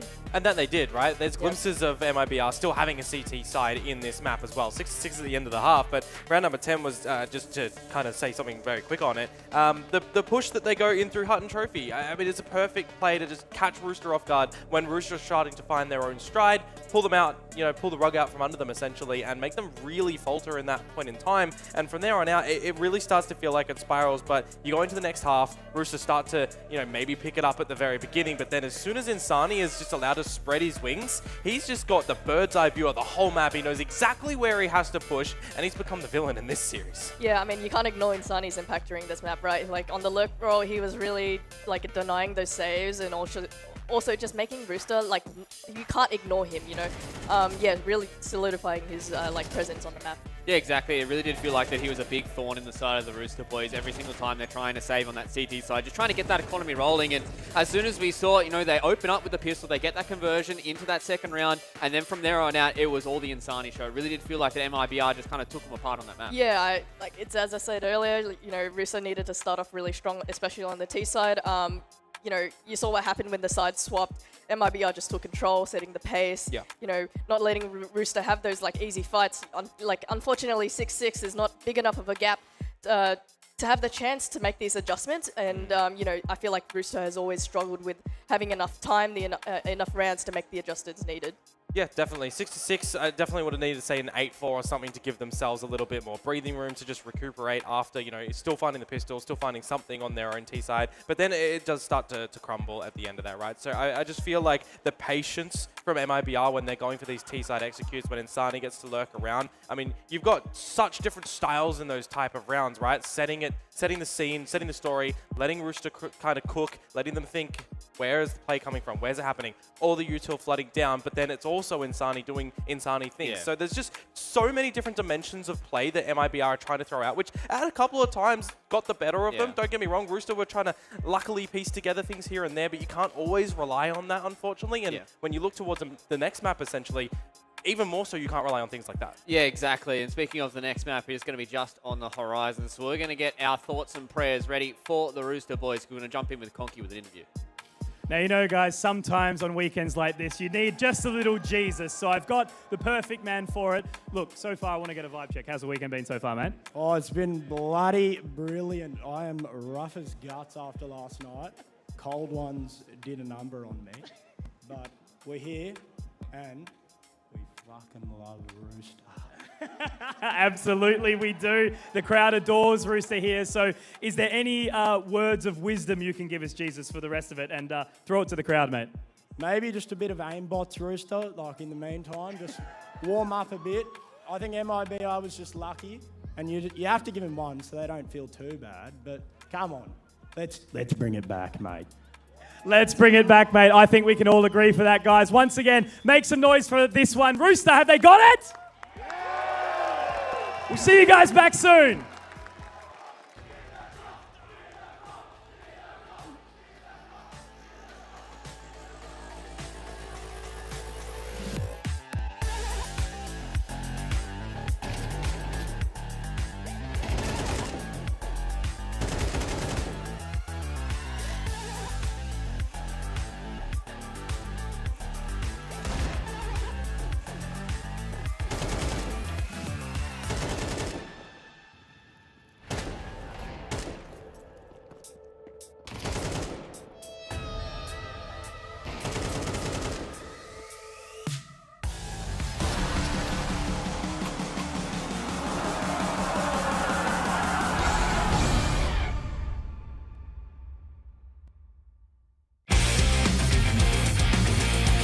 Yeah, on the stage, I think it's different. Like in practice, we're really trying to push each other to be the best, but when we're on the stage, we're just there to win 100%. There's not really any bickering or anything like that. I think we're just trying to win the game. The thing I'm looking forward to the most at this event will be playing in front of the crowd. I think it'll be very exciting for me, and I think especially the team. Like, it'll be different to just playing on LAN and just playing the Counter-Strike. It'll be more of an event type thing. I think most of us will have family and friends, especially ADK, even though he's coaching, he'll have all of his friends here, and it'll be very exciting. I wouldn't say it puts more pressure on us. I think it's just energy really, and if we can't use that energy the right way, it can turn into pressure. But I think we're the right team to really get better at these type of events than get worse. I think most important thing in Melbourne would be to put on a good show for our fans, really make it worthwhile for them to come and watch us, and maybe make some new fans. If we can play some good Counter-Strike, that'd be great. At some point in every gamer's life, there's a question to be asked. Do your clothes match your hobby? In any situation? Or do they just represent what you dream of? No matter what situation, there's always the right wear and the wrong. The only real question is, which are you going to choose? Decide for yourself. Smokes. You see double smokes in the same place there. Simple just jumping casually into the side. Wait. What was that? Never miss a play again. Simple. That's not allowed. This is not FPL. This is a major. Finally. With Face It Watch, you're in control. Switch between player POVs live and see the game through the eyes of any pro. Never miss a moment with replays. Relive each highlight on demand from all angles. Watch it, control it, face it.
You show me you love me.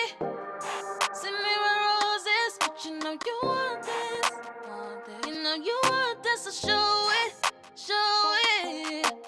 I don't wanna be your friend.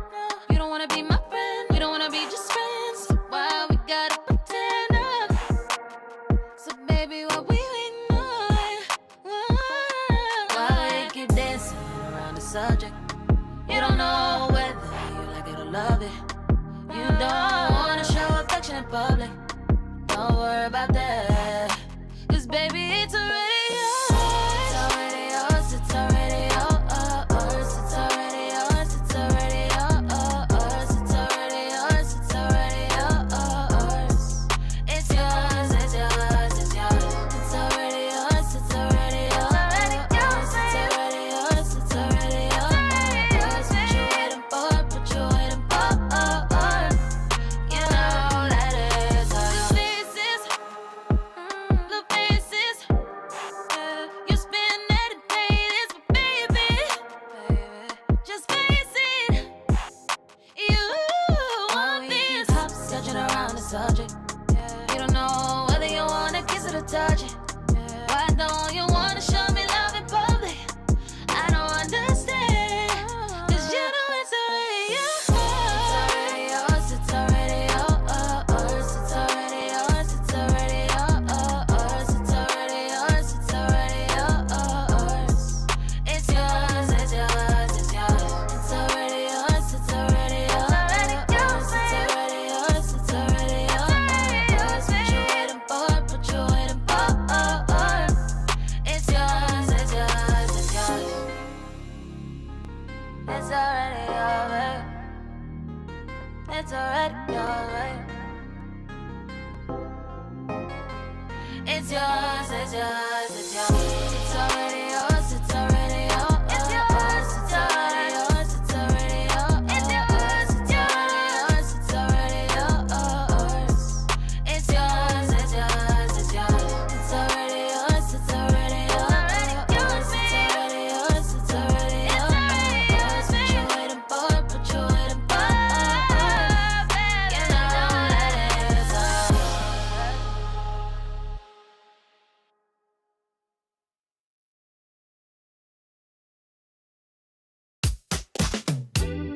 As long as we're together, it feel easier. Yeah, this right here forever. Living higher. Won't let you down, I'll never. Won't let you down. I think I found my treasure. Oh yeah. Always get the feeling that you feel the same way. No, you're never gonna leave my side. Doing this together and ain't nobody better. Yeah, I really wanna get this right. I'm taller. You make me love harder. You make it all easier. You know that I need you here. Always gonna be on top. Together we can make this pop. Keep it going, just don't stop. Keep it going, just don't stop. Tonight, gonna be on top. Together we can make this pop. Keep it going, just don't stop. Keep it going, just don't stop. Tonight.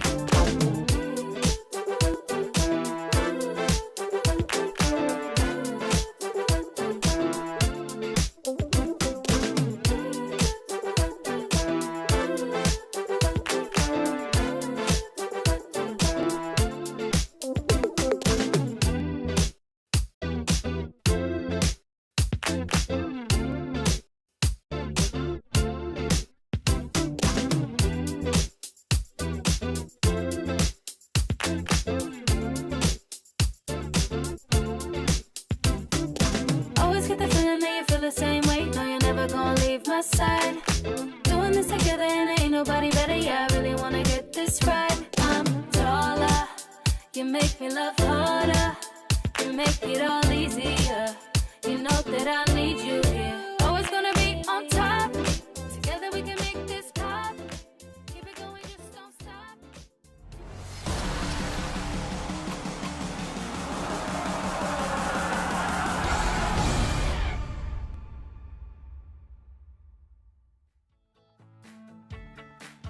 It is time for map number 2, Rooster MIBR, and things are not looking too crash hot for the local competition. Rooster obviously being the, let's say, last team standing from Australia and down 1-0 in this series. Pilski, I'm having my doubts as to whether or not they can pull this reverse sweep off.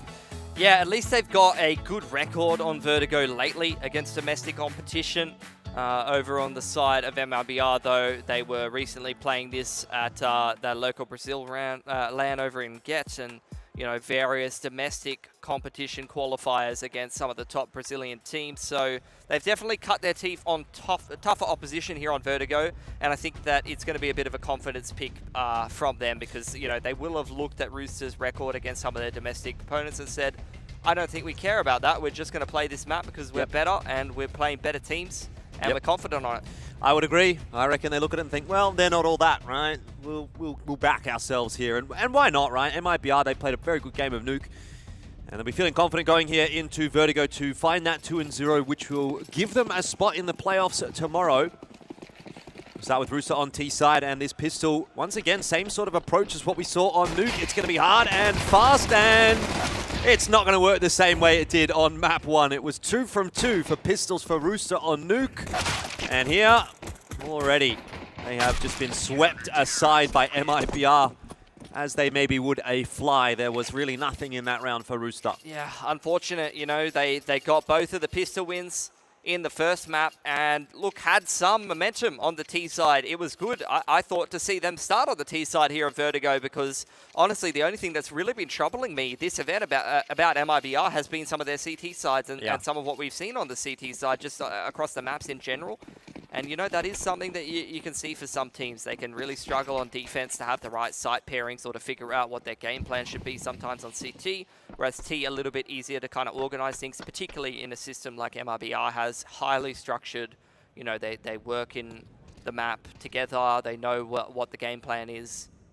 There is less room for individual freedom in the MIBR system, and that way you can kind of tailor your T side a bit more to be what you want. Whereas the CT side, you know, the individual's got to have some agency. Yeah, you might see a little bit of a different look, I would guess, from MIBR on the CT side of Vertigo here. You're kind of getting that feeling that, yeah, they're looking pretty confident. Yep. 4 rifles, not a huge amount of util being brought into this one by MIBR. Insani in particular is just an outstanding individual at the moment. You know, there's a couple of really good individual players that are head and shoulders above the rest here at Challenger Melbourne. two-man crossfire in the M4s. Bit of a team kill there for Rooster, unfortunately. Is going to rob ASAP of a little bit more money. Now they're running into Exit and Safe. And once again, only one player going down. And with Safe bringing the dualies into that round, it's actually no losses at all for MIBR. They lost a set of armor that round. That's it. It's a pretty good start. ASAP with the team kill buff. First gun round for Rooster. You know, you just hold off a little bit until we get to see what they bring in one or two of these gun rounds, but sort of get this sort of sense that maybe the wind is out of the sails of Rooster, out of the sails of the crowd as well. Round contest here for MIBR. That is quintessential Netic. Been saying it this whole series long. He is a player that you want to get involved in the round. He was far too kind of passive and not getting involved CT side for them on Nuke, and it was a big downfall of theirs. But seeing him just go for that pick towards A and find it, that's big for Rooster. They're going to explore mid, but Insani and Drop just kill Netic and ASAP over toward A, so even though Rooster's going to get into B, it's without ramp control, and it's also down a player. So and they've lost stairs. Like MRBR have completely pivoted. They've taken stairs control. Yeah. And they're just going to give up the site and kind of set up a net around Rooster here, who will kind of flip things and play from CT spawn. Exit's going to give them a couple of troubles over on that part of the map. He's really playing things slowly and taking his time as the one here. MIBR having to act as the T side right now. TJP doing a good job of holding B. Time's ticking away. Exit, at the very least, is going to be the pincer strike to come up over jump up, but there's no pincer to strike with if he's the only one. And Rooster, just out of nowhere, kind of picked that round up. It was a pretty collected round, really, from both teams. Like, nothing too crazy happening there, but MIBR do drop the first gun round. 3 alive, couple of upgrades from Galil's to M4. That's exactly what we need to see from Rooster.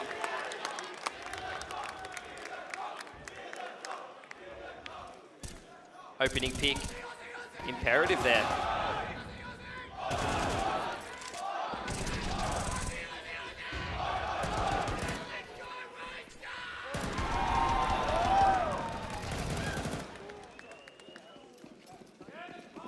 So Brewster can give us some more to cheer about. This is a reset round for them. If they can win this swing round here, would be massive.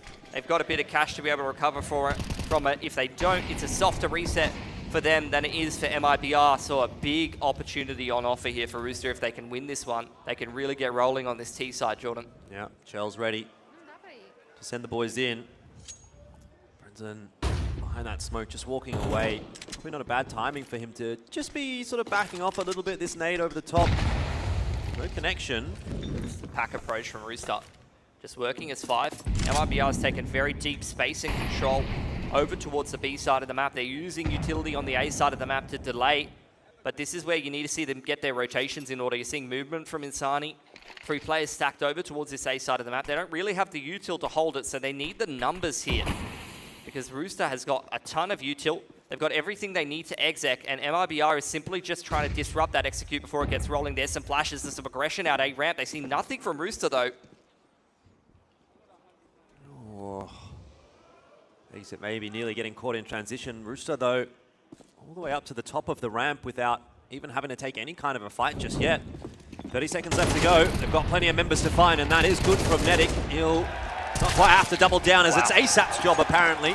And we have seen Rooster do that so many times domestically online. They do have these 2 kind of gears to their game.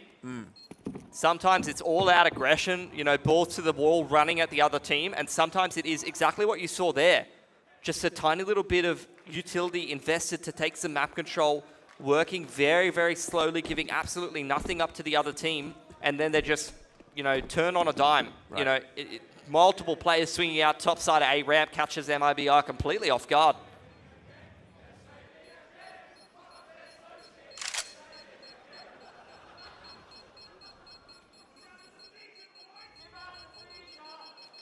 There's a Barbie on the crane. I did not know there was a barbecue at the top of that crane.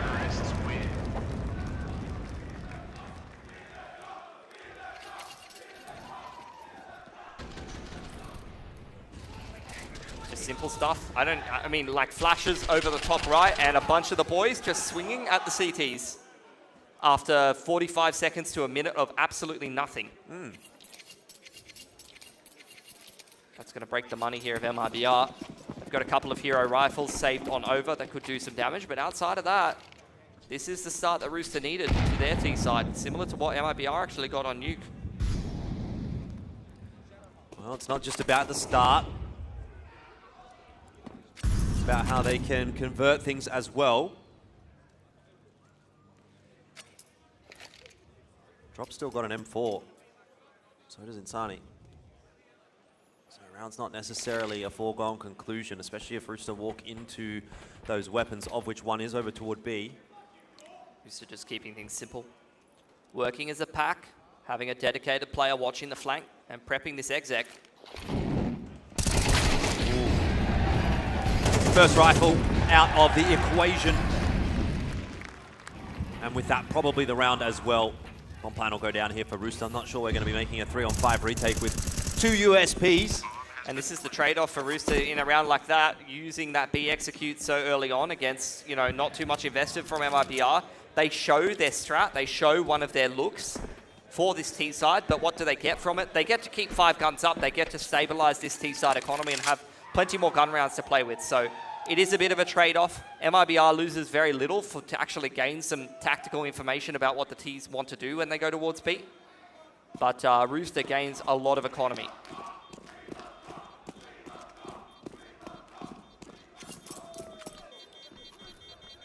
Nice. Free HE nade in T-spawn. And Rooster take the lead again. They held on to it for a while on Nuke.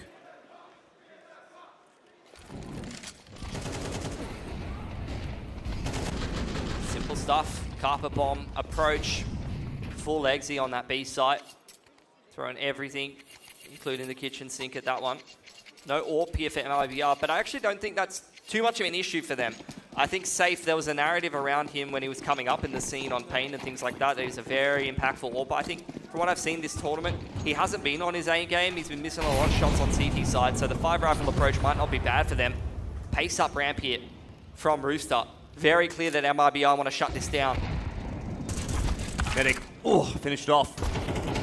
TJ's there for the trade, though. He's not aware of Safe's position behind the sandbags. Not that it'll even be required anyway. In the meanwhile, though, Rooster are into B. Yeah, and MIBR's pulled their rotations across. They were quite heavily stacked towards A. They wanted to aggress on that side of the map, and they've earned themselves a man advantage.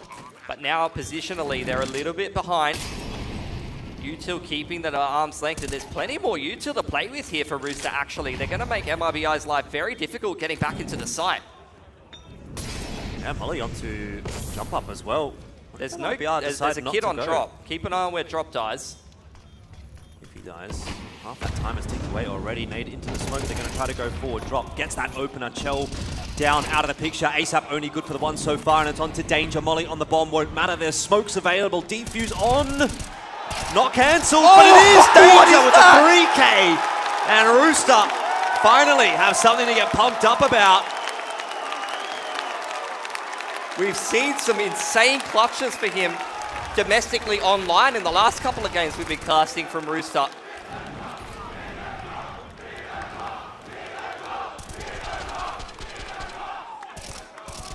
That is insane from Danger. How many bullets did he have for that last kill? Not many. Let's have a look. That breaks the money of MIBR here. 5 bullets left. Three bullets to get that done. Nothing but headshots on the A1S against unarmored or unhead armored CTs there. Tack timeout in response from MIBR. A similar sort of trajectory as what we got on Nuke. You know, the first couple rounds was sort of a little back and forth, and then Rooster got on top early. This is a little different though, because on Nuke they never built up this kind of economy. You know, they did end up getting reset, and MIBR was able to have a bit of a resurgence. The narrative now kind of shifts from, you know, MIBR being able to have some degree of reset potential to how many rounds can they actually scrape out of this CT side now. They're kind of half buying around the M4, giving themselves a decent chance in a round like this. But Rooster is very unlikely to run out of money unless they lose like 2 or 3 rounds in a row.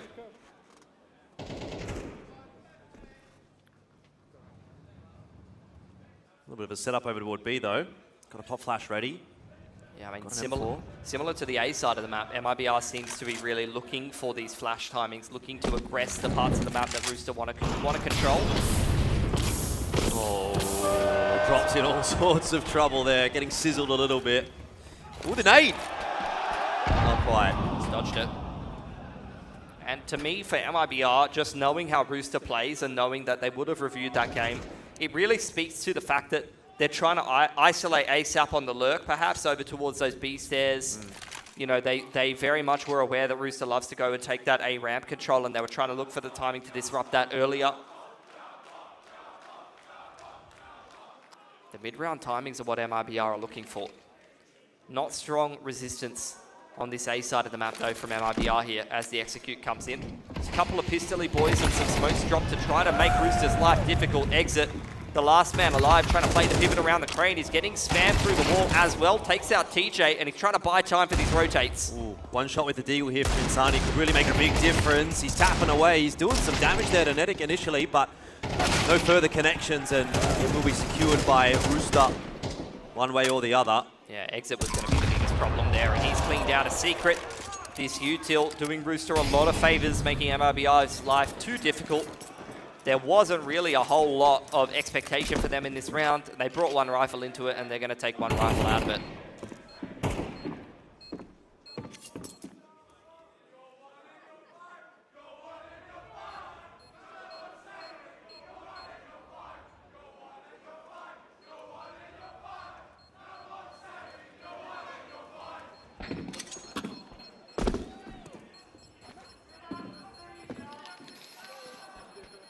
Oh!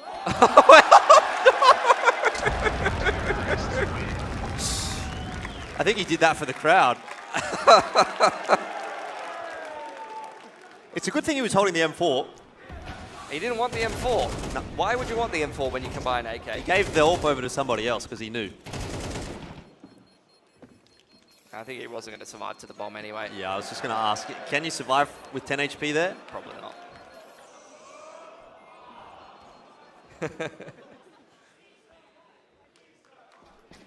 5-2 though, that's a pretty healthy looking scoreboard for Rooster at the moment, but another gun round out for MIBR. Could start to change the conversation a little bit, and Netic, he is in a very spicy position right now. Nade in hand, but safe, holding on nicely. Netic burning alive and has to back off. Yeah, missed opportunity there, almost caught Exit. Nade in hand, but covered off well by Safe. Ends up flipping the narrative, and Rooster, a man disadvantage here. They've done a lot of damage to Safe. Still a little bit of pressure over on this A side of the map. Chelios trying to see if any of the CTs are kind of over-aggressing and looking for more space or control, but against a team like MIBR, this team plays so incredibly disciplined when they're up in numbers. They're going to give you nothing. That's true. They're not moving a muscle. Onus is on Rooster to make something happen here. And Brenzen's got a little bit of a hole in the smoke there to have a look around. Hasn't seen too much just yet. Will be re-smoked by MIBR. He's going to push the smoke as well. There's the info he's been looking for. Gets the double 2K. All too easy. Oh, MIBR are so good at converting these advantageous rounds. Yeah. Very intentionally as well. Rooster, smoke on the site. ASAP trying to apply some pressure with the AK. Aided by the util. That's a good nade onto Exit, but they're trying to dig him out of Tetris, and he survives on 6. Another nade. Chell's holding onto it. It's going to get tossed on in, but he's changed his position up enough that he survives. It only did 2 HP of damage. Just went a little bit too deep. And Rooster just simply trying to take guns away. You know, they knew that round was unwinnable, but every gun you can take away from the CT side here makes a pretty big difference. Trying to open up that reset window. And the util almost does it. The util almost kind of disjoints them enough to peek into those lines held by Rooster over on the A ramp.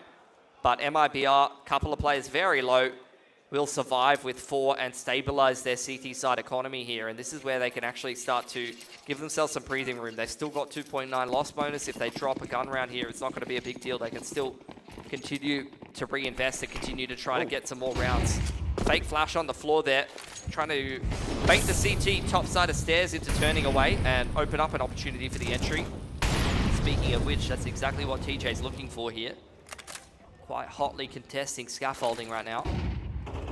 That's one way of putting it. Pop flash out there onto ramp, give MIBR a bit of info off the sandbags peak. Don't see too much. Yeah, and this is pretty classic from Rooster. They have shown MIBR that they've gone up and taken ramp control before and then just cut noise in the mid-round. This time they're going to fall away and try to go towards B. A lot of util help by Insani though here, and he's actually going to drop the molly to contest. And he's going to tickle ASAP a little bit, but that's nothing out of the ordinary. You know they will expect at least one player kind of defaulting towards B stairs here. The smoke going to make Rooster's life a little difficult. There hasn't been too much of an info push here. They're still just refreshing the smoke around Brenson on the A side of the map. ASAP's going to go up and over the smoke. In the meanwhile though, Insani through the flash has got himself a kill. He's been spotted out, but there are more defenders here for MIBR, and it's a more than adequate hold at the moment. Safe is putting in work with that M4. Bomb will be dropped on the floor, and just Danger with a nice one tap, but he will need a couple more of those. One big clutch on the map already, not going to be given the chance for another one, and MIBR slowly starting to bring that deficit back. Yeah, 3 alive. Money's looking better and better. Rooster losing a couple rounds in a row here. Timings and the exits they're looking for are getting shut down quite heavily by MIBR, who are quite happy, you know, playing just from whatever they're setting up in their round, whether they have that, you know, little bit of control towards Secret, and then just leaning to where they're confident Rooster's heading. That round, I mean, you're trying to fight through a brick wall a little bit into 3 or 4 CTs, rotating quite heavily towards that B side of the map. Once again, stairs control there. Brenson's copped a bit of a spam or a leg here early on. He's quite low, but exit inside the smoke could be a problem. Could indeed. See how this smoke fades.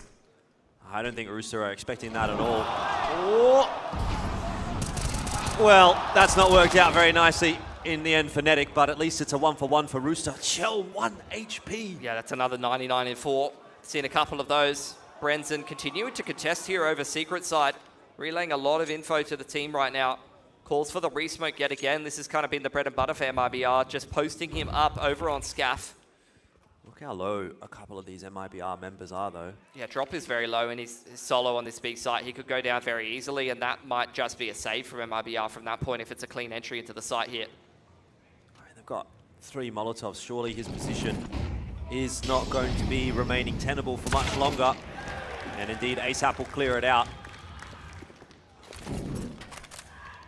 As to whether or not there'll be a save, it looks like maybe MIBR are still a little interested. That nade forward. Not finding the kills that they need just yet, but TJP going down in the close corner, and well, Danger now having a bit of trouble on the ramp. You can already see Chell dropping as well, so this is starting to get a little bit awkward for Rooster. Too many angles to watch for too few members. ASAP needs to come up big with the goods. A double kill here from Generator, but he can't even get one. MIBR, 3 players alive at the end of that post plan is unreasonable. Yeah, they well worked that site. Good util just to disrupt some of the positioning from Rooster, and just swinging in with confidence, really. Rooster in a lot of those positions kind of playing the ones. That's the issue, you know, playing the close gem position, that's fine, but there really was no swing in response from the player, you know, playing Jenny here. I mean, it's untradeable in the smoke, to be fair. Then this kill on the flank is kind of the difference maker. Safe's flank there made Rooster incredibly uncomfortable in the post plan. And I was saying before, it was going to take a lot of gun rounds won in a row by MIBR to break the money of Rooster, but they did exactly that. That's 3 CT gun rounds in a row.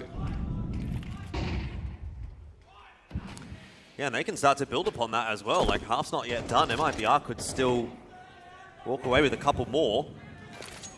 Rooster, a little bit of investment here. Hero AK on Netic. Fair bit of util. Once again, B stairs taken by MIBR. This just hasn't really been contested too much from Rooster.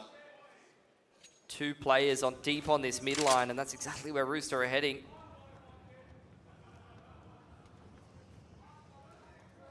It's a good timing though. Safe's rotating off. Yeah, it's a bit of a one and done position for Insani, but we'll see if he can get more than that. Lines a couple up, maybe even 3, maybe 4. That is nowhere near a one and done position anymore.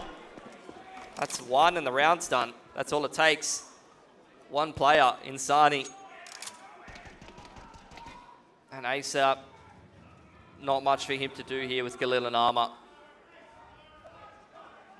That is just not something that should ever be allowed to happen for Rooster, unfortunately. Even the fact that they were in this round with a half bite, that is a bit demoralizing, unfortunately. Yeah. And it doesn't fill you with a lot of confidence. And again, similar to Nuke, hot start for Rooster. They built up their economy.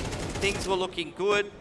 You had a big play or two from some of the players that you'd love to see it from. But since MIBR have stabilized things, they have just ground this game back, and now it's really not looking close again. Same kind of storyline, unfortunately, as Nuke. What's the conversation for Rooster? It's going to be a timeout coming through from them.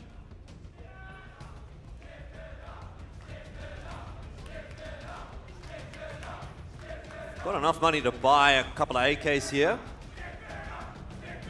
So they'll have a decent attempt at the last round. And, you know, 6-6, again, that'd be similar to what we got on Nuke. It's workable, no doubt.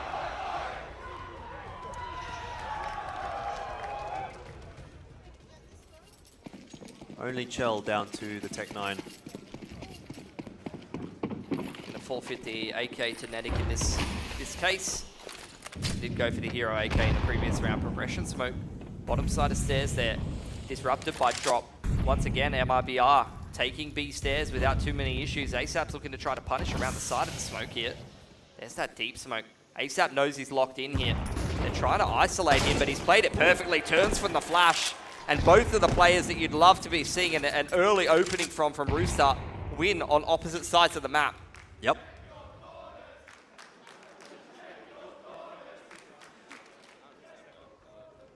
Big advantage for Rooster, and they're going to just slow things down, cut the pace, as has become fairly customary for Rooster. Good flash as well, completely blinds exit. He'll be forced to smoke Scaff. Rooster will try to make their way up ramp, but they'll be dissuaded for a moment by a molly, which is going to allow exit back out. He is on his own, very isolated, but he's still getting some work done here. And he gets away. A small advantage is starting to be pegged back a little. They've once again pulled the rotation off the B side, but this time, instead of drop low on HP, it's Insani with a full belter util. Is over in CT spawn, but Rooster making absolutely no noise. Molly deep into spawn side, and they're getting the plant down on B now. Safe's going to get a freebie though. So it'll be 3-on-3 for the retake though. It will be quite a late retake at this point. Takes Safe some time to scurry his way back across from A. Already you can see the MIBR members, Insani and Exit, starting to try and work their way in. And Molly is going to force TJP out of position. And again, MIBR might be able to make a numbers deficit retake happen, though the flank coming from behind. Unexpected. Defuse is on. Chell has to get there quick. In the smoke, the defuse is happening. And the communication maybe not on point. It is around again for MIBR at the tail end of the half.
In my blood, through my veins like a melody. I can feel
Oh, some very fine work there in the crowd. Congratulations, everybody. You've done well. That said, Rooster down 7-5 at the moment. They are looking in a bit of a spot of bother, I'd say. Pilski, obviously, Piss Around will tell us a lot about how this half is going to play out, but I hate to say it, but my gut feeling is this might be a 2-0. Yeah, it's looking like it. I think that the issue really is that Rooster, despite having the best possible start, are really struggling to put rounds together late in the half. They need to keep consistent. Hopefully they can have another hot start here. Double nade for TJP Netic. Yeah, they could use that, potentially deny the bomb plant. Creep through middle here for the majority of MIBR. Drop left bottom of stairs. High-low setup for Rooster. It looks like they're kind of aware of this pistol. They're already set up to defend it. Yeah, pretty good read from Rooster. Where's that peak going to come? Sani with the P250 trying to do the damage. There's a pop flash over the top from ASAP as well. This screams counter read from Rooster. And then it's still only the 2-for-1 and it gets a little bit worse. It's getting messy. It's 2-on-2 after the flurry of frags in mid. Yeah, they've seen at least 3 or 4 players there. MIBR going to call the audible. Drop going straight up into this B site. Exit made a lot of steps, but making his way the opposite. Making steps across the bridge, trying to bait Rooster in terms of the sound here. There's a smoke and a kit in play for Rooster. So even if they end up out of position here and having to rotate in this 2-on-2, they still have the util they need to potentially win it.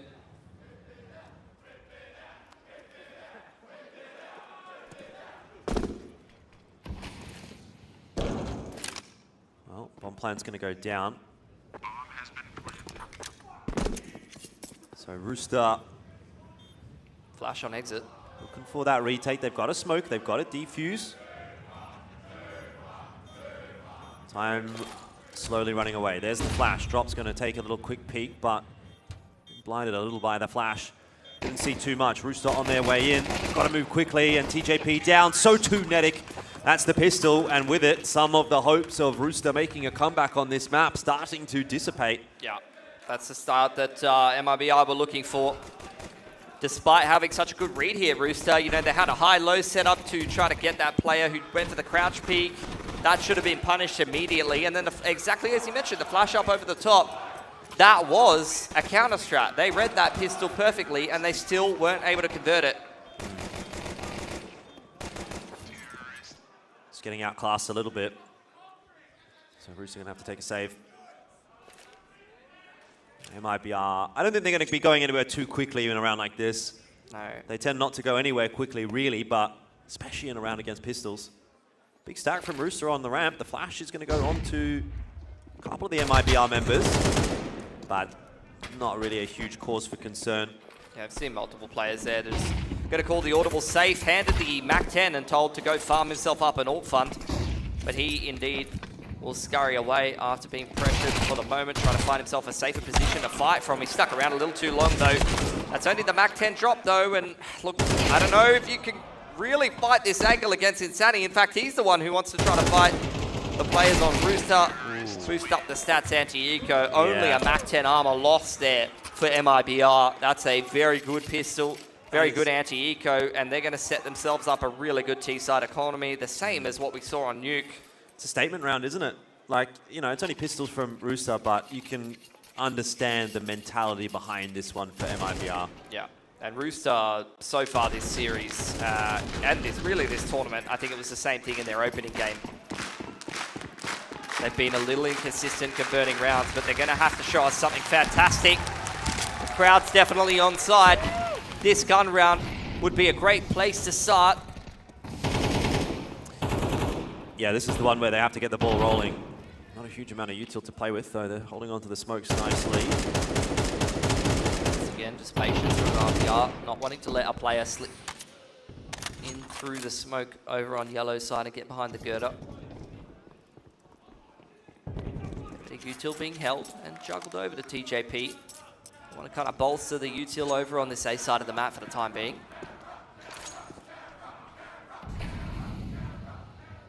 Progression smoke, yeah.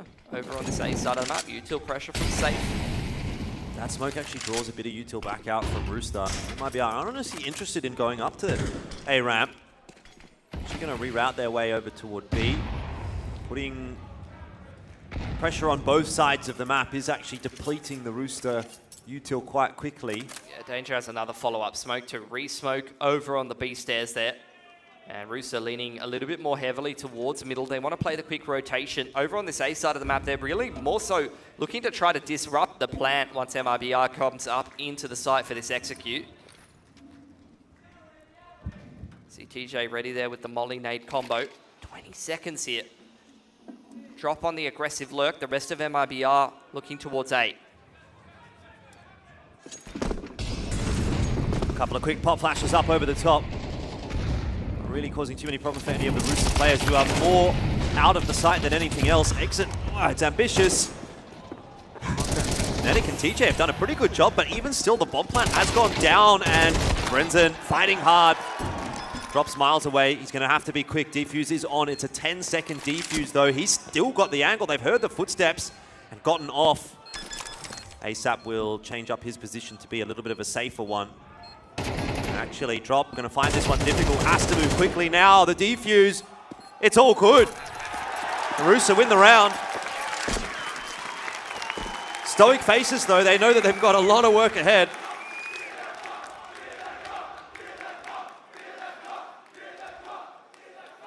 Only a couple of guns kept over, though.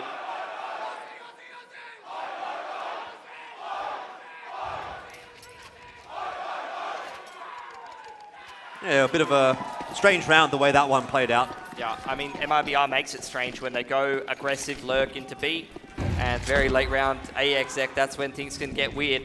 Here's the swing round, though. Not much loss bonus left over for either of these teams. And same kind of start here for MIBR.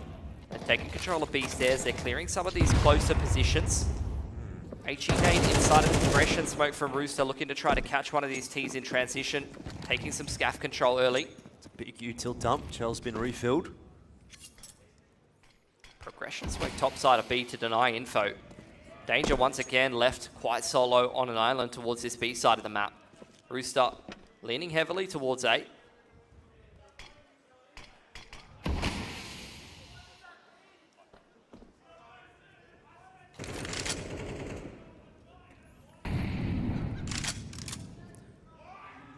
Relaxed approach from MIBR again.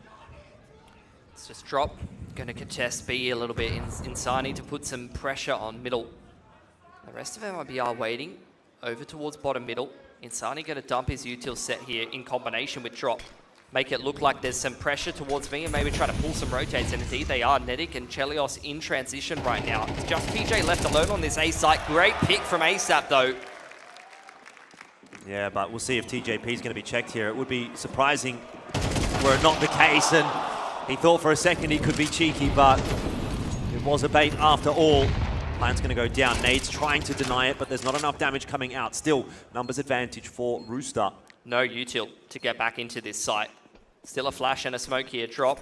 Re-smoking the right side. Exit trying to play around the smoke here. Kissing Netic. Kissing everybody in that smoke apparently, and getting away with it as well. He's found two. That's unreasonable. Chell up over the top. It's only good for the one, and it's on to Netic now. He is running out of time. He has no smoke. Flash is going to go high in the air. Netic avoiding that one, but there's only so much he can do, and has to give the round over to MIBR, which will be double digits. Yeah, that breaks the money of Rooster here in a pretty bad way. It's going to be a single save into a weaker buy for Rooster. Hero AK kept on over on Netic to try to inflict some more damage because they did make that an expensive round, but Exit making all the difference there. MIBR still able to convert that 4-on-5.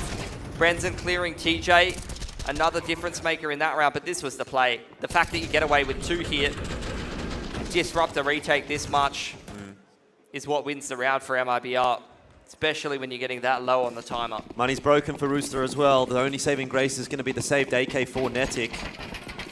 He's going to have to be everywhere at once, and MIBR this time are not wasting any time. They found the AK as well. It should be a confidence booster for them. Threat of this round has significantly diminished. Ready with the HE nades to try to play plant denial here. But MIBR are just, they're not in a rush to do anything. Chelios actually playing in front of the smokes. Very cheeky position from him. Yeah.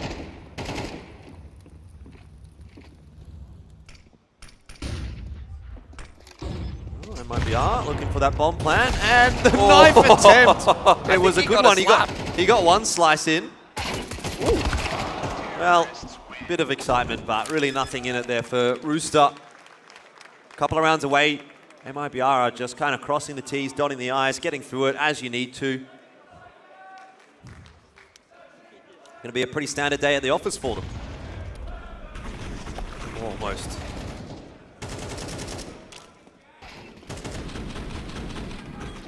Weaker buy here for Rooster. It's going to be attack timeout, have a chat about what they want to be doing here. They've allowed MIBR to build up a little bit of cash, but it's not as difficult as it would have been on Nuke. You know, MIBR were really, really far ahead on Nuke. This time it's much more palatable for Rooster. If they can win 1 or 2 gun rounds here, they can close this scoreline a bit. But it's got to start here. There's not going to be an ult for Chell, but there's at least rifles and good util to work with.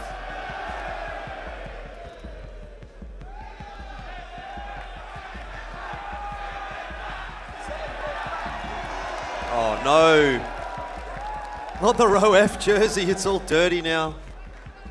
He's gonna have to wear that tomorrow. Oh well, 11-6. Last couple of chances for Rooster on stage at ESL Challenger Melbourne. MIBR, a little bit of pressure around the map this time, much more quickly moving back towards the B side of the map. Looking to heavily contest this B main pressure and control. HE nade inside of the smoke for Rooster though sees absolutely nothing. Danger turning from the flash. Reactive nade does a lot of damage there for Rooster. They're happy with the opening of this round. Oh, another HE could do some more damage for Danger if placed well enough, but are they ready for this boost?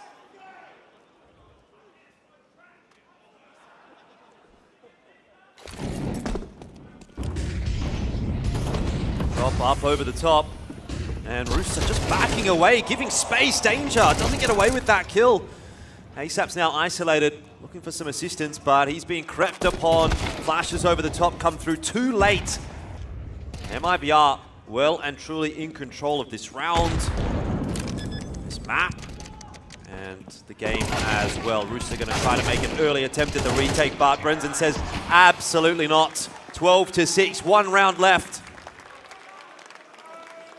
Has not come together today for Rooster. There was moments, definitely, but not enough. Not enough consistency round to round, half to half, unfortunately, for Rooster today. And it's a weaker buy to close this one out. Really not what you want to be seeing. Pistols and armor. Fair bit of util, but yeah, MIBR with the much better end of things. Quite heavily contesting this A side of the map. Progression smoke there.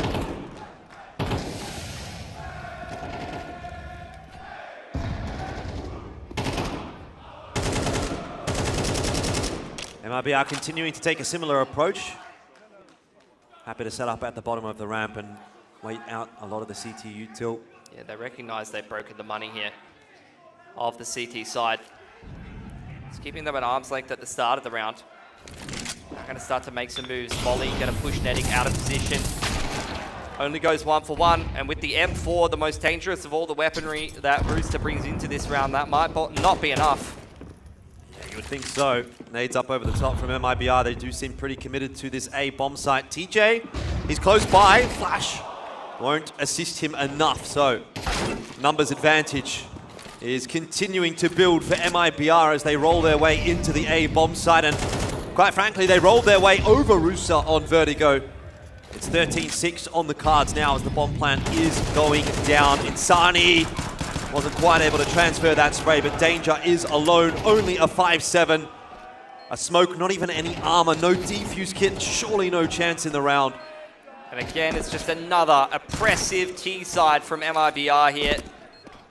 That Rooster cannot deal with. 13-6. There was a couple of close rounds here and there for Rooster, but you've got to give credit where credit's due. MIBR are playing some fantastic default, by the numbers Counter-Strike right now. They've got some very solid individuals. There's a reason they've been so dominant domestically. And Rooster, a little shaky recently, They had some great form at the end of last year, but I don't think that they were up to the task, unfortunately, at the moment. No, I mean, very clearly not, but you can see some appreciation coming through there from the crowd. Everyone's happy to see MIBR going forward there. A pretty exciting team. Really looking forward to seeing them again tomorrow. I think they would like to make amends for what they saw yesterday, right? They feel as though they're a better team maybe than what they were able to show us yesterday, and they have the opportunity to show us again tomorrow. But that's all from us on the desk for the moment. We'll go back down to the analysts, see what they have to say.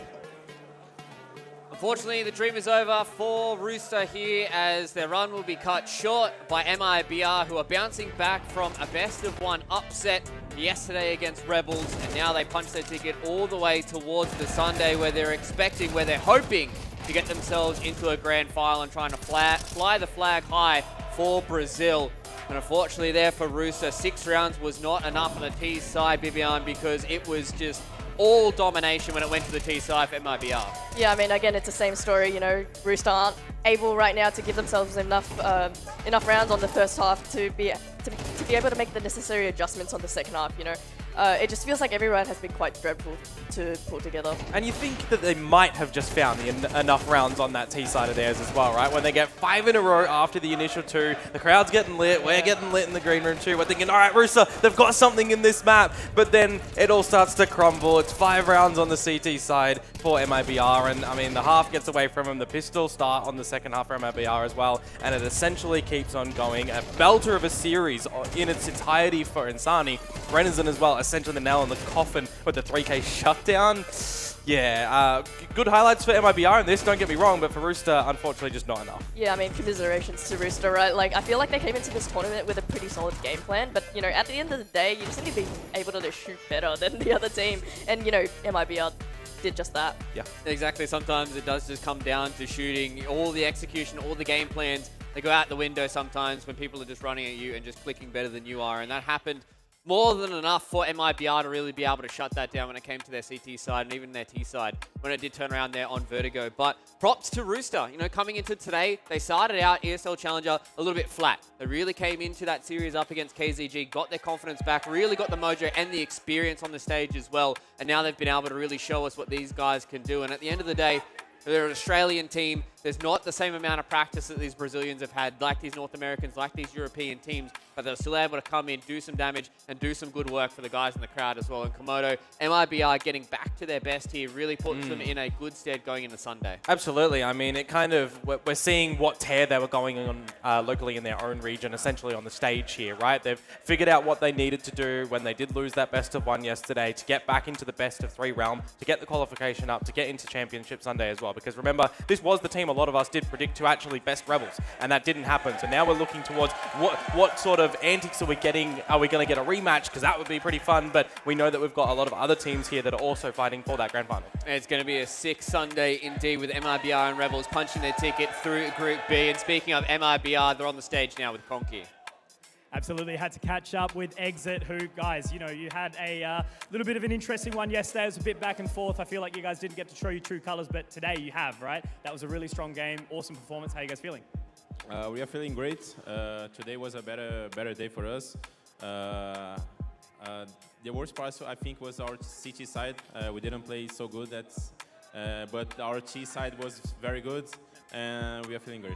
Fantastic. Obviously, taking that one on. Now you get to go into the semi-finals. You're going to be facing against Apex. I think that's going to be an awesome matchup. How are you guys feeling about that? We are feeling confident.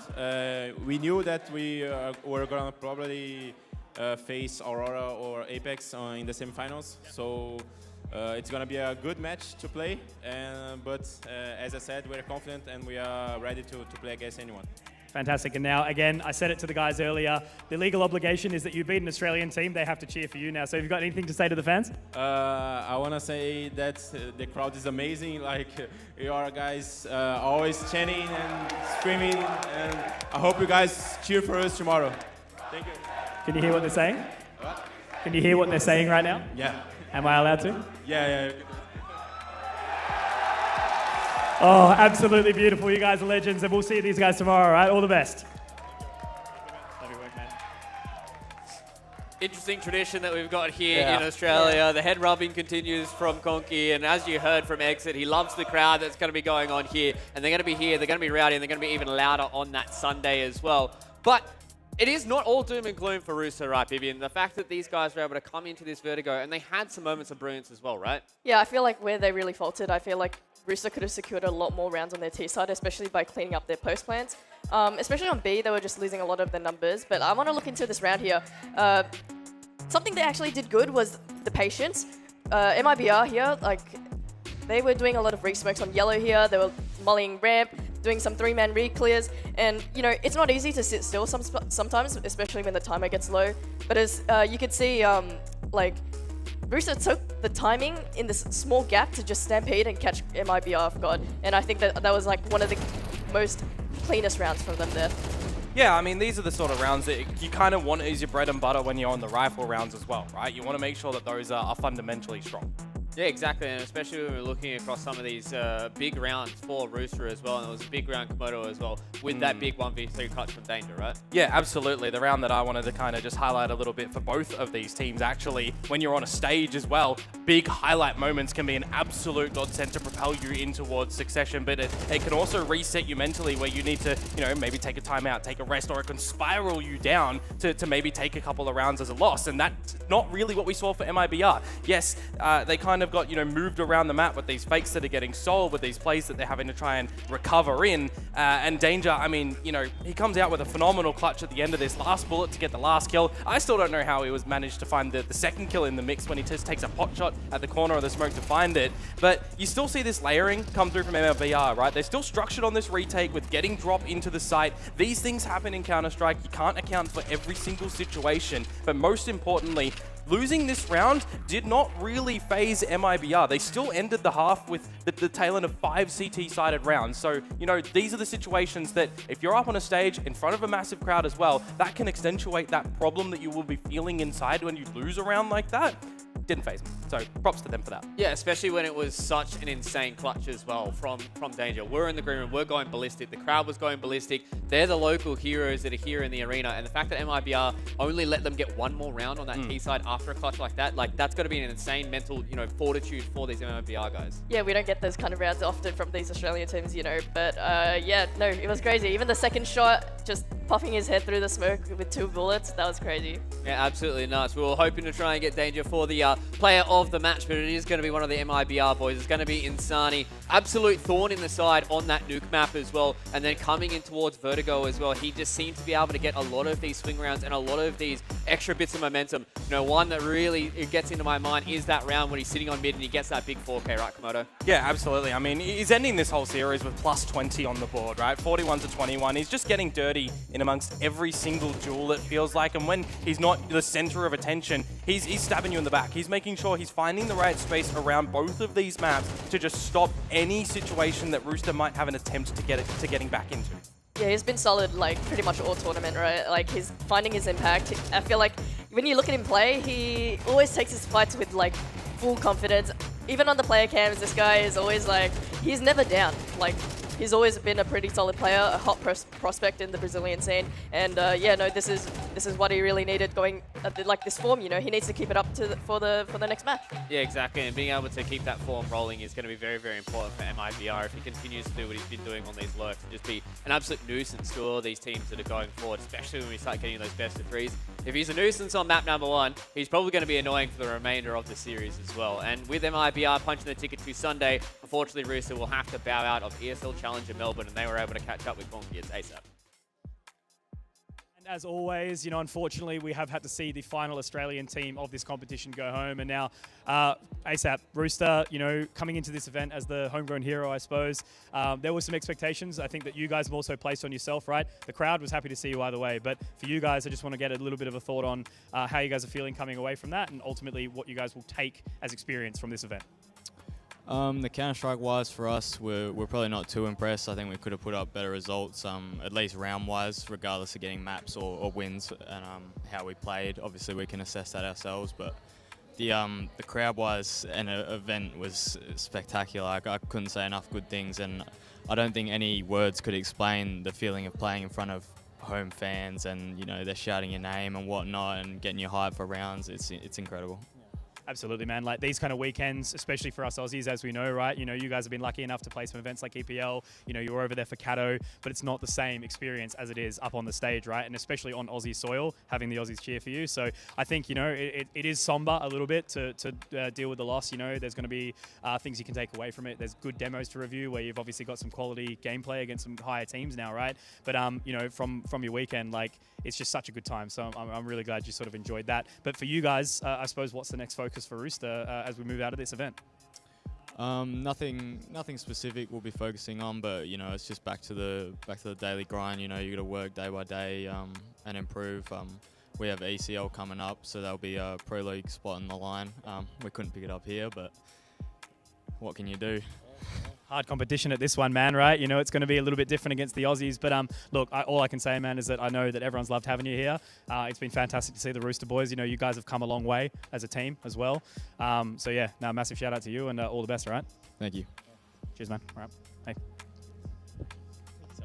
Somber interview there with ASAP, but Conky was able to put it perfectly. Just be able to have that experience for this Rooster roster. They're able to do some damage at EPL internationally. We know that they have the talent on this roster. It's just about dotting those I's and crossing those T's, right? Just really trying to get towards that next level. Being able to put it towards teams like BNK as well as FlyQuest when they start coming back to Oz.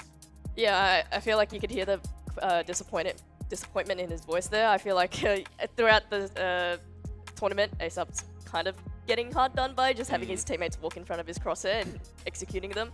But I feel like it doesn't really explain his, I wouldn't say poor performance, but I'm sure he wanted to put up bigger numbers there, and I feel like it's simply not good enough, and I feel like he knows that as well. Yeah, and it's one of those feelings when you play your BO1 and you actually deliver like over 20 kills, right? Then you're feeling like, my team wasn't able really to assist me. You're going to reflect after that to try and bring up your team to your level, and you come out into the performance today on map number 1, you're a little bit absent. You're thinking then, all right, if I'm absent, but a couple of my teammates are still delivering, I can pick it up in the next map, but then you're not really able to deliver that as well. You can only really see those in post-reflection. So these are the experiences, and these are the things that why players want to get to these LAN environments, why they want to play in front of crowds, to build the repetition of trying to get the success, to just make sure that the new environment isn't the thing that is going to be the be-all and end-all of a performance on the stage. Exactly. It's all about the Sigma grind set to try and get towards that next level here. And we are going to go to another level here in the arena as well, ladies and gentlemen, because we've got another qualification match ahead of us. It's going to be Aurora with their rematch up against the Party Astronauts. Who's going to come out on top? Is it Europe or North America? We'll have to wait and find out.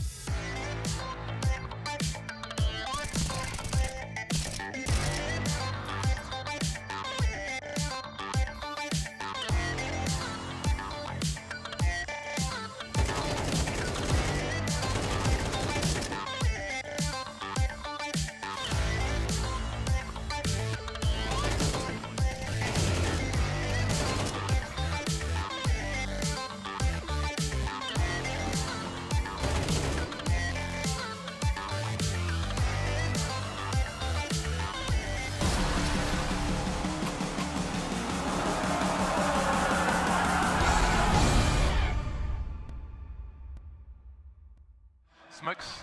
You see double smokes in the same place there. Simple just jumping casually into the side. Wait. What was that? Never miss a play again. Simple. That's not allowed. This is not FPL. This is a major. Finally. With Face It Watch, you're in control. Switch between player POVs live and see the game through the eyes of any pro.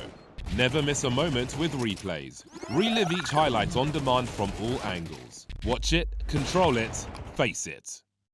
At some point in every gamer's life, there's a question to be asked. Do your clothes match your hobby? In any situation? Or do they just represent what you dream of? No matter what situation, there's always the right way and the wrong. The only real question is, which are you going to choose? Decide for yourself.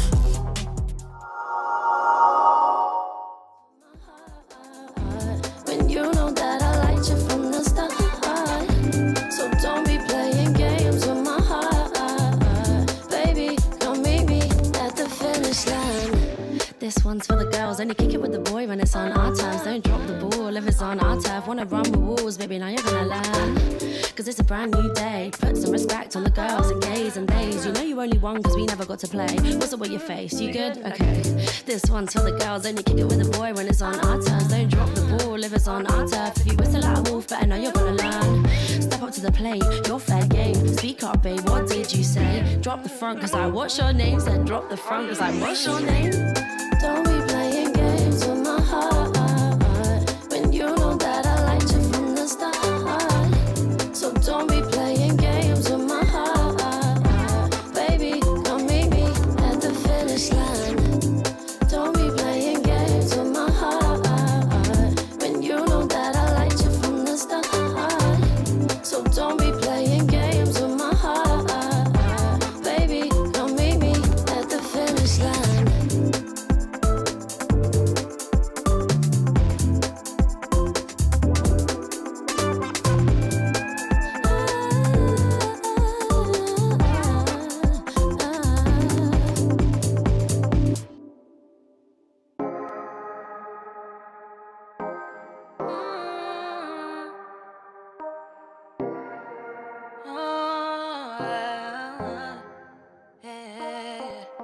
You show me you love me. Send me with roses, but you know you want this. You know you want this, so show it, show it. I don't wanna be your friend, you don't wanna be my friend. We don't wanna be just friends, so why we gotta pretend? So baby, what we waiting on? Why you keep dancing around the subject? You don't know whether you like it or love it. You don't wanna show affection in public. Don't worry about that. Cause baby, it's already yours. It's already yours, it's already yours. It's already yours, it's already yours. It's already yours, it's already yours. It's yours, it's yours, it's yours. It's already yours, it's already yours. It's already yours, it's already yours. What you waiting for, what you waiting for. You know that it's all faces, little faces. You spend every day this, but baby, just face it. You want this. Stop searching around the subject. You don't know whether you wanna kiss it or touch it. Why don't you wanna show me love in public? I don't understand. Cause you know it's already yours. It's already yours, it's already yours. It's already yours, it's already yours. It's already yours, it's already yours. It's yours, it's yours, it's yours. It's already yours, it's already yours. It's already yours, it's already yours. What you waiting for, what you waiting for. It's yours, it's yours, it's yours. It's already yours, babe. It's already yours, babe. It's yours, it's yours, it's yours. It's already yours, it's already yours. It's yours, it's already yours, it's already yours. It's yours, it's yours, it's already yours. It's yours, it's yours, it's yours. It's already yours, it's already yours. It's already yours, it's already yours. What you waiting for, what you waiting for. You know that it's all.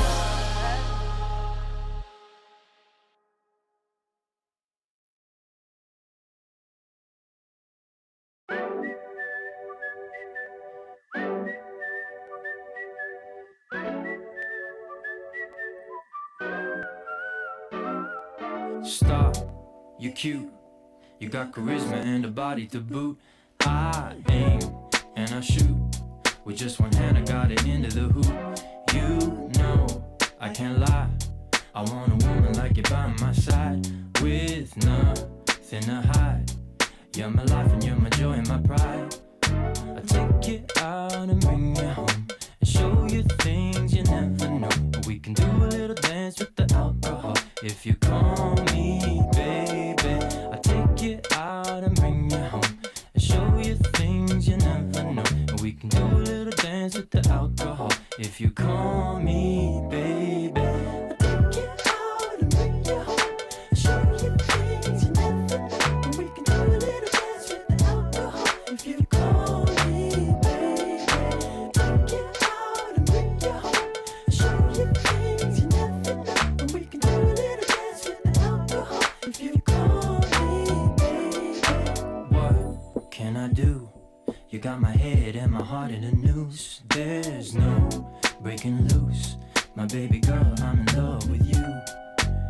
Say you are my home. Show me the things you know. I won't ever go, 'cause you are my baby. I take you out and bring you home and show you things you never know. We can do a little dance with the alcohol if you call me baby. I take you out and bring you home and show you things you never know.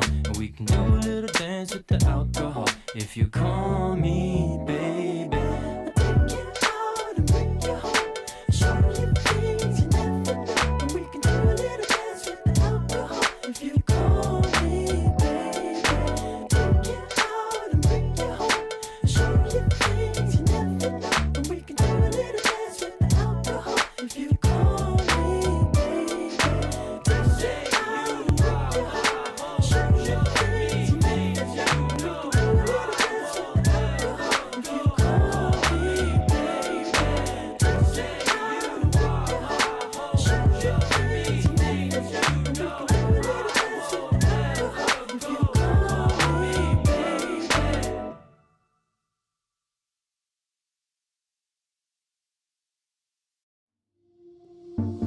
Tell me what you see when you're looking at me. Tell me what you need and I'll make you feel free. You know I'm down to party. Boy, I've been looking for somebody. Tell me what you see when you're looking at me. Tell me what you need and I'll make you feel free. You know I'm down to party. Boy, I've been looking for somebody. Tell me what you see when you're looking at me. Tell me what you need and I'll make you feel free. You know I'm down to party. Boy, I've been looking for somebody. Tell me what you see, what you see, what you see, and then tell me what you need, what you need, what you need, and feel. Tell me what you see, what you see, what you see, and then tell me what you need, what you need, what you need, and feel.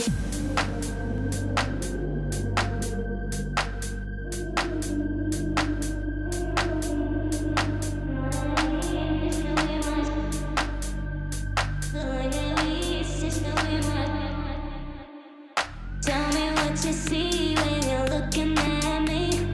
Tell me what you need and I'll make you feel free. You know I'm down to party.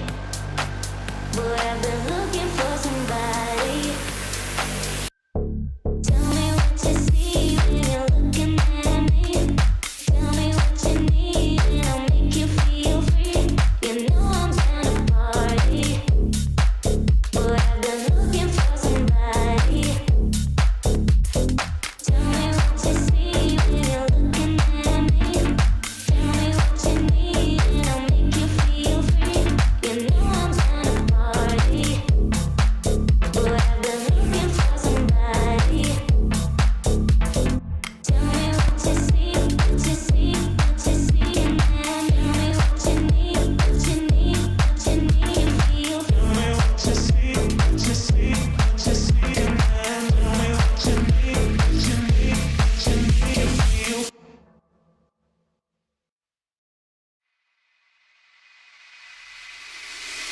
I can feel it, I can feel it in my blood, through my veins like a melody. I can feel it, I can feel it, so alive, floating high, I can finally breathe.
can feel the gravity is pulling me away, pulling me away.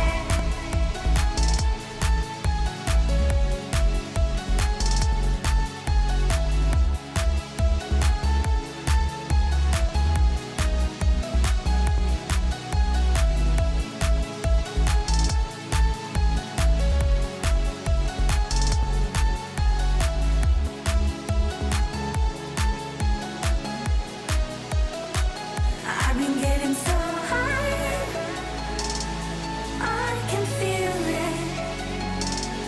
I can feel the gravity is pulling me away, pulling me away.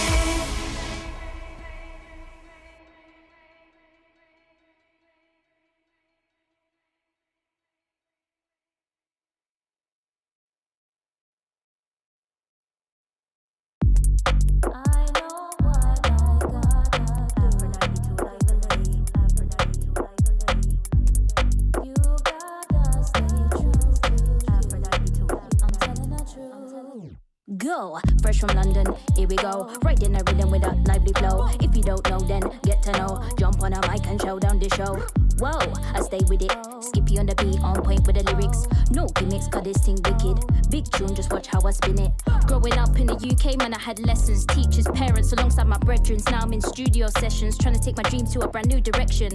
Work from the morning to the night, trying to see my name up in the lights. Big billboards, gonna reach new heights. For the youths, man, we gotta show them what's right. Reach into the world right now. This sound, voice of the streets, man, I hold it down. This sound, reach into the world right now. This sound, voice of the streets, man, I hold it down. This sound. Early days, channel you on the TV. Big MC showed me what I'm about to be. Videos and mega flow showed me the grime scene. That's when I knew this rap team was for me. Wrote bars at the back of the bus with the G's at my local youth club. Big respect, I gotta show them love. Believed in me when I was young.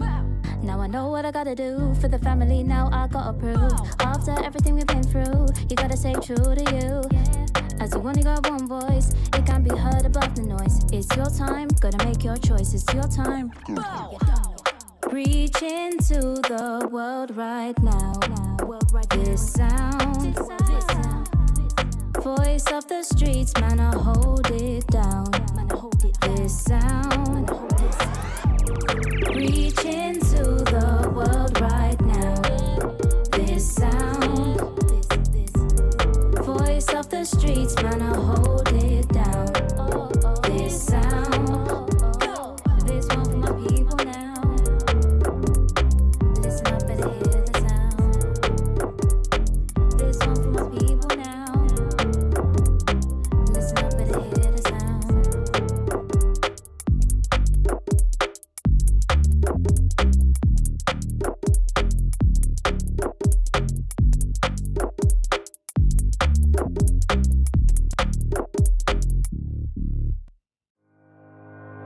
Think about it every night when I close my eyes. You're on my mind. I try to quit a million times, but it takes me high. Like you're so divine. You give me everything. Don't know what's happening. I need you like medicine. You're my everything, everything. And when I think about us, sweet lullabies, I wanna keep this moment here forever, no goodbyes. And when I think about us, sweet lullabies, I wanna keep this moment here forever, no goodbyes.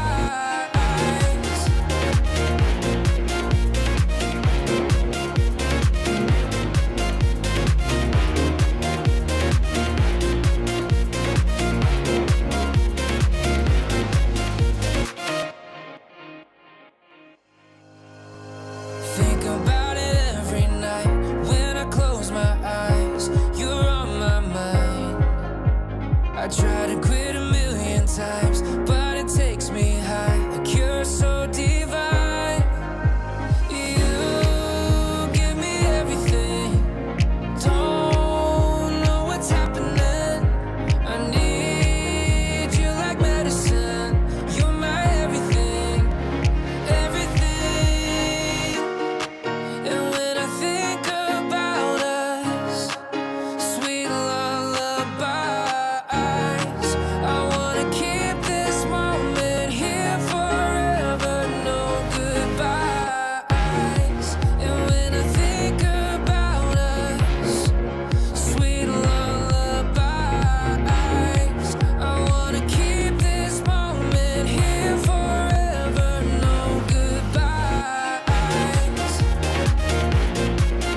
ESL Challenger is brought to you in part by Intel, Acer Predator, DHL, Qiddiya, Monster Energy, 1xBet, and White Market.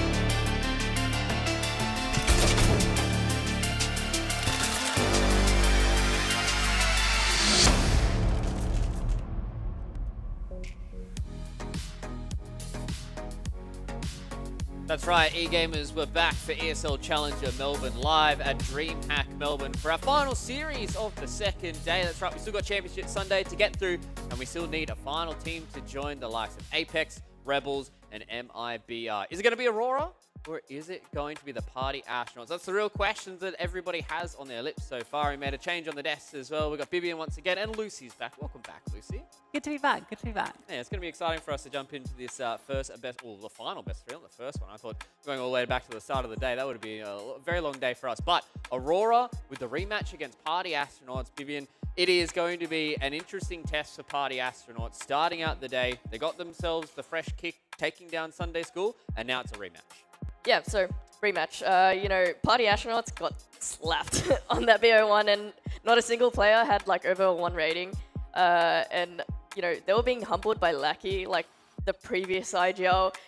That just speaks a lot about like having this role alleviated off him and just having be the fragging machine that he just needs to be. Yeah, I mean, for him playing, a very hard anchor position as well, he was just dominating Monster. But yeah, it's been a bit weird for Party Astronauts because they had that game as their opener, got absolutely demolished. Then they go on today to obviously absolutely steamroll Sunday School. So their matches just haven't been close either way. Yeah, it's always a bit rough when it is always ups and down, right? Like if you don't have a close match and then you provide not a close best of 3 either. But it's all a brand new best of 3. And that means it's time for brand new maps as well, because we've got this best of 3 to decide who is going to go towards that final slot on the Sunday here. So with the bands rolling through, Mirage and Vertigo are gone. The next 2 picks are going to be where the tale will start to tell for both of these 2 teams. We're going to start out with Inferno.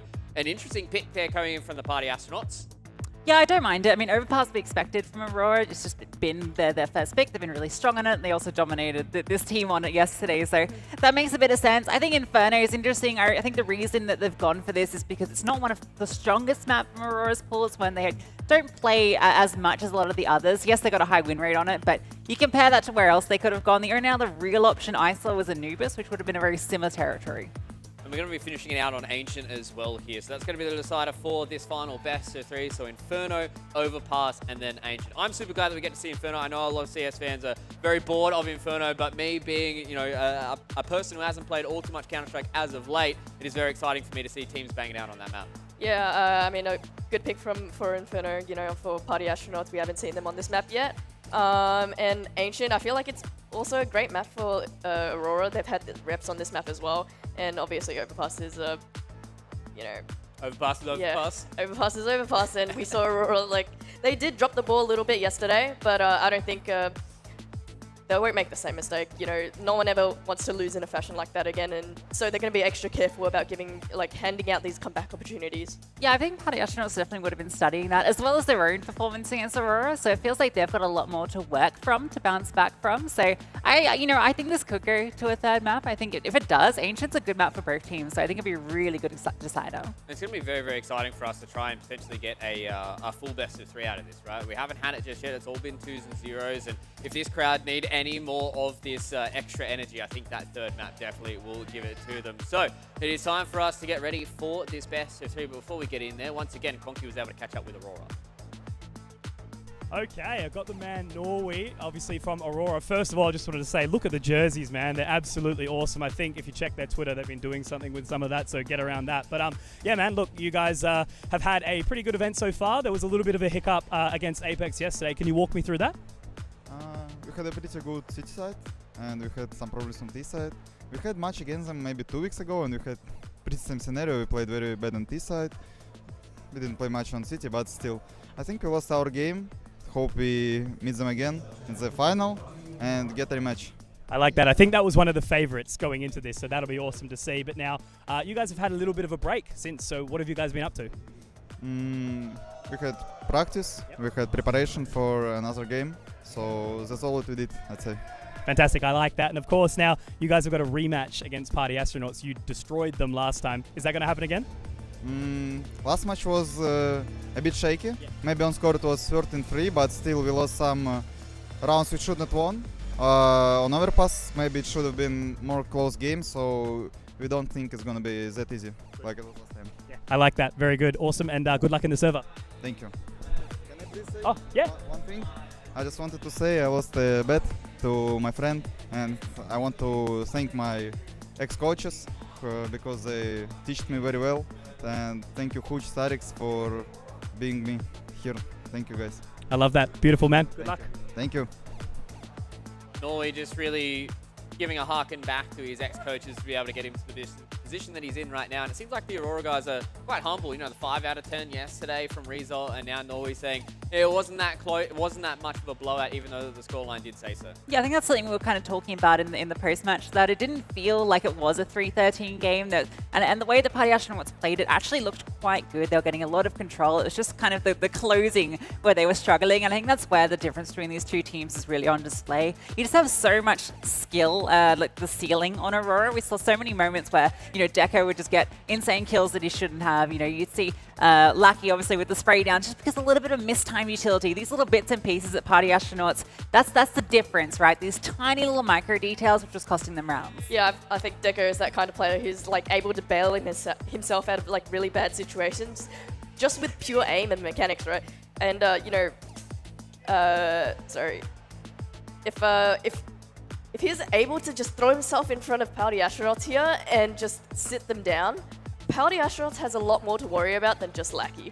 Yeah, and especially we already touched on the fact that it felt like there was just a lot of these different clutches and a lot of these rounds that Aurora were just coming out and winning. And if you have somebody like Deco who's really just able to come in and put his body on the line and just kind of disrespect Party Astronauts, then it may just be one of those extremely dominant maps. And if they start out hot and another 2-0, that puts them in really, really good set going into the Sunday, because I think momentum is super important for a team like Aurora with these young fraggers, right? Yeah, I think so. I think that's why they were feeling a little bit shaky yesterday, because it was not great, that result against Apex. You know, that should have been their map coming through. I think that's definitely reset them mentally, and I feel like we're going to see a bit higher than a 5 out of 10 coming into this day. And I think there's a couple of players in particular that you want to be keeping an eye on to really step up. I think Kenzie, right? Like, you know, we talk about him being the highest rated performer on this team. He is a top 5 player in the world at the moment in the top 50 teams, right? Like, this guy is an insane fragger, but he's the 3rd lowest rated player still in the event here. So he is having a massive struggle on LAN in Melbourne, and that needs to change. He needs to change it up if he wants to try and get the rest of this best of 3 under their belt, but Konku was able to catch up with the Party Astronauts ahead of this best of 3.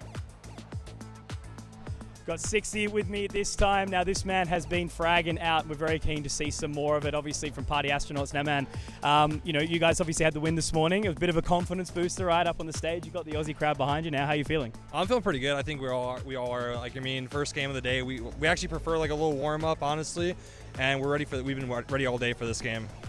Absolutely. Now, obviously, this is a rematch between you guys and Aurora, which was one of the very early games in this tournament, right? And it was a little bit of a tough one to sort of roll into. So we'll only touch on it briefly, but walk me through that a little bit.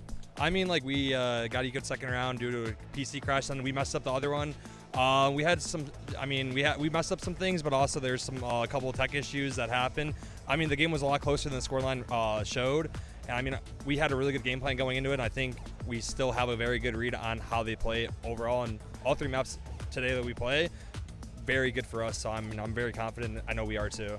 Absolutely. So that's the question now. What's different this time round? It's BO3. You guys have got another chance. What are you going to do?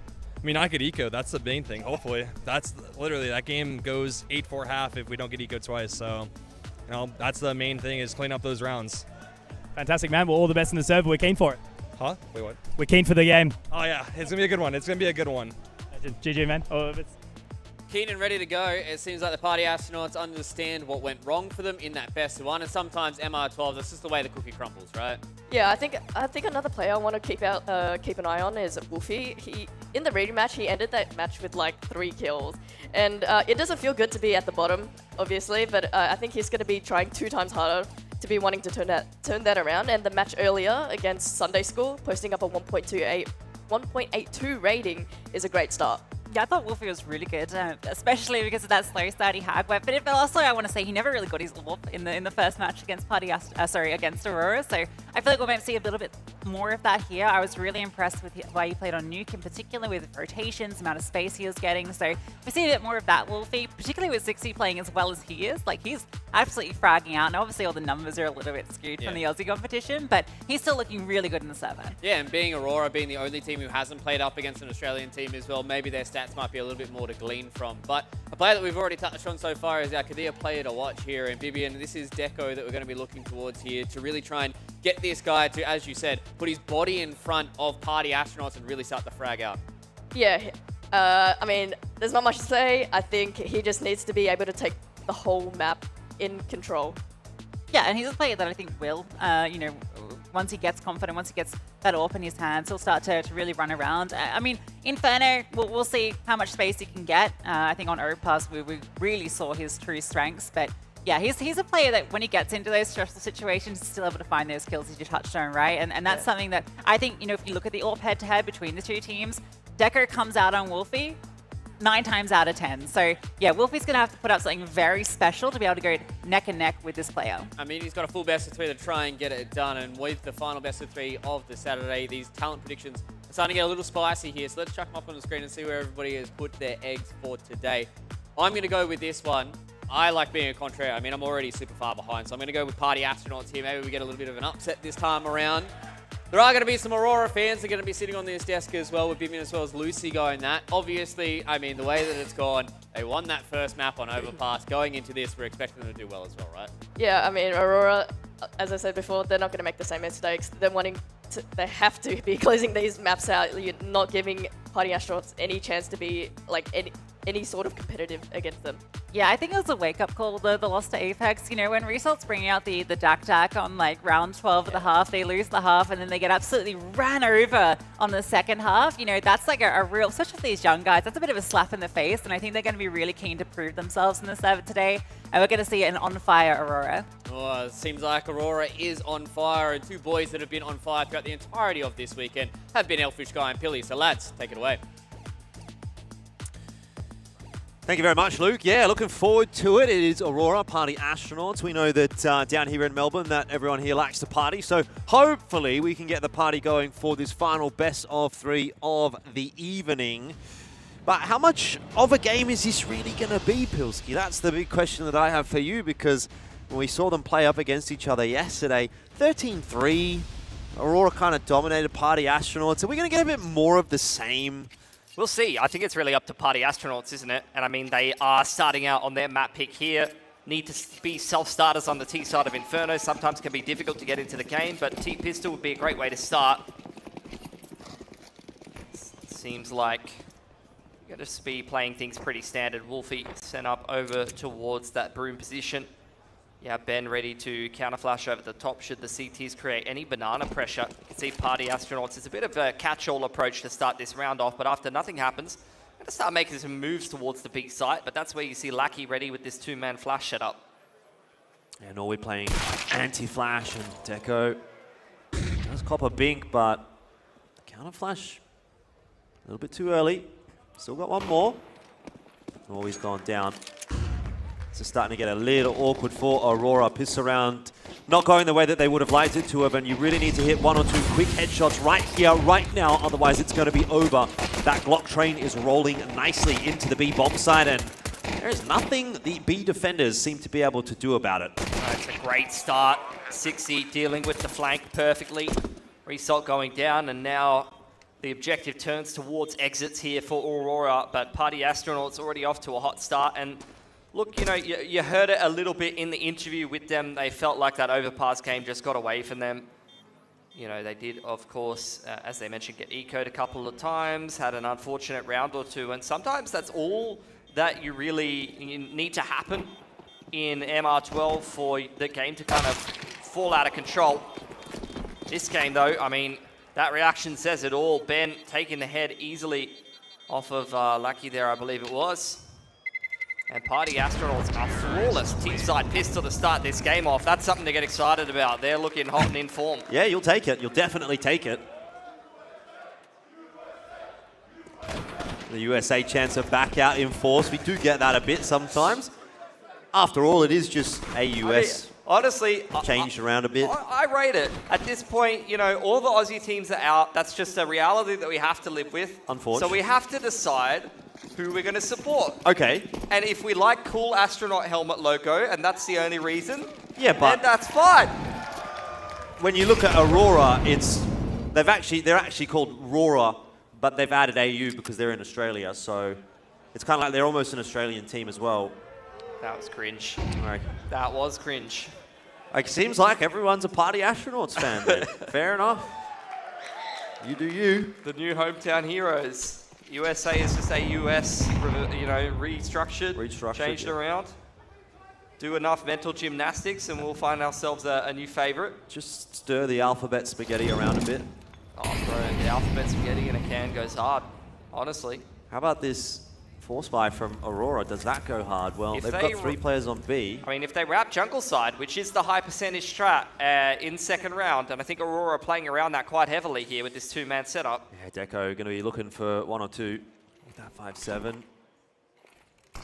He's got an MP9 as well. You can definitely do some work from a range like this one, though. They're going to line kind of up with one another. Result wanted to stick around. Couldn't really get too much. Yeah, it's calm. It's calculated from Party Astronauts. Really, really good looking T side of Inferno so far. And Aurora just going to hold onto these guns, save them. Try to get some exits if they can, if Party Astronauts push the issue a little bit too much, but, you know, for the most part, Aurora looking for damage here in round number 3. Party Astronauts surviving with 4 players here. It's exactly what they want to be seeing. I think they only really lost a Mac 10 and armor. That's a freebie given to Wolfie. Yeah, one more gun that, you know, just doesn't go through. Extra MP9 just thrown away. Bit of a strange... Uh-oh. Oh, no. That's kind of what happened to Rooster in the last game, isn't it? Come on, bro. Way too soon. Too soon? Way too soon.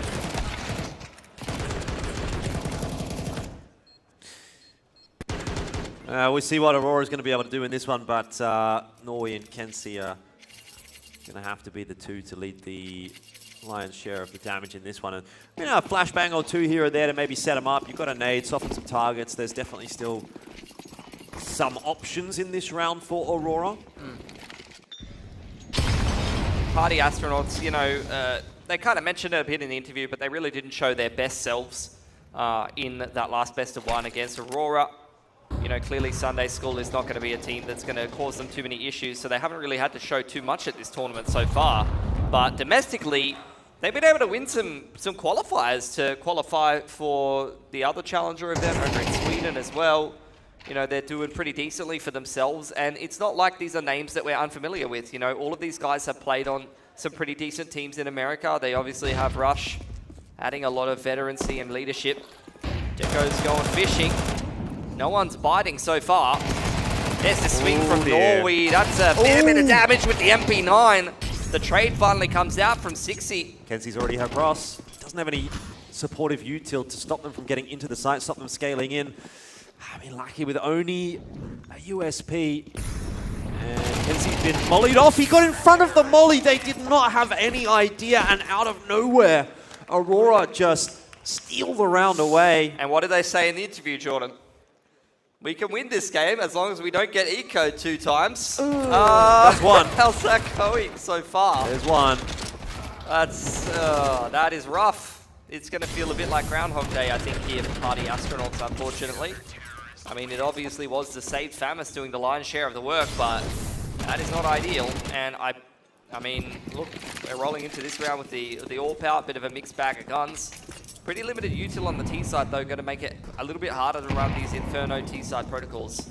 Deco's got the AWP out as well. He's head-to-head with Wolfie.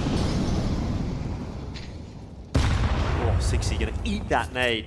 I mean, this is what we've been seeing almost non-stop, right? These banana players on the T side really copping it lately. Yeah, it's not a fun time.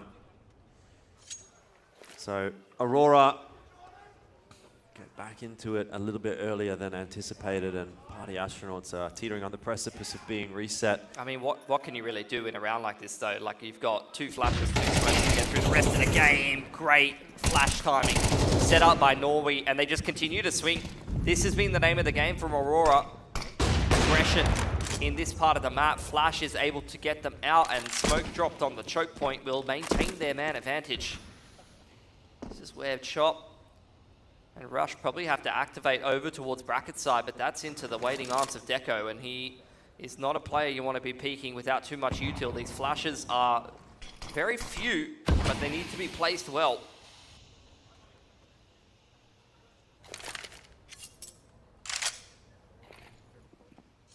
Ooh, Deco just falling off the line for a second, but right back into the swing of things, ready for it. He's got his own counter util out.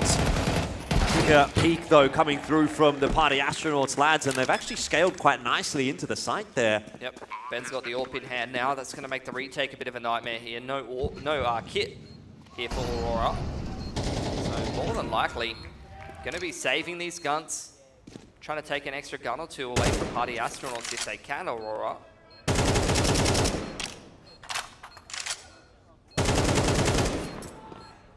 That was good stuff. I mean, just scaling up Dig onto the AWPer. He wasn't quite able to get back in towards that sight box, over towards mid-tier position and take multiple shots, really. It's been good from Party Astronauts so far, right? Like a little mishap, obviously. You know, you dropped that round against Aurora, but actually they've been the dominant team on the map so far, and 3-1's not a bad way to kick things off. I mean, outside of losing a round to an eco, you know, not being ready for a player swinging on Coffin side through a molly and running into a 2-way crossfire. But outside of that, it's been, yeah, I'd agree, a very good map so far from Party Astronauts. It's going to be attack timeout early on here from Aurora. And, you know, this is where, you know, some questions start to creep in for Aurora. They've been pretty good online in Europe a lot of the time.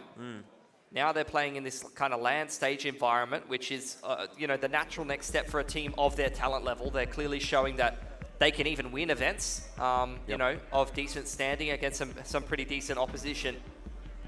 But here in a land environment against teams from other regions, we saw them against Apex kind of go quiet on a half and not even really be able to put anything together. And those are the kind of things that are clearly an issue with some kind of mental, some kind of momentum issues for Aurora. Definitely don't want to be seeing that same thing creeping into this game against Party Astronauts, a team that they beat quite handedly. Yep. Again, though, it was only a best of 1, and it was only on 1 map in the pool. You know, we have not seen a lot from this matchup yet. Oof. Lots of damage onto Result there early on. Oh, and the nades again. Like you said, we've seen it so many times before. This banana position for the T side. It's just so awkward at the moment. That's a sharp couple of shots from Deco. Yeah, I mean, Ben Lee really trying to chase down this player on Dig's side. Completely untradeable. The spacing was not good from Party Astronauts. Rush feels like he's got a timing here, though. But with the smoke coming onto Boiler, Deco knows that he can go and re-clear bracket, but he's fluffed the spray a little bit. Still 2 players here for Aurora, and they just continue to aggress. Chop ready for this, but still can't win the duel versus Lackey. Wow. Ooh, okay. Okay, just run at him and pistol whip him with the Glock. Get your Glock out. Oh, I really hope he didn't buy head armor. He was right. Rush now spotted, wrapping Kenzie under a lot of pressure. Know that he's got 2 players to deal with. Just needs to pick his timings appropriately, but Wolfie not even checking pit. Yeah, Rush still on for the clutch, though. 45 seconds to work. Doesn't have to move too quickly here. He's isolated Norway nicely. Kenzie barely even moving. And he is well aware of Kenzie's position, who's just dancing back and forth. And of course, Rush is being patient. At some point, he'll have to go get the bomb. More than happy to try to take the fight. Has lost a significant amount of his HP now. And that'll be well secured in the end by Kenzie. But pretty touch and go. And an expensive round for the CT side. So Party Astronauts are very much still in this. Kenzie controlling that one well. Good movement around the pit side. So I'd agree with you. Obviously, coming down to a 1v1 is going to be an expensive round for both teams. And this early on in the game, without too much loss bonus really built up either way, you're going to get very quickly into this swing round territory. And that's an NA classic from a bygone era. Yeah. Underarm and the pistol. up in the air. Timeout for Party Astronauts. They're in this kind of situation where they've been soft reset. They can clearly take a single save and buy up into the next round if they want. But there's also, you know, passages at play here where they try and force a hero AK and do some more economic damage off some pistols.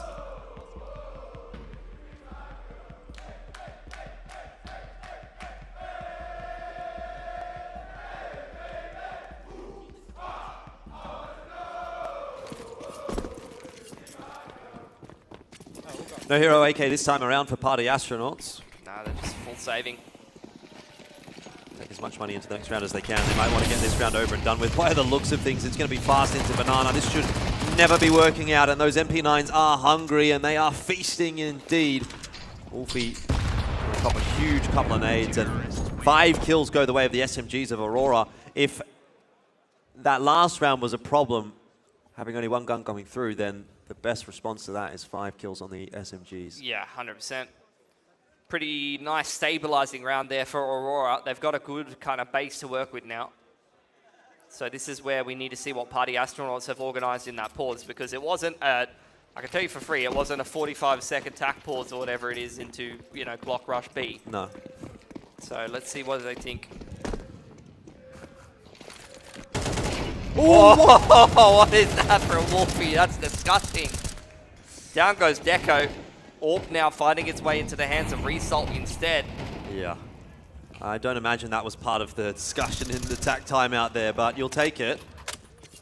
They should be shut out of Banana in middle here early on, Party Astronauts. Chop knows they've got space in carpets. And Aurora, it's just going to be the pivot back towards the B side of the map.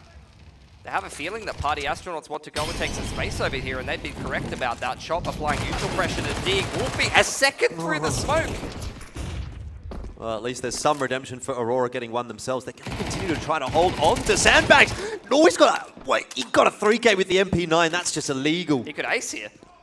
This could be all 5 from him. That would be 2 rounds in a row. 10 kills go the way of the MP9.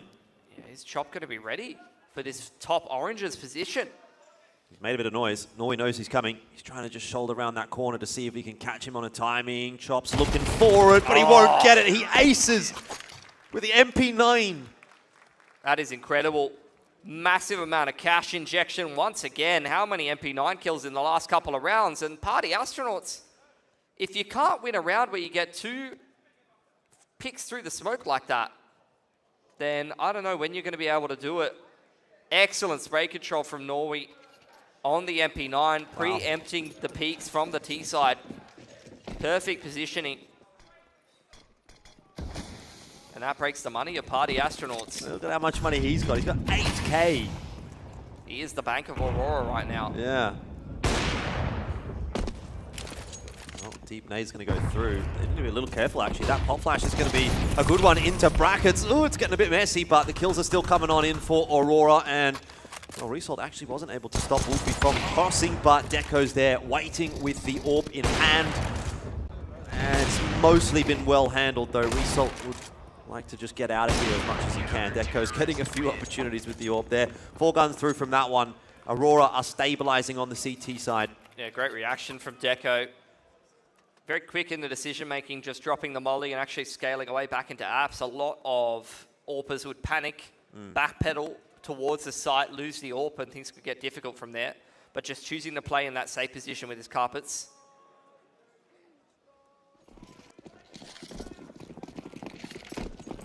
AWP out for Wolfie once again here on the T side. Reset potential not there anymore for Party Astronauts, so they're going to have to do this the hard way. And it starts off with a really quick one straight up Banana. They haven't cleared Lackey at Sandbags. Finally, they find him. But Norway standing in the way of them and an open B site. They're not going to test him just yet. They're quite happy with that opening pick. You don't want to be testing him, I think.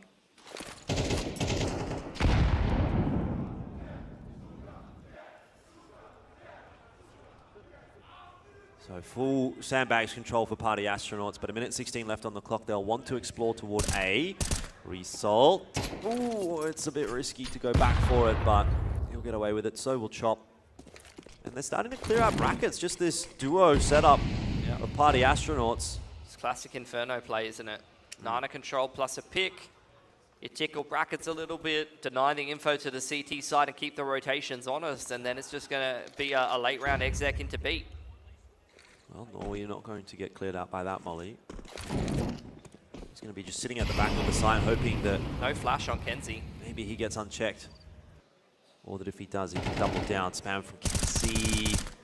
Timing on it's not so great. Now it's Norway's turn to try to strike. There's one through the smoke, another one for Norway. They've still got to try to clear him out, and they can't. He is not putting a foot wrong at the moment. Here's the flash over the top from Result.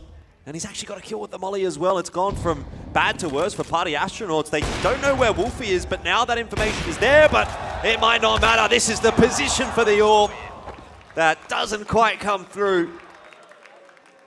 Ooh, got a bit close for comfort in the end there for Aurora, but job done.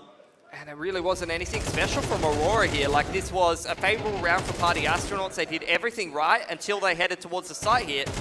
Kenzie gets a pick on Chop through the smoke, and then Norway getting two from that backside position should never be allowed, especially unsupported by utility. Kenzie had no supportive flashes to offer him. Party Astronauts, they're having a really big issue with actually spacing themselves correctly and trading these kills. Like, the multi-frags are way too strong for Aurora right now, and this needs to stop ASAP. Yeah, Party Astronauts have run out of money as well, so they're going to have to go down to Tech 9's Mac 10 best case scenario. Salt under a bit of pressure there, but Rush a little too slow up into the balcony to find the trade. Aurora will get away with things for the moment. Deco's been all over the place, hasn't he? But he's in apartments again. 60 trying to find a off timing there, doesn't work out for him. Flash timing for Rush. Yeah, Rush with the Mac 10, but there's some work. Now it's on to Deco. That shot isn't quite going to connect. He's in all sorts. It's awkward, but he's got the deagle out, and that's worked out nicely. Holy moly, wow. Just pulls it out of nowhere. Up by not bearing too much fruit, just taking a couple of guns away from Aurora, but it's not going to trouble them too much.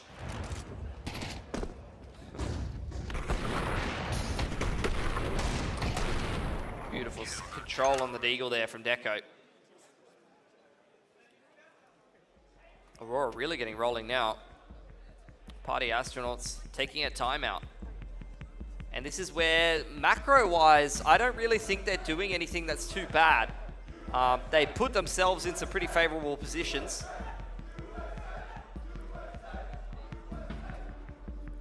Their biggest issue right now, Jordan, is just the inability to trade in some of these scenarios. Their inability to stop Aurora's riflers from multi-fragging. How many times have we seen Norway get one too many or two too many? Same for Kenzie. Yep. Deco in that last round. What's the response from Party Astronauts? It was looking so promising. It's reminding me of a Rooster game a little bit here. Good start, but just doesn't really seem to come together for the consistency in the half. There's another opener for Aurora, which obviously makes the job more difficult for Party Astronauts, and 60 is very low. Yeah, he's copped a pink already. Chop once again, working carpets. Oh, and he's gone down as well. Result unchecked in towards the balcony room. That's another untraded kill, another multi-frag going the way of Aurora.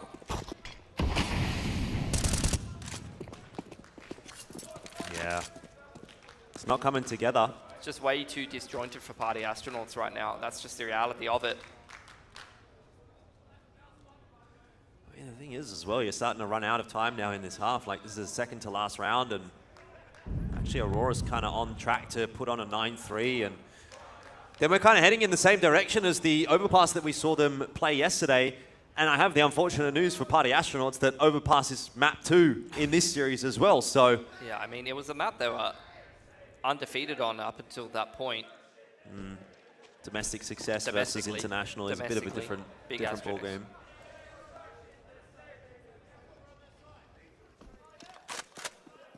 I'll try and take these two guns through to the next round.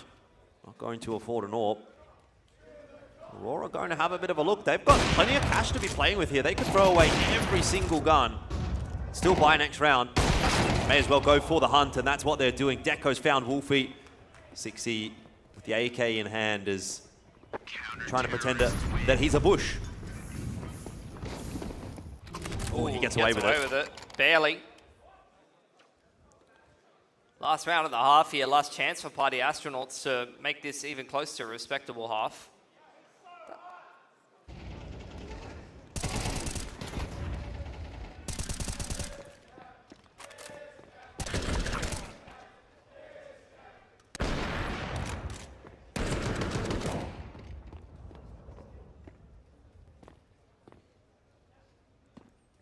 So what do we see here in the opening parts of this round? Mutual pressure, top side of Banana. Party Astronauts trying to deny some info to the CTs. Keep them committed to the B side of the map, but it looks like a much quicker one towards A, maybe even a Carps pop here out of the Ts. Well, that nade is going to cook them. Oh, lovely. Yeah, the Molly top side of Divider as well as making their life difficult. There's a reactive Molly ready to be dropped straight away by Result. Just waiting. Doesn't get caught with the nade in hand. In fact, they're pushing through a carpet of flames, and it's certainly not done Party Astronauts any favors. 60 the last alive, but not for long. 9-3 the first half. Dominance from Aurora.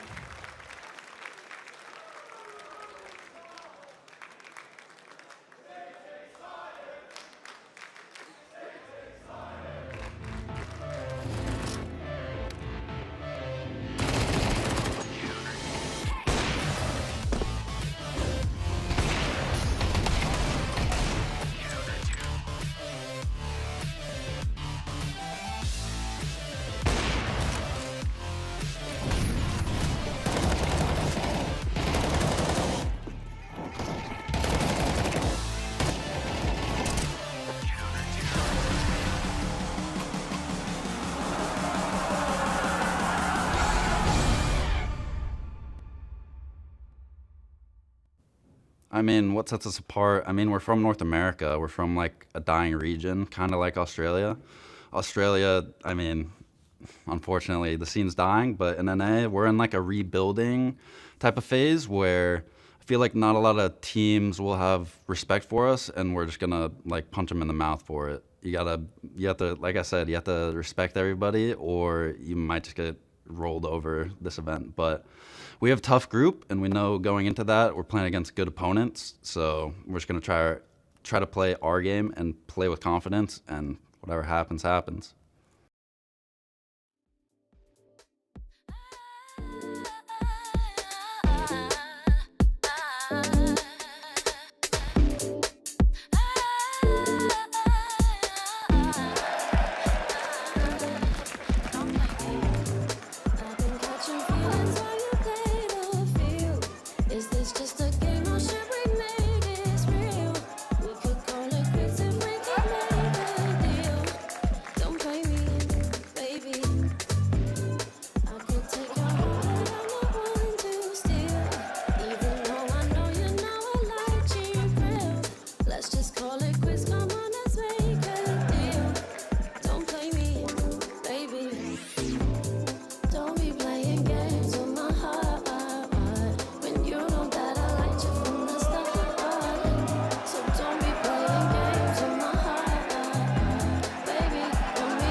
Second half, here we go. I don't know if it's going to be a long one or not, Pilski. It's been a pretty dominant display there from Aurora. Some good head rubs going around in the crowd. Love to see it. Absolutely. But Party Astronauts, 3 rounds. Need to win this pistol. Similar looking pistol actually here from Aurora that we saw from Party Astronauts. Pretty split catch-all approach with a pivot over towards B. This time not an aggressive setup for Party Astronauts. 60 ready with the reactive flash, playing front side of orange. Ben going to drop the smoke if the execute comes in, and then it's going to be up to the dualies to do as much damage as possible before the post plan ensues. Do have a lot to work with on the behalf of Aurora, so they'll be ready to get themselves into that B bomb site. Smoke for CT spawn. Got a molly as well, used for those oranges. They're more than happy to trade smokes. Chop's still got one, but he's over toward A. And they got the second wave of util here, Aurora. So can reorganize themselves for the next bit of the exi. It's really down to this flash timing. Ben's actually got some dualies over there after spamming the USP. What Deco up to? Changed up a position for Party Astronauts is a good one. There's the flash as well. Just the 1-for-1 though for Bentley. 60 with the second set of dualies. Can't put much together, and that is Aurora into the B bomb site. Another smoke out. And bomb plant will go down, so it becomes a pretty sticky situation for Party Astronauts. Probably going to have to be the smoke to Nana, flash over the top for them to try to get back into this one, if anything, because there's no kit. In fact, they're not even going to attempt it. Just going for exits at this point. And Aurora, that's going to be double digits for them, and probably a death sentence here for Party Astronauts on the CT side. Yeah, series is looking pretty dire for Party Astronauts. Again, reiterating that Overpass is the next map, so tough result for them yesterday against Aurora on that map. It's all signs pointing toward Aurora making it through to Sunday and Party Astronauts being knocked out.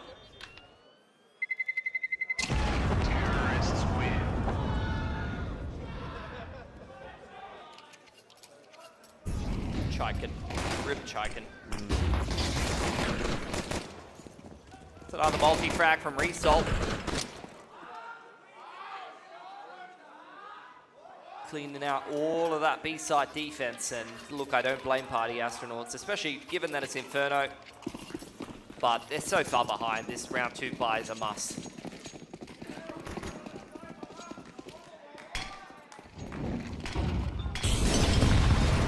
Smoke is going to keep Aurora at bay in Banana for the moment. You're right, this is a crucial round for Party Astronauts in terms of keeping themselves alive. The problem is they're not even really being able to be proactive in a round like this because they don't have the weapons for it. They don't really have the util for it either.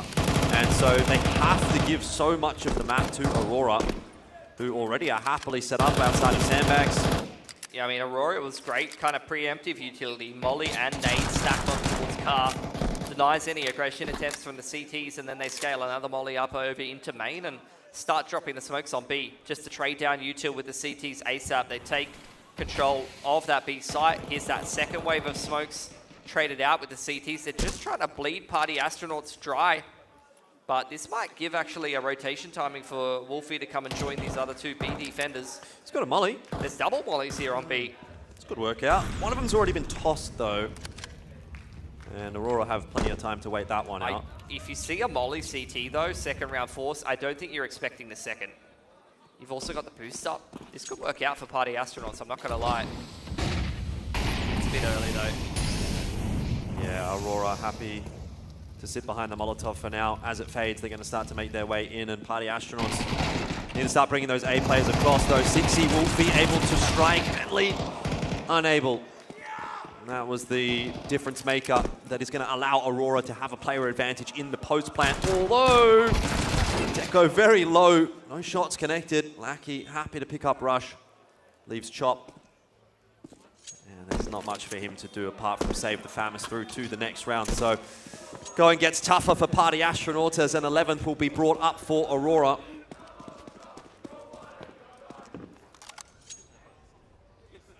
What can you really bring into this next round?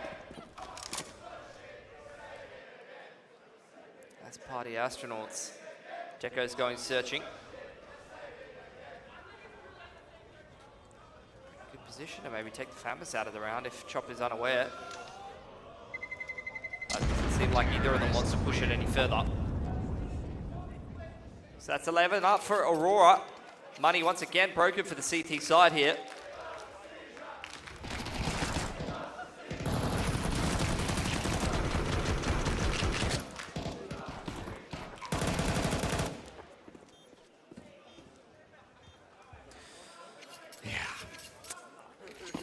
Tough run of things for Party Astronauts.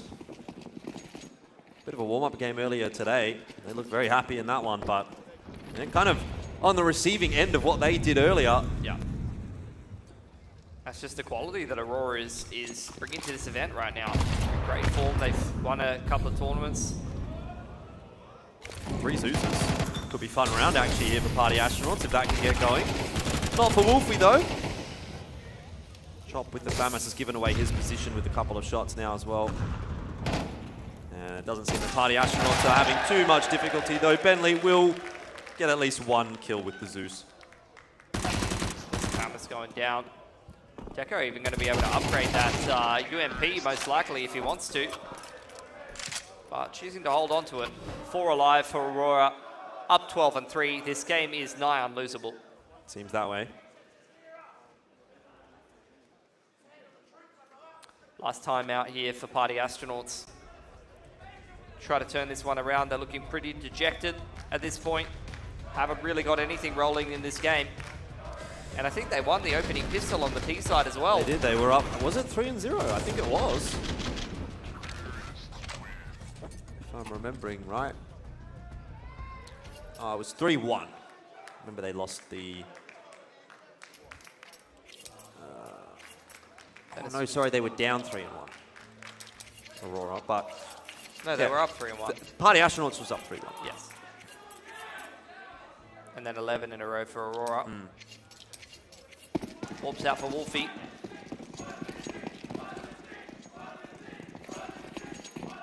Well, they got the buy round. See what they can do with it. Wolfie, warp in hand. Where's he? Over toward A. Take a peek into mid. Into second mid. Kensing's going to strafe right into that, but banger of a shot. And it's really just the way of things at the moment, I feel, for Party Astronauts, that somehow Aurora gets away from that with 5 players still alive. Shot 1 of 10. I mean, what can he really do in this position? Has to go absolutely monumental. And it's a messy spray to start. Yeah, but still manages to get the kill. And there's still a couple of very low Aurora members here that could get cleaned up quickly. It's not happening. Aurora methodically working their way into this A site. 6 will grab 1, but Bentley's got to win a 1-on-3. Just doesn't feel fair. I mean, Norway and Kenzie could have so easily died over toward Banana with that spam battle through the smoke. Instead, they survive, and they make this round almost unwinnable for Bentley. No kid on him. Got a smoke to play with if he can make it across to the site. Unfortunately, it'll be a kick. That's the end of the map. 13-3, Aurora with a very dominant display on Inferno. And as far as their matchups against Party Astronauts have been confirmed, 13-3, 13-3. They've got maybe one more map only to play, which we'll see in just a moment. But yeah, I mean, Aurora, standard day at the office for them in this game in particular. Yeah, absolutely. I mean, you know, they've really only kind of had one slip up in this tournament for most part. It's been a very clinical game from them. And heading on to Overpass, they're going to be brimming with confidence. I mean, Party Astronauts, a few things to kind of go ahead and review, but look, at the end of the day, what can you really say? We'll see if our analyst desk has some suggestions for them heading into the next map. Suggestions, some prayers, some hopes. I don't know what you're going to have to give the Party Astronaut boys, but they are going to need something to try and pull this back against Aurora, who have come out ripping and roaring, and they want to try and get themselves towards that Sunday. They felt like that upper bracket slot was theirs, and unfortunately to them, they went through the lower bracket, and they are not making this close. Vivian, this was complete domination from Aurora on Inferno. Yeah, I mean, it was a bit surprising. I didn't expect such a one-sided showing from Aurora, like especially because this was Party Astronauts' pick. I mean, Aurora just walked all over them. Yeah, it was kind of like Groundhog Day, right? With Overpass yesterday, where they get off to this good start, you know, pistol round, things get rolling early on, but yeah, it just feels like as soon as Aurora, you know, get settled, get their rifles out, that they can do no wrong. And it felt like they were exuding confidence as well. A lot of those Aurora players, right? They're going out, they're getting frags, they're getting multi-kills, getting themselves nice and cool, calm and collected, and really being able to take down anything that PA was trying to throw at them on Inferno. And that just does not bode well going to Overpass as well, right? Because this is where Party Astronauts, it is do or die. Yeah, I mean, everyone Aurora, like, they were really pulling their weight. Oh, you know, we saw the 3K from Deco. He was falling off the balcony, but he kept his cool. And also, like, there was another round from the CT's half of Aurora, the very last round. It was super clean, and why I say that, because Result was up on the balcony. He had a good nade, and then he also came back. He had the molly out to deploy on like the pixel peak, and while he's doing that, his whole team was like focusing on the short and just covering what he didn't have.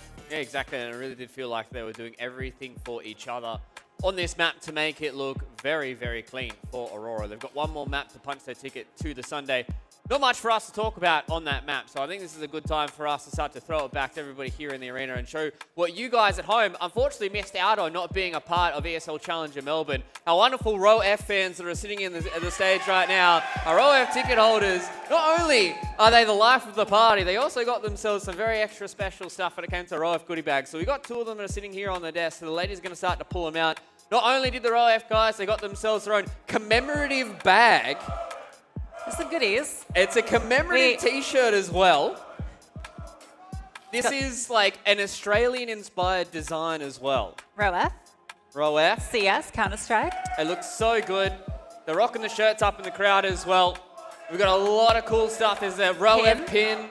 And you can also still get tickets. I've just had a whisper in my ear. So if you want to get yourself a nice little t-shirt, all right, chuck it on, chuck it on. With the headset, how's that yeah, going to work? just get it on. They've got a pin in there as well. This is going to sound really loud when I drag it over. Oh, God, I'm lost. I think you guys have just made this. Help. There we go. Help. Row F. Never try and put a shirt on live. It's short. You can also still get tickets if you want to come down to DreamHack Melbourne to get yourself involved in Row F. Not only is it the beautiful t-shirt and the beautiful pin, there's also a month of face that's hovering in that bag as well. And you can be a part of what these guys are doing here in the arena. You can get in all the party. You can get yourself blessed by Jesus as he's live here in the arena. It's some good merch. And it's a great party like as well. This now. I can't get it off because it'll. That's how you have to stay for the rest of the day. Vivian, you're just going to have to come out with a t-shirt on when we come back for that second map. Yeah, no, I don't think that was the best approach at all. The Row F guys are doing a really, really good job here in the arena. They're getting loud, they're getting rowdy, and they're making sure that everybody at home is envious of the way that we are going here down under. And it is a wonderful series as well. 2 beautiful days, 1 more map to go. Ladies and gentlemen, we'll see you guys on the side of this.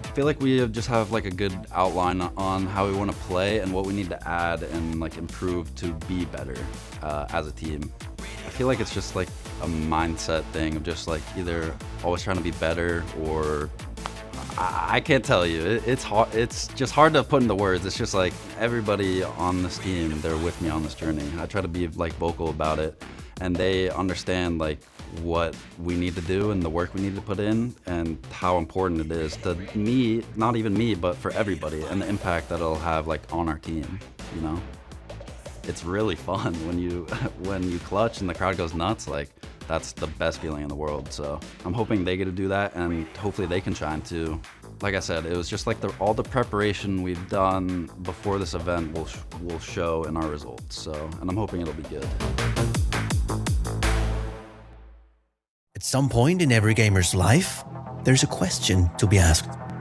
Do your clothes match your hobby in any situation? Or do they just represent what you dream of? No matter what situation, there's always the right wear and the wrong. The only real question is, which are you going to choose? Decide for yourself. Smokes. You see double smokes in the same place there. Simple just jumping casually into the side. Wait, what was that? Never miss a play again. Simple. That's not allowed. This is not FPL. This is a major. Finally. With Face It Watch, you're in control. Switch between player POVs live and see the game through the eyes of any pro. Never miss a moment with replays. Relive each highlight on demand from all angles. Watch it, control it, face it.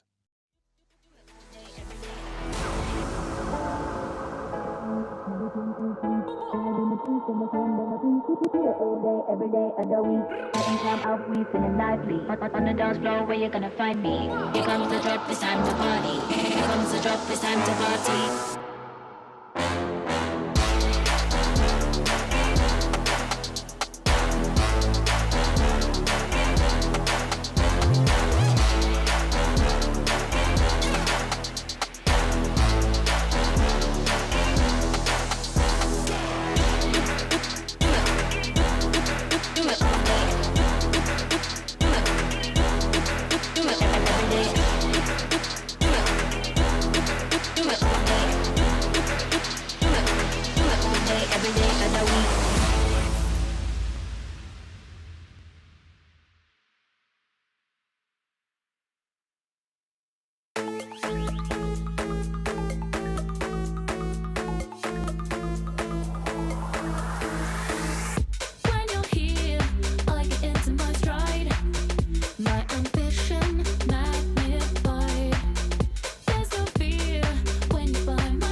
Time is running out for the planet Earth. Terror, violent hatred.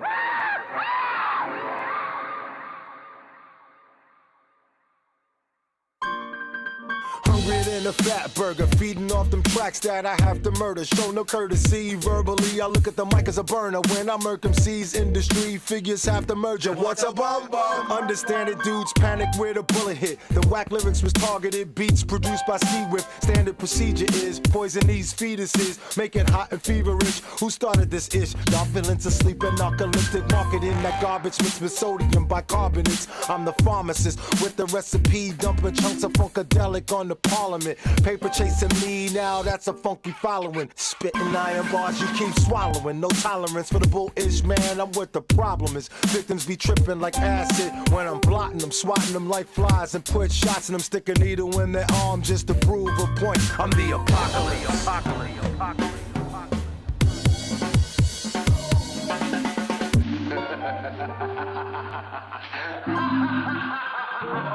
Bam is not the average, my flows got more patterns than bandanas do damage, and my control victims with words like religious pamphlets. I take your sandwich and famish your whole planet, smoking on volcanic while I'm swinging from my hammock. Stickers don't understand it, I'm doper than opium, funky Ethiopian, blowing up beats like plutonium, causing pandemonium, slapping your cronium. Keep it real with all my Nickelodeons, my niggas.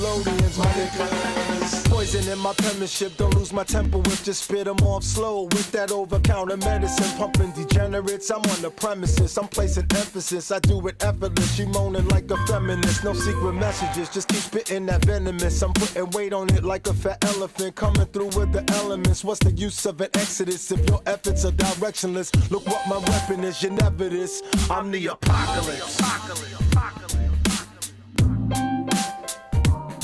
I'm the apocalypse.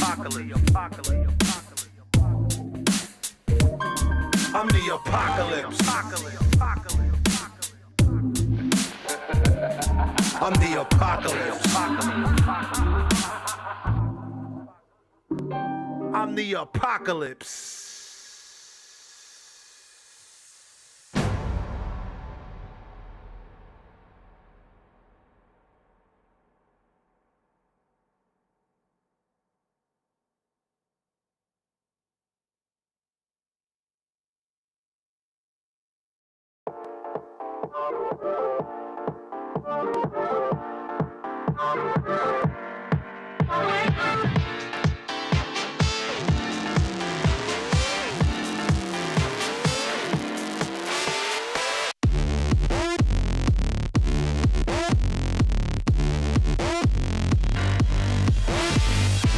Be us on a madman ting.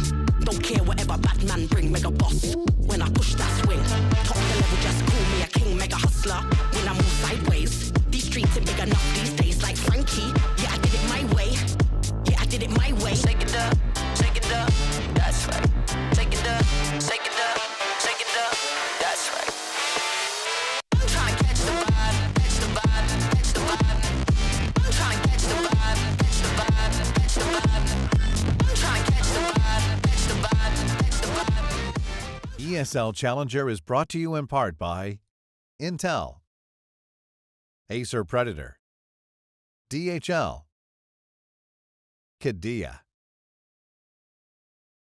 Monster Energy, 1xBet, and White Market.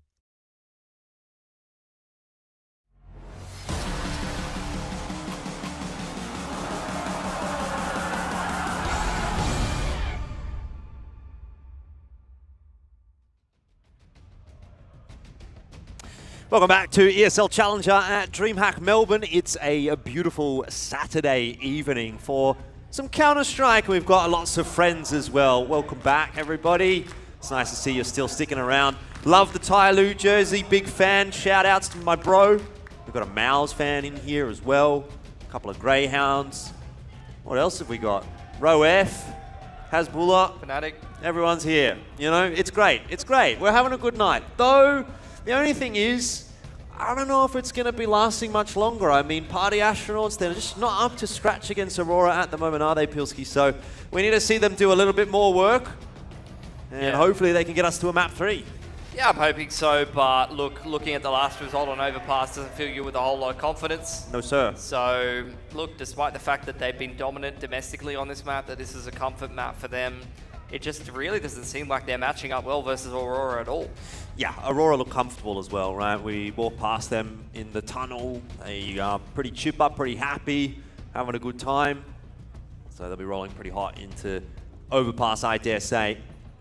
And obviously, you know, it's kind of good for them to just try and get this one over pretty quickly, given that there's going to be a big day ahead tomorrow, right? Every team that makes it into that final is going to have to play 2 best-of-3s, so back-to-back potentially for a couple. And we go into overpass. So a good night's sleep tonight could go a long way, that's all I'm saying. Which is maybe something for you guys in the crowd to take heed in as well, although I'm imagining that that advice may not be ringing too true for you guys. But pistol rounds out, Aurora going to be on the T side here, making a bit of noise is Deco, and Wolfie more than happy to take his head off. That was about as free as opening picks get. Wolfie, though, immediately dealt with by Result. Aurora making their way up connector, but they're not ready for this flank on long that has actually been able to find party control. 60 as well as Ben Leet playing ping pong off of each other inside the bathrooms. Bomb drop now in an awkward situation to navigate for the T's. Yes, indeed. They've got the B bomb site, but they don't really have much beyond that. Now, this return through connector up the ladder is going to be something that 60 will look to shut down, and he's going to do a good job of that. Knife out, not what you want, but still gets the job done. And Lackey, well, he's got a job here as well, but another pistol round by the looks of things for Party Astronauts. Didn't really help them too much on Inferno. Awkward duel versus Rush. Hands him a handful of body shots, but that's Chop to finish it off. Good pistol for Party Astronauts. And 60 almost losing his headset, but not losing his head that round at all. Right from the get-go, I mean, Party Astronauts put themselves in a good position. Aggression straight up long and straight up the guts in towards Party, and Fountainside gets them that opening pick, and from there they were everywhere on the map, Jordan. You know, right from the get-go when they're pushing that deep straight up the map. 60's pumped. Yeah, I mean you would be, and you really need to just get that going early and get that momentum rolling, because you know there's nothing more demoralizing than getting 13-3'd in the fashion that they did. That was 12 rounds consecutively for Aurora on Inferno. Aurora going to try and take that momentum right back with a force buy into this round. They're not messing around. They know Party Astronauts are feeling good after that pistol, and if they can pick up a force buy of their own, then it's almost worse. It's almost worse winning the pistol. I think it is worse, actually, winning the pistol and then losing the second round. Here's the thing, though. I mean, these pistols can find it difficult to make their way through this part of the map specifically. There's so many opportunities for the rifles to bully the range advantage. That smoke going to block off one of those info lines and deny one of those opportunities. And there's still 2 belts of util here for the site exit for Aurora. The question is just how cleanly can they make it through the map? Because that's what they need to do. Wolfie is a smoke criminal at the moment. Oh, and he's going to get away with it too. That's very nice. Double kill for the MP9. 60 in there as well, although he's been binked and now run down. Starting to see some cracks showing for Party Astronauts in this round, particularly with that M4 now picked up by Norway. He can take some pretty nice long-range duels against the MP9, maybe make something happen. Short B taken in the meanwhile from Party Astronauts. They're remaining active, flanking up connector. So this round on a bit of a timer, Benley going to try to tuck himself in towards that site. Only 19 seconds left here for Aurora as well, so talk about a timer. That is one. That Molotov is going to spread nicely onto Benley. It'll force him out, but he'll get behind Dice. Smoke covering the progression from Aurora, but they've got to find a way to get that bomb plant down, and it's Deco holding with the Deagle. And not really much of a chance. Oh, he's got a good shot in, but he's just not got the time to do anything, and he'll in fact die after time. So it was nice for a second, but there's just not enough there for Aurora. Still lost a lot of guns, so took a lot of damage, Party Astronauts, despite the fantastic start. They were in a 4-on-2, and it still gets expensive. And those are the kind of things that don't fill you with a lot of confidence. It's similar to the storyline that we were making for Rooster. You know, at the end of the day, they're just not winning these rounds cleanly enough to set themselves up a good foundation. You can see that Aurora have been incentivized to put a little bit into this round. You know, they've got Deagles across the board, Tech-9 in there as well, so yeah, they want to try to keep that damage up. Yeah, get 2 or 3 more kills. Especially if they can take the AWP away from Party Astronauts, that'd be fantastic. Very limited util in this round. Rush taking a peek towards Connector, but it doesn't really seem like he wants to stick around for longer than he should. Oh, the re-peek there when he's already copped 2 Deagle shots is not ideal. That's going to be an M4 handed to Result.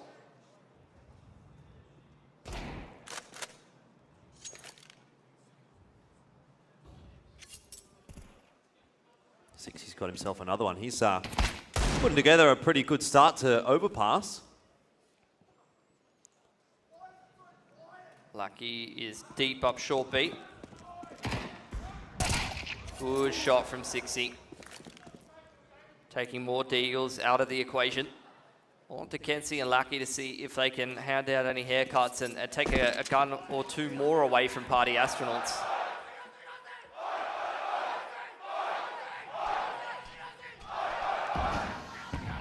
Yeah, it is a bit of a different situation than when they last matched up. Party Astronauts started on the T side, got their 3 rounds on the T side, and then didn't really get to have a CT side, so may not have necessarily been a perfect representation of what they can bring to the table on Overpass. They also lost their CT pistol in that last matchup as well. So this is a much better, obviously much better start, definitely, for Party Astronauts. But even outside of that, they get to play out their full CT side. It's a better situation to be in. Maybe we'll just reserve our judgment until we get to see Aurora kind of get rolling on this T side a little bit. But yeah, Party Astronauts still keeping their head above water at the moment. Deco's got the scout out because he died after time earlier on. Mollies to contest early on have been put out by Aurora and Lucky, as well as Deco stepping into that space. Deep up short B, Lucky aggressing a little bit. Jump spot from Ben Lee. Trying to spot him out, trying to tickle him with the HE nade pressure. HE nade to the close monster position. He's going to dunk onto Chop. Barely walked away from that one.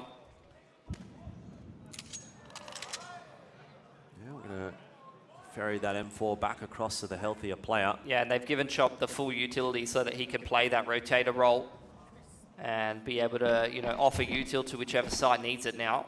On his low HP, still be useful to the team. Aggression into bathrooms on the timing, but Kenzie could make their life difficult in the meanwhile, though they're bouncing straight into the B side. No util at all.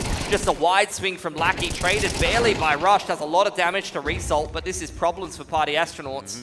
Just way too much space given to Aurora for absolutely nothing. They crept so far up Monster without being spotted. Caught Party Astronauts, the B players at least, off guard. Now there's a world actually where Aurora can hunt this AWP down. I can see holding on to long. I mean, they don't have the money to do it right now. Throwing away extra rifles. I don't even know if they know the AWP's in play, to be honest. I think they'll be quite happy to let the CTs just hold on to these 2 guns, and they just want to build up their economy right now. Keep 4 rifles alive so that they can just keep this T side rolling.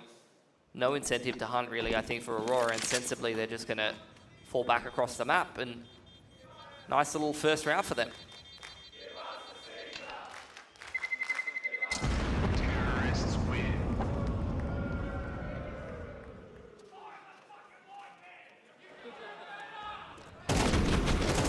Well, first gun round was pretty solid for Aurora, has to be said. If that's the way the rest of the half is going to go, it's not going to be a fun one. It's not going to be a party for the Astronauts. It'll be a funeral. 3-1 the score though, and Party Astronauts still have enough money to put something together. But 1900 loss bonus isn't going to give them a lot to work with in the next round if they lose here. Kill pressure from 60. Over on that A side of the map. Tower boost up in heaven with the door blown open. They're trying to isolate any kind of player working towards connector, and that actually isn't present this round for Aurora. It's literally just a 4-1. Util pressure on the B side of the map. Lucky making Party Astronauts concerned about the B lurk. Here's the second wave of util. Aurora denying info to the CT side over towards that A side of the map on bathrooms and taking some long control.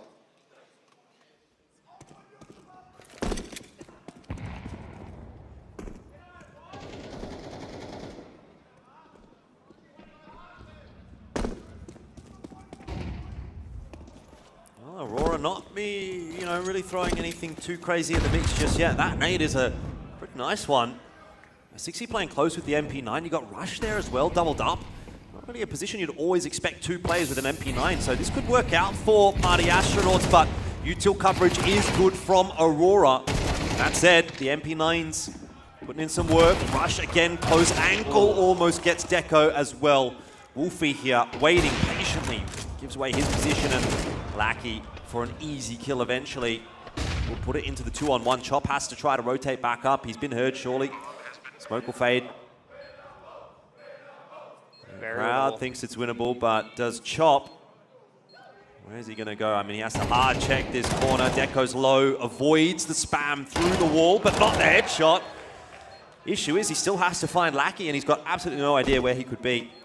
And he's making a lot of noise as well, so Lackey will be more than happy to just play the timer, creep around Dice, and execute him. And that will be Aurora for their second on the T side. Yeah, perfectly played. So many post-plant positions you can play with that open plant, but being able to dance around the box like that, really, really well worked. The MP9's got a lot of value, honestly, Rush and 60, but it's the rest of the round that falls apart from Party Astronauts, and now they've been reset economically on this CT side. Back to square one again.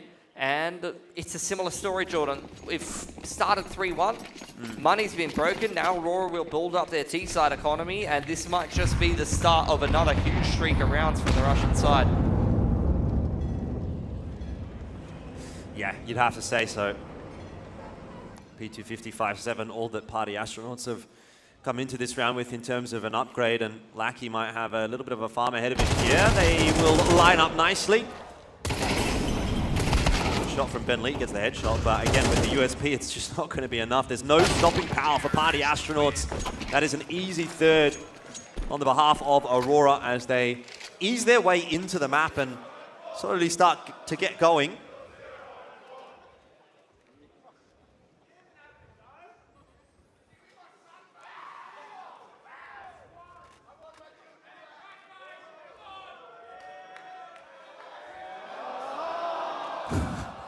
That's just the worst, isn't it? You've ruined your shoe and you don't get anything out of it. Sounded like it was successful. Yeah, Party Astronauts are going to get right back into the swing of things though with a buy, and similar approach. Door blown open. Ben Lee this time going to be looking over the top with the M4. Yeah. And again, same from Aurora. Not really interested in connector early in the round. A bit more progress toward A long. Yeah, Party Astronauts may be anticipating a B play, leaning quite heavily towards B early on. But all of this utility being heard by 60, who's calling the rotation back up across. Rush going to join him on this A site. Re-smoking Monster Tunnel for the time being, just further reinforcing that B site. Chop goes looking for info towards Monster. As that Monster smoke comes in, really starting to rejig the rotates now. All move over to that A side of the map. Chop and Ben Lee going to play in tandem to lock down B. Aggression over towards Divider behind this smoke thrown by the CTs. Now Orp will now play the pivot. Yeah, I'd like to see Wolfie get a little bit active. As an Orp on the CT side of Overpass, you can really take the game away. He has that opportunity, but it's actually going to be the Riflers that get aggressive this time around, and it's quite a bit of info for Party Astronauts, so there's nothing happening on the top side, so Aurora are going to pick the pace up into B and see if they can find a timing. It hasn't worked out. Lackey's been taken down, and Aurora are wondering, where do we go from here? Pop flash over the top. Norway is set up for success, but he doesn't find it. It's ultimately come down to the trade frag from Result, and that's really all that Aurora is going to get out of this round. That was probably the best round we've seen from Party Astronauts today. I would say so. Started out with the 4B approach, just 60 playing retake. They really started to rejig the rotates in the mid-round and aggressing over towards bathrooms. They were very fluid on the CT side there. They read Aurora very well. As soon as they pivot back towards connector, they go and look for info towards A. And then enough util left over on that B site to be able to make sure that it's impossible to come out Monster for Aurora. And that's thanks to the supportive smokes thrown by those A players in the rotates, like Rush throwing a Monster smoke so that the B players can hold on to extra util. That's exactly what you want to be seeing. Bit of a different approach this time for Aurora. Early pick over towards Monster, finds Chop off the bat. That's not ideal for Party Astronauts. Oh, Sixie's going to try and get active here by the looks of things, and it's a good thing he has done so. 4 on 5 wouldn't have been fun, but he's been able to bring it back. I mean, it's risky. It's self-sufficient play, aggression into the middle of the map, and Party Astronauts continue to play fluid, continue to play with confidence and try to take the game into their own hands. It's far too many maps against Aurora where they're just letting the Russian side do what they want, execute on them. Now Party Astronauts are starting to punch back a little bit. It's looking more promising. The proactivity from Party Astronauts has been a welcome change, and it's worked out a couple of rounds in a row. Now Aurora, a flash onto Wolfie is so good. It's an easy kill for Kenzie, who gets another onto Sixie, and for all the good work that you put in earlier on in the round, Aurora still just kind of waltz their way into the A bomb site, find a 2-on-3 post plan, and say, thank you very much for the round. Yeah, they just look so comfortable, make it look so easy. Very simple pieces of util. But Aurora are so snappy. They're playing, obviously, at quite a high level in Europe right now. In the Tier 2 scene. Getting some fantastic practice playing against some high-quality teams. And you can see all of those reps just allows them to make decisions so quickly. After the initial kind of kills have come across the round, just being able to, you know, mid to late round into that A site with simple pieces of utility and hit the timing really crisply. Not only able to catch Wolfie full blind and hunt him down, but also anticipating that there's going to be a player over towards long and clearing him out that easily. This is how that opening kill happened. Beautiful from Norway. But this is what I'm talking about. Flash from Kenzie, and then the foresight to be like, oh, the site's open, let's go and re-clear long. We know that Sixie was aggressive earlier in the round, was the player to go and take that dueling connector. So it's very likely that if he's not aggressed bathrooms, he's going to be aggressed up long. You know, it's just the meta way of playing CT side overpass. You need to have something that's not the side. Not looking good economically for Party Astronauts either. They've had to go down to a bit of a half buy here. Scout MP9 coming out. I mean, Chop's just USP, armorless USP. So a couple of safe guns are going to have to be put to good use. And Rush is involved in the round early, but Aurora have dug themselves out of numbers deficits before. Lucky. Be careful here. This has actually gone horribly wrong for Aurora. Maybe a bit too individualistic around the map, trying to take some solo fights, and they've been punished for it. Looks like Deco's dropped out as well. Well, I mean, I think maybe not the worst time for it to happen, I guess, because that round was really not looking very good anyway. Yeah, but he can't even save the ult now. That's true, I know. I mean, there's no good time for it to happen, of course, but it just is what it is at the moment. You know, we've seen it in far more difficult circumstances. That's a bit of a lifeline for Party Astronauts, though. They should be aware of where they got all of these kills, and they're going to want to try to get these guns if they can manage it. Chop goes down, but he only had a USP, really. Or we just trying to make this expensive. Oh. All right, well, no real damage done, actually, for Aurora. So look, we might need a short tech pause, but I'm not sure. I think I saw Deco hop back in the server just then. So if there is one, it shouldn't be too long. He might just want to make sure everything's all good. Yeah, for sure.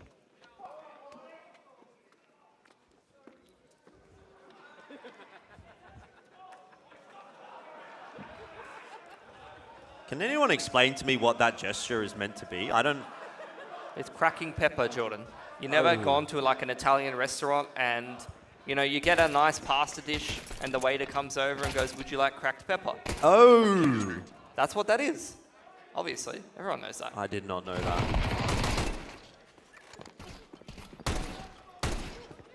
Get a little bit of a highlights package here from how the half has played out. It's been quite back and forth, which, you know, you might be looking at that and saying, okay, Party Astronauts, they're getting some rounds. That's better than Inferno, but the fact of the matter is they are still on CT side of Overpass, so it's not really acceptable to be within a stone's throw of the T's rounds. It's at least a more competitive game, and we're at least seeing some of the strengths from the players on Party Astronauts shine a little bit more.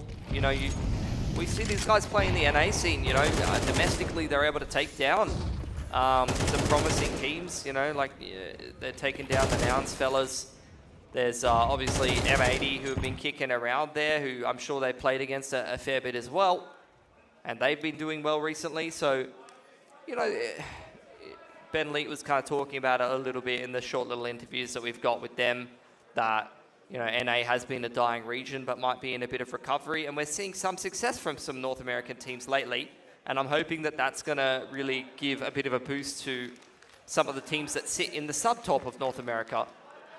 And Sixy, I can, you know, despite the fact that the last couple of games against Aurora have not gone particularly well, this has been a pretty good game of Overpass from him, and a lot of it self-sufficiently as well. Overpass is a map. Oh, hello. That's Ruin a familiar face. Ruin his head.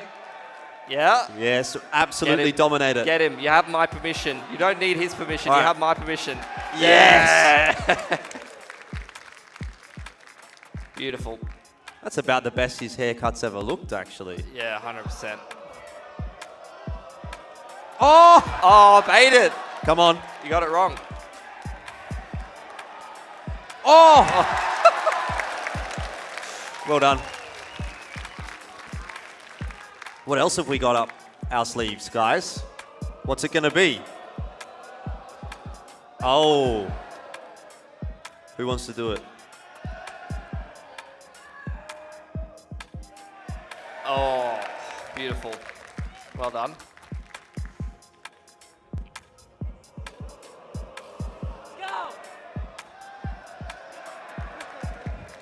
Mutual head rubbing, you know. It's the best fun you can have at DreamHack. Ooh.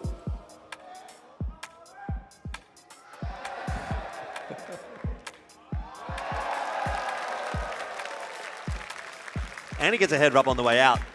Couldn't really ask for a better day. That was like a head rub kiss combo. 1-2 punch. Timeout now we get from Aurora. Just trying to reset. I think, you know, obviously the coach can be someone to kind of get everyone back on the same page and, you know, reset from tilt. Obviously, they did kind of go up against some rough circumstances there. Not only were they kind of getting eco'd and beat with some hero rifles, but also they have someone crash. That's something that can really start to tilt a team pretty quickly, despite the fact they've been very dominant so far. Guys. What is going on there? We've forgotten something very important. We've forgotten something very important. I'm so confused.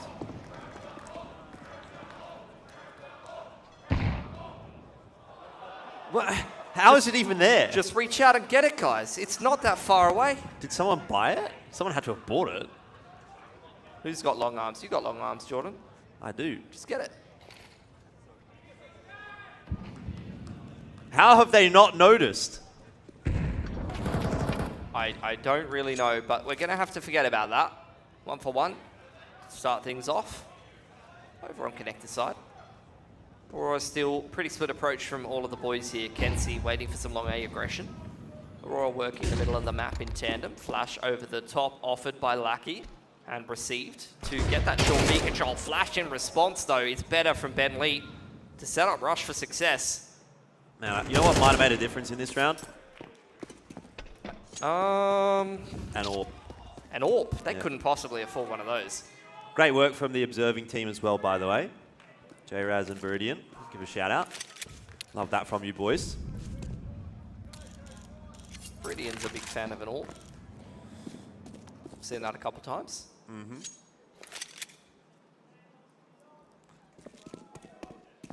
Yeah, this round just didn't really amount to a whole lot for Aurora. The thing is, at least, like, they've kind of got their money in line, so next round they'll have a good crack at it, but maybe some damage can be done. 60, he looks to have got that one settled pretty nicely in the end, and unfortunately, the AWP will remain untouched. Party Astronauts starting to build some confidence, and I think, you know, we talk about the fact that they've been dominant on this map domestically. They've been looking pretty good on it. Yes, they got handed a bit of a slapping by Aurora in that initial game, but they mentioned it in the interview. They felt like that game didn't go well for them. A few unfortunate circumstances, getting eco'd and, you know, having a crash. This time it's kind of gone in their favor, maybe a bit of karma coming back around. And they're starting to kind of step up a little bit individually. Some of the riflers are looking good. The aggression timings have been great. Speaking of aggression timings, deep into short beat. flash as well. This is a set play by Party Astronauts to aggress the B side of the map. They wanted to try to assist Sixy. HE Nade opening up the door. And a lot of damage done by Chop there, including a big to boot on the fadeaway. But this is not the only thing that's going on for Aurora. They push Party Astronauts out of short B. This long A fight could be a bit of a difference maker though. Ben Lee. He hears all of the steps from Kenzie here, who is really going for a bit of a jump spot at the moment. Ben leads on an adventure, and his timing is not looking too shabby at the moment. Lackey also into the B bomb site with that Galil. Just makes short work of Wolfie, but this will be the push that can potentially win the round for Party Astronauts. Ben Leeds about to get behind 3 of the Aurora members, and they've got no idea. Deco's tossing all the util. He'll go down early. Kenzie wraps it up nicely. It amounts to nothing for Party Astronauts. And it's just on to Rush. There's been a handful of rounds like that that had some potential. Money is pretty good for the CT side. There's no reason for Rush not to go for this. Smoked off a bank, tries to creep through, but Kenzie denies. Another round for Aurora here. Yeah. And you mentioned it, despite like not great circumstances, they're still getting the job done on T side. Yeah, it's a pretty good T half. Like, you'll take it. 5 rounds now, chance at a 6th. Really only need like 3 or 4 on overpass at the moment.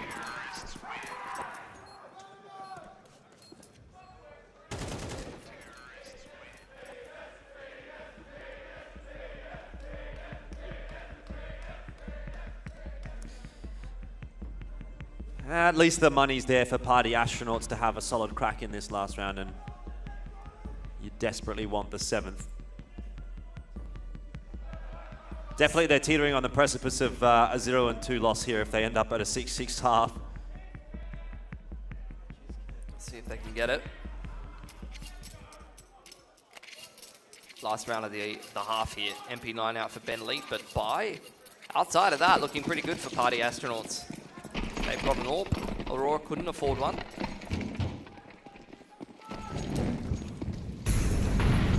Gonna be a bit more of a emphasis towards connector and on the middle of the map here. No, that's not ideal. This is the round where he needed to be able to see into connector. That could have actually been an opening pick. Coulda, shoulda, woulda, but didn't. Gonna try... They were gonna try another boost, but it's all good. Lackey's got into short B here. Connector's been cleared out by Aurora. We're not too active on the A side of the map. Sixy just jump spotting long A. But the flash went over long A a second after he left, so he's not sure if that part of the map is empty.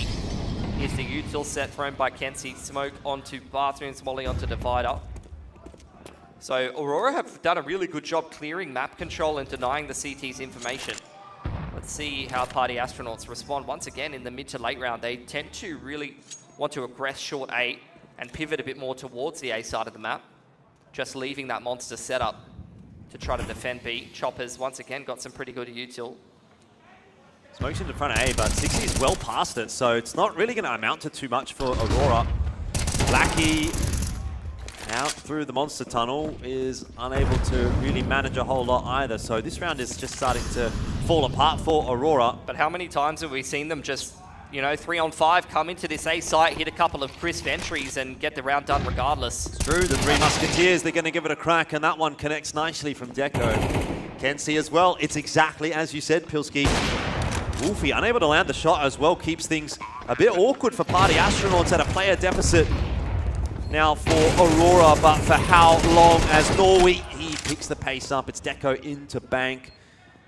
Are they aware of his position? It seems as though Rush is, and that will be that at the very least. Party Astronauts, they'll get the defuse there on the bomb, and at the end of the half, it is going to be, albeit quite a slow defuse, a 7-5 scoreline. So they've got something to play with on map 2.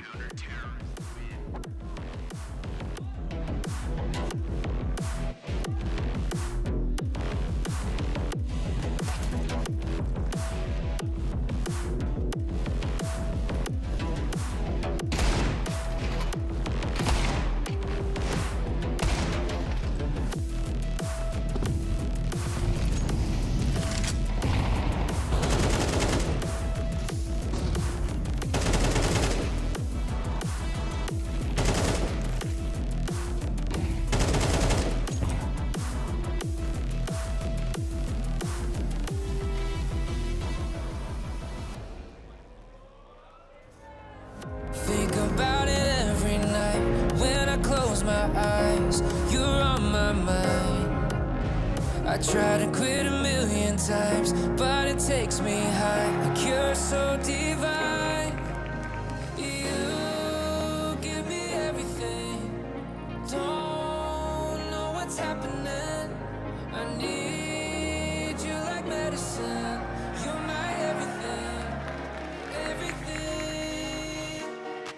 And when I think about us, sweet lullabies, I wanna keep this moment here forever, no goodbyes.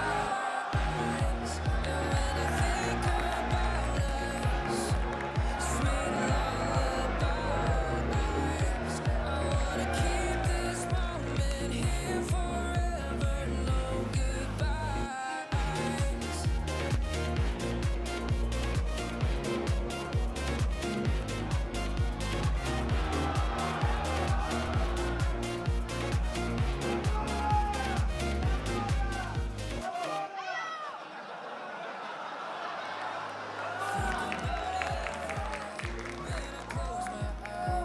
You're on my mind.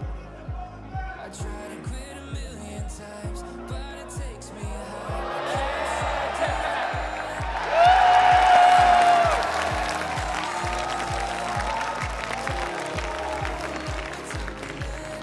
I need you like medicine.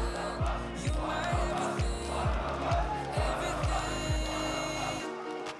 And when I think about us, sweet lullabies, I wanna keep this.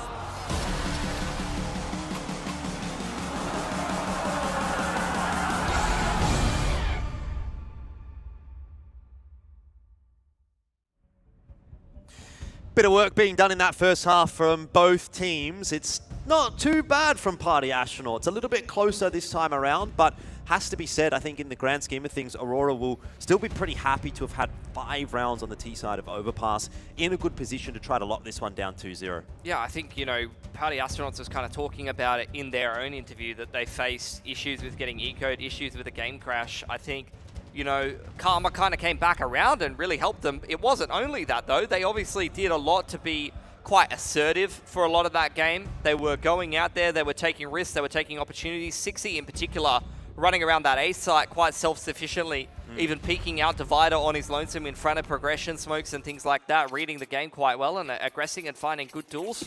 They're going to have to get it done on the T side here. Deco, obviously, you know, he had some issues, some tech issues in that first half and hasn't really been able to get into the game on the T side. But if he gets the AWP rolling on CT, he could be an issue. And already, maybe not the AWP needed, the USP as the solo A player. They're trying to hunt him down. They're trying to run him down. But how much value can he get? Ooh, this is a bold choice. He's actually decided to stay in the bathroom. They They've haven't got checked no him. idea. This is huge from Deco. Look at this. Beautiful stuff. And the thorn in their side will sting once again. It is just Rush and 60 who, at the very least, are going to get the bomb plant down. So there's something there for Party Astronauts, but great pistol round out from Deco. And those 2 kills could prove pivotal in the charge in on the CT side. 60's now been spotted out. Defuse is on. They're going to be well aware of where he's coming from. Ooh. And it's a good trade from Lackey in the end before things get too untoward. But 6th round up for Aurora. CT pistol. Still going to have a little bit of work to do in that next round because the bomb's gone down. You can tell 60's feeling it. He's having a great game for himself. He is, yeah. Running around, looking sharp. Not checking Deco, and then the flood straight up connector in combination with the rotation on CT spawn side was more than enough for Aurora to lock that one down. Great opening pick from Deco. He gets more value after the fact, and the rest was history.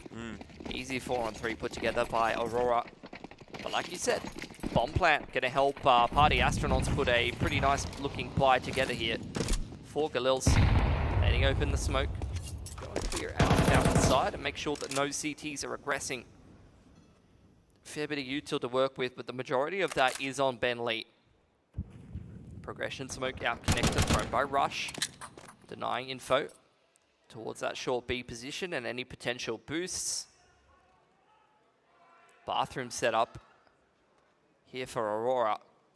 So as soon as Party Astronauts start to make moves on this A side of the map, they may run into some resistance, but it seems like they're just going to regroup towards B.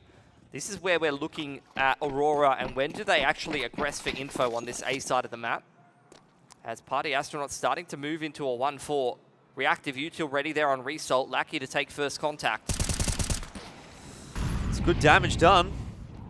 Result has another smoke available as well, so once that molly starts to fade, he's going to toss that on in, and Party Astronauts are going to be stalled in their tracks. They've got some good chip damage onto Lackey, but he can just back off, play a little bit of a safer angle. Deco's on the flank. The longer that this takes, the more issues that are going to present themselves for Party Astronauts. Rotation coming in from Norway. It's nice timing though from Chop. He's all the way out Monster. Thing is, he's going to need to do a lot of damage, and he is. Double kill comes through. Still not enough to get Party Astronauts into the site, but one more might just be. Kenzie's holding on to the bomb at the moment. Deco's still on that flank. Might actually still find the timing here. There's 10 seconds. They're going to have to plant the bomb, and he should be able to clean them both up pretty easily indeed. Well done. He's gone for a huge journey around the map, and he's got there right on time. They were playing so forward on A, and that's what allows them to not only disrupt any potential A aggression, but also kind of pivots into that very quick flank. It was a good attempt here for Party Astronauts, but that was the round-winning kill there. The rotation timing from Kenzie, down connector, dropping the bomb on short B, just presented way too many problems for Party Astronauts, and is actually what allows Deco to hit that flank timing. Has to be a save out from Party Astronauts. We've still got a bit of a ways to go in this map. I mean, there's still some legs in it for sure at the 7-7 scoreline. But already you're kind of getting the feeling that Aurora is well in front. They're getting into their groove here, and on the CT side, that's not something that's good news for Party Astronauts. A lot of people feeling like T side of Overpass is very tedious. There's so many things you have to do, and the CT side feeling very dominant at the moment. Yeah, it's the most one-sided map in the pool currently. Although I guess technically it's not in the pool anymore.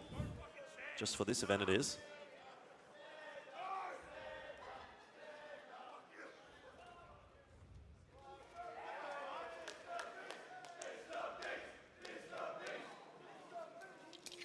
Lead's been taken by Aurora. Party Astronauts back into the swing of things though. Wolfie Orb in hand, ready to go. He had a pretty rough game on Overpass last time around against Aurora, and he didn't have really too awe-inspiring of a CT side. And for him to get active, boost up over the progression smoke from the CT side, it was an excellent shot. Yeah. I didn't even think he could see Kenzie, but apparently he did. Party Astronauts just further extending their control and emphasis over the map. G-Nade trying to create an opportunity for Lackey to get a pick on connector. But it won't be allowed. Flash is layered over the top of Long 8. Yeah, Aurora going to have to give it up. Although Flash is being ferried back to Norway, so there's a world here where Deco either gets flashed in or there's a counter flash as the peak comes through. This is just going to be an A-side ending here for Party Astronauts, and Aurora, they realize that flash timing for Norway to set up this long A aggression from Deco is going to be absolutely instrumental. If that doesn't work out for Aurora here, nothing will. Now's the time. It's not even needed. It came through after the 2 kills, so Deco's done all of that on his own. And that's again another issue with trading and spacing for Party Astronauts. And he's pushed for more information as well. This is just getting worse for Party Astronauts. Norway will be clearing out 1 kill only. Funnily enough, Party Astronauts somehow, this round is just back and forth, and Aurora down to just Lackey. Well, Lackey, 2.2 rating in that initial game, was the standout for Aurora on this map against Party Astronauts. MP9. Yeah, I mean, 50 HP. Russian's going to swing out and kill him. Okay, okay. That's a good recovery. Yeah, great recovery.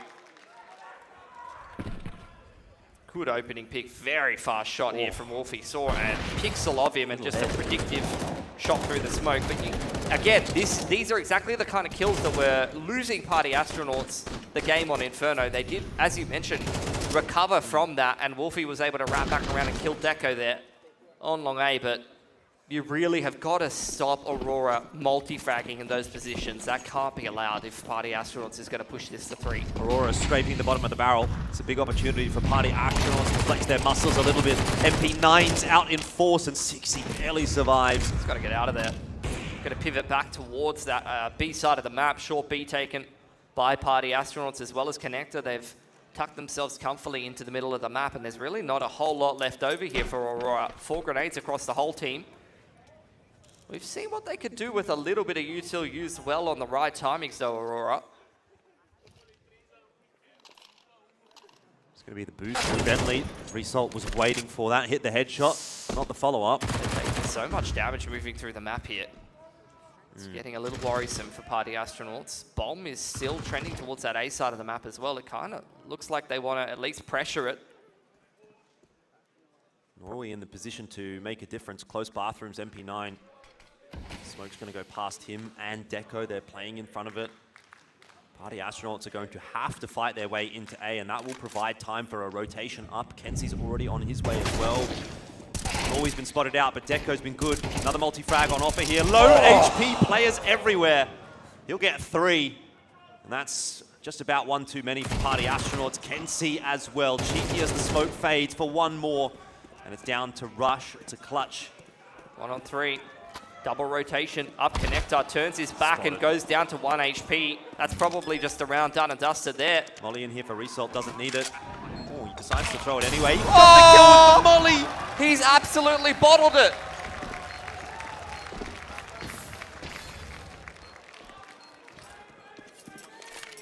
That is violence. I don't think I've seen. I don't think I've seen the Molotov bottle kill someone. I've seen the smoke grenade kill someone. I think. I don't think I've ever casted a game where a Molotov has killed someone in that capacity. Might be I mean, first. that's just another multi-frag from Deco, lining them up. Bang. See you, mate. Bit of a Viking funeral for Rush there. Oh, It's just a bad night out on the town. That's how we won that one. I'll take it. Not bad. Some fall-on faces on Party Astronauts. Yeah, I mean, it's the same story again. I feel like a broken record at this point. At least they've got good enough money to be able to invest into this one, and this could be a difference maker this round. Buy's looking good for them. Cash is getting low on Aurora. These rounds have gotten very close. They've got no loss bonus to fall back on. Order up. Rest in Pepe's.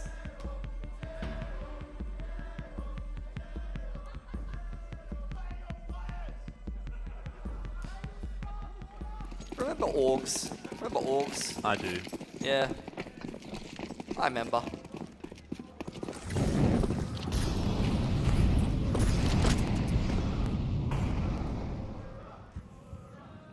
Well, that's a fair chunk of util getting tossed early in the round from Aurora that's going to keep Party Astronauts corralled away from the top side of the map. Look at this B timing they're going for. And look how far away the rotates are, because Aurora is so aggressive on this A side of the map, but the longer that Party Astronauts wait, the closer that this connector flood gets. Look at Kenzie and Norway already in connector, but they're going to head back towards that A side of the map. This would be the time to go for it. There is the resmoke though. Party Astronauts might just wait that out. That'll give Aurora enough time. I mean, Result is still kind of having a look at A long, and he's not seeing anything. He's exploring Fountain, peeking into Playground. There's no more utility to be able to shut this one down here, though. Lackey's playing the close position, and he's the one with the flashes. They've got to know. They've got to know it's B. Look, Result's pushing into Fountain. They've got to know. Result's there. The info. Deco's there with the frag, but he is really under pressure now, and he's scared from short as well. Kenzie can't hold on to the site anymore. Boost in effect here. Norway could get 1 or 2, but it's a huge whiff. Result might have something to say about it, though. No kits here on Aurora, but if they throw these guns away, they're not replaceable. There is no loss bonus here for the CT side. If these guns go down, there's going to be no damage done in the next round. 60 taken out, but it's just exits here for Aurora. They're just trying to make this one expensive. It's a weird one, really, isn't it, from Aurora? Well, they just didn't have the util on the right players. Right. Lackey, the monster anchor, had all of the flashes. Deco was playing the pivot around the pillar and had a flash, but their ABC player had no util to be able to help them, so he just stood there and licked a wall. Yep. Licked a wall is definitely one way of putting it. I reckon there might be a few wall lickers in the crowd here today. Window lickers for sure.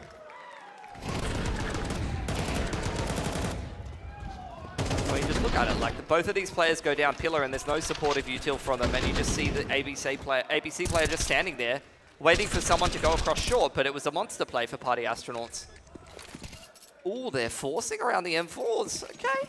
I mean, they're double eco anyway. It's a bold choice, yeah. They're double eco anyway. They may as well. 9-9.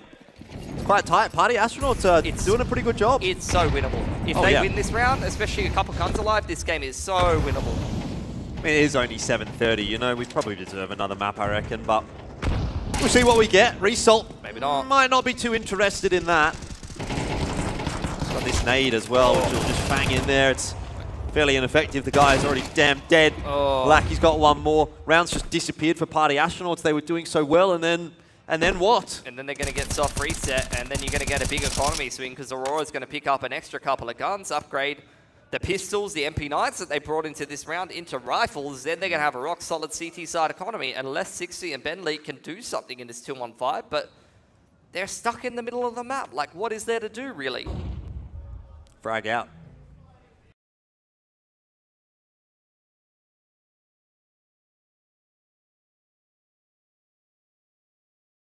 That he is. It might be 60 that is going to have to do the lion's share of the work here. 15 and 13, he's doing pretty well for himself. Molly, could have been a problem for Lucky. Lucky he's got a smoke, and 60 out of the picture. Ben Lee as well, so no addition to that scoreline. It's a game-changing round from Aurora, and they know it. That is the round that changes things, breaks the money of Party Astronauts. They will have to take a single save here, and 5 alive for Aurora into an anti-eco is going to give them the CT side money they need to close this game of Overpass and progress on through to the playoffs.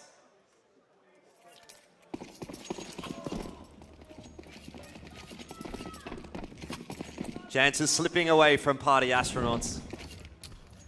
Early util onto B short. They want to stop Aurora from making their way into short water, but similarly, there is that counteracting incendiary that's going to get tossed out by the CT side, so no one into short water until now. Flashes go through. Result wants to contest. He's lucky that he's got the help from Norway because that spray was not hitting much. But Aurora, I mean, it's a shooting gallery for them. Oh, straight into the blender from Party Astronauts. Yeah. And this is worrying, right? Because, you know, we saw that game before between Aurora and Apex. We know what Aurora can do given the right side. Right. And now they've got control of their money.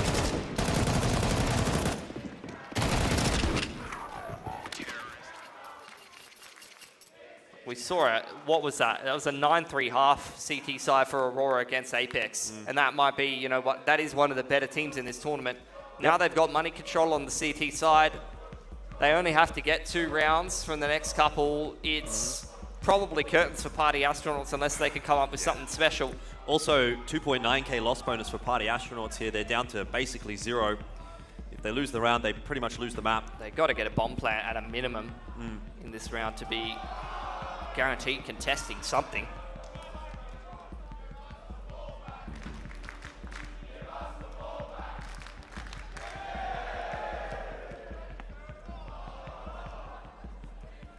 Huge round here for Party Astronauts. Must win. Off we go. Round 21. What's the approach? No early util getting tossed out. The short molly again. That's about it. And they're quickly into playground. 3-1-1 approach. Looking for some control and pressure on this A side of the map. Just trying to make sure they're not aggressed on by Aurora, who are once again using this approach of just cross-firing inside bathrooms. It gives them such a great little starting point to kind of pivot in the round. You know, when you're this far forward on the A side of the map, it's going to really allow you to add dimensions to your retakes to aggress in the mid-round and find information a lot more easily. Middle of the map is secured by Rush. Long A taken by Party Astronauts. They've just dropped off 60 over there. But what to do in the mid to late round with 5 grenades across the rest of the team? Yeah. You can see Aurora quite heavily holding their util. They've still got mollies and smokes, counter flashes to work with. And this crossfire inside bathrooms is still not being dismantled yet. Can see he's just going to have a little bit of an obligatory look toward A long, but didn't spot much out. Now he's kind of on his way back to B. That's a strange one. It's kind of worked out for Chop. It's drawing a little bit of movement out of Aurora. Norway caught on the timing there. Deco under pressure, can't get much done. The timings have worked out so perfectly for Party Astronauts in this round. That 1-for-1 was good enough. I mean, I don't know if we can get a replay of like the rotations after Chop got that kill. Just have to look at the minimap. Yeah, just literally look at the minimap in the replay. You'll see the Chop just getting that 1-for-1 pulls Kenzie far enough out of position that actually that A timing works. I mean, even Deco was kind of like in transition as well when that molly comes into truck and he gets caught out in kind of no man's land on the site. There was a lot of movement happening that it's unsettled Aurora. Yeah, it's a flash over the top from Rush, and he's actually able to get his kill on the player that could cause some problems for that long A play as well. You know, you don't want that Bathrooms player to survive, so that's a great round for Party Astronauts. One of a couple that they'll need here. Yeah. See what we get on this replay long, but didn't spot much out. So there's the flash over the top, and look at the rotations. Norway, yeah, Deco's on his way over, supporting flash for B, ABC players helping out, and that player over on truck side being a tiny bit out of position is really what allows the T's to be able to scale in with the flash behind them. And Rush getting the pick in the middle of the map, also pretty influential. Yeah. Party Astronauts, they give themselves a little bit of room to work with, a bit of room to breathe.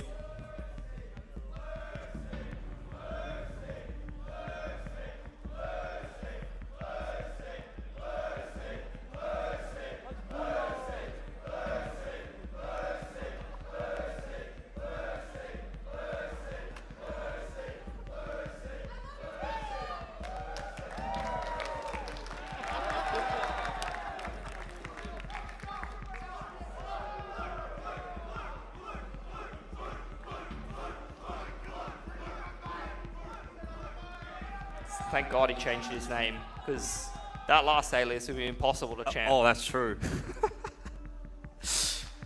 Another tech pause.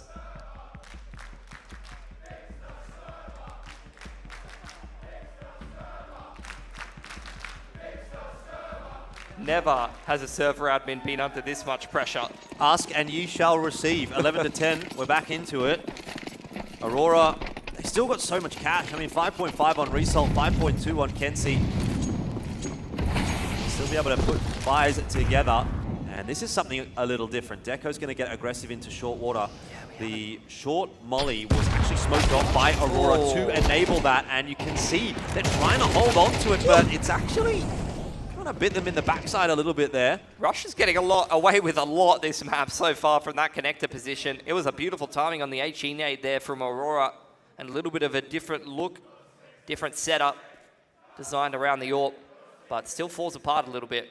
Rush is battered and bruised, but short B control taken nonetheless, further taking some space in towards connector. Bomb still left behind right up above ladder. The T's will have to go back for that at some point, and over on the other side of the map, 60 applying pressure. Progression smoke to the bottom of A long. Yeah, so this kill on the A side of the map, so crucial. Kenzie and 60 back to back here. I don't know that he checks that though. No Not chance. at this stage. Bomb's been retrieved for Wolfie. 60 left on the lurk. Oh, has he got time? He could wrap all the way around if he's active enough. Look at them, they're just pausing. 35 seconds, he's going to have to be quick, and he's not being quick about it. Util's starting to get tossed. The pieces of the puzzle on are A falling side. into place. The information is coming through. Lucky Norway, they lined up. It's only the 1-for-1 in the end, but Kenzie also on the wrap, also on the flank. Now it comes down to 60 and his impact. He's got one, but no more than that, and with 15 seconds, he had to try to activate. It's on to Wolfie. He has to move quickly. Result spots him out, but loses his head. Bomb plant is going down behind the pillar. He faked it. He's lost the round. There's no way. You have to be kidding me. Under pressure. Just makes the mistake. It's unfortunate. It's a very winnable round for Party Astronauts. The timings of those two A players completely changed everything. You could see, like, he I knew straight away. So unfortunate, because the smoke was up. The smoke was up. The plant was there on offer. such a good shot onto Result as well. There's plenty of time to plant, fakes it. I mean, if his opponent's standing behind the smoke there and gets blocked, then it looks genius. But I don't know if the quick switch made the difference or not. I don't think so. He definitely switched to nade, I think, before the plant. Maybe he just had to commit. He just had to commit to the plant. Fat-fingered 4 and 5. Yeah. But those are the pressure scenarios, you know? You end up in these kind of competitions.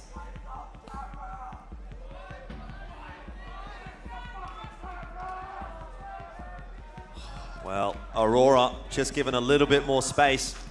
And we're into what might be the final round of the night. 12-10 Aurora. If they pick it up here, it's done. 2-0. And they haven't started very well. Okay. Bit of redemption there for Wolfie. Conceding the 1v1. Going to find the opening pick this time instead. The HE nade to door as well, trying to create an opportunity for Aurora to find a pick in the early to mid-round. Money's getting a bit dry for Aurora as well. This could be a little awkward if they do lose the round. Oh, for sure. This could go RT so easily if PA can convert this.